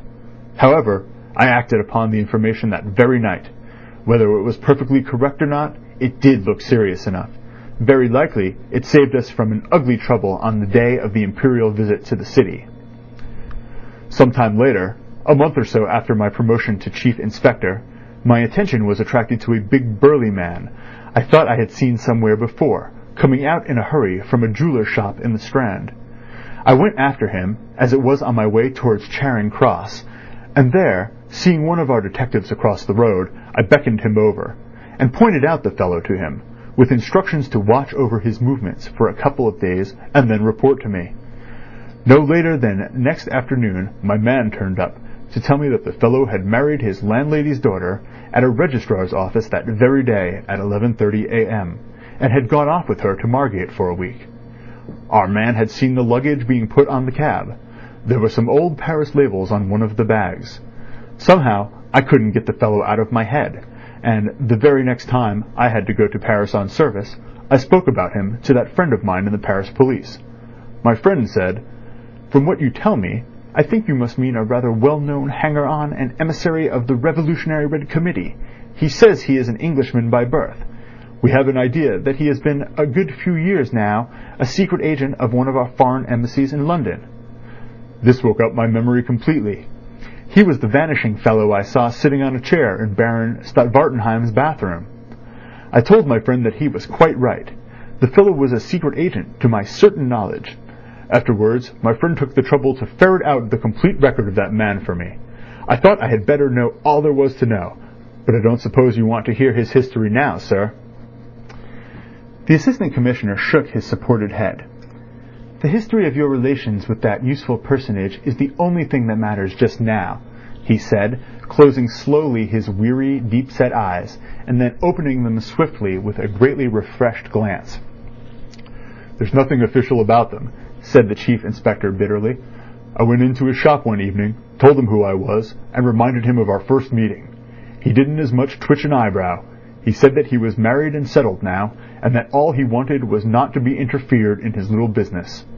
I took it upon myself to promise him that, as long as he didn't go in for anything obviously outrageous, he would be left alone by the police. That was worth something to him, because a word from us to the Customs House people would have been enough to get some of these packages he gets from Paris and Brussels opened in Dover, with confiscation to follow for certain, and perhaps a prosecution as well at the end of it." "That's a very precarious trade," murmured the Assistant Commissioner. "Why did he go in for that?" The Chief Inspector raised scornful eyes dispassionately. "Most likely got a connection. Friends on the continent. Amongst people who deal in such wares. They would be just the sort he would consort with. He's a lazy dog, too, just like the rest of them." "What do you get from him in exchange for your protection?" The Chief Inspector was not inclined to enlarge on the value of Mr. Verloc's services. "He would not be much good to anybody but myself. One has got to know a good deal beforehand to make a use of a man like that. I can understand the sort of hint he can give, and when I want a hint, he can generally furnish it to me." The Chief Inspector lost himself suddenly in a discreet, reflective mood, and the Assistant Commissioner repressed a smile at the fleeting thought that the reputation of Chief Inspector Heat might possibly have been made in a great part by the secret agent Verloc. In a more general way of being of use, all our men of the Special Crimes Section on duty at Charing Cross and Victoria have orders to take careful notice of anybody they may see with him. He meets the new arrivals frequently, and afterwards keeps track of them. He seems to have been told off for that sort of duty. When I want an address in a hurry, I can always get it from him. Of course, I know how to manage our relations. I haven't seen him to speak to 3 times in the last 2 years. I drop him a line, unsigned, and he answers me in the same way at my private address." From time to time, the Assistant Commissioner gave an almost imperceptible nod. The chief inspector added that he did not suppose Mr. Verloc to be deep in the confidence of the prominent members of the Revolutionary International Council, but that he was generally trusted. Of that there could be no doubt. "Whenever I've had reason to think there was something in the wind," he concluded, "I've always found he could tell me something worth knowing." The assistant commissioner made a significant remark. "He failed you this time." "Neither had I wind of anything in any other way," retorted Chief Inspector Heat. "I asked him nothing, so he could tell me nothing. He isn't one of our men. It isn't as if he were in our pay." "No," muttered the assistant commissioner. "He's a spy in the pay of a foreign government. We could never confess to him." "I must do my work in my own way," declared the chief inspector. "When it comes to that, I would deal with the devil himself, and take the consequences. There are things not fit for everybody to know." "Your idea of secrecy seems to consist in keeping the chief of your department in the dark. That's stretching it perhaps a little too far, isn't it? He lives over his shop?" "Who, Verloc? Oh yes, he lives over his shop. The wife's mother, I fancy, lives with them." "Is the house watched?" "Oh dear, no. It wouldn't do. Certain people who come there are watched. My opinion is that he knows nothing of this affair." "How do you account for this?" The assistant commissioner nodded at the cloth rag lying before him on the table. "I don't account for it at all, sir. It's simply unaccountable. It can't be explained by what I know." The chief inspector made those admissions with the frankness of a man whose reputation is established as if on a rock. "At any rate, not at this present moment. I think that the man who had most to do with it will turn out to be Michaelis." "You do?" "Yes, sir, because I can answer for all the others." "What about that other man, supposed to have escaped from the park?" "I should think he's far away by this time," opined the chief inspector. The assistant commissioner looked hard at him, and rose suddenly, as though having made up his mind to some course of action. As a matter of fact, he had that very moment succumbed to a fascinating temptation. The chief inspector heard himself dismissed with instructions to meet his superior early next morning for further consultation upon the case. He listened with an impenetrable face, and walked out of the room with measured steps. Whatever might have been the plans of the assistant commissioner, they had nothing to do with that desk work, which was the bane of his existence because of its confined nature and apparent lack of reality. It could not have had, or else the general air of alacrity that came upon the assistant commissioner would have been inexplicable. And as soon as he was left alone, he looked for his hat impulsively and put it on his head. Having done that, he sat down again to reconsider the whole matter. But as his mind was already made up, this did not take long, and before Chief Inspector Heat had gone very far on the way home, he also left the building. End of Chapter 6.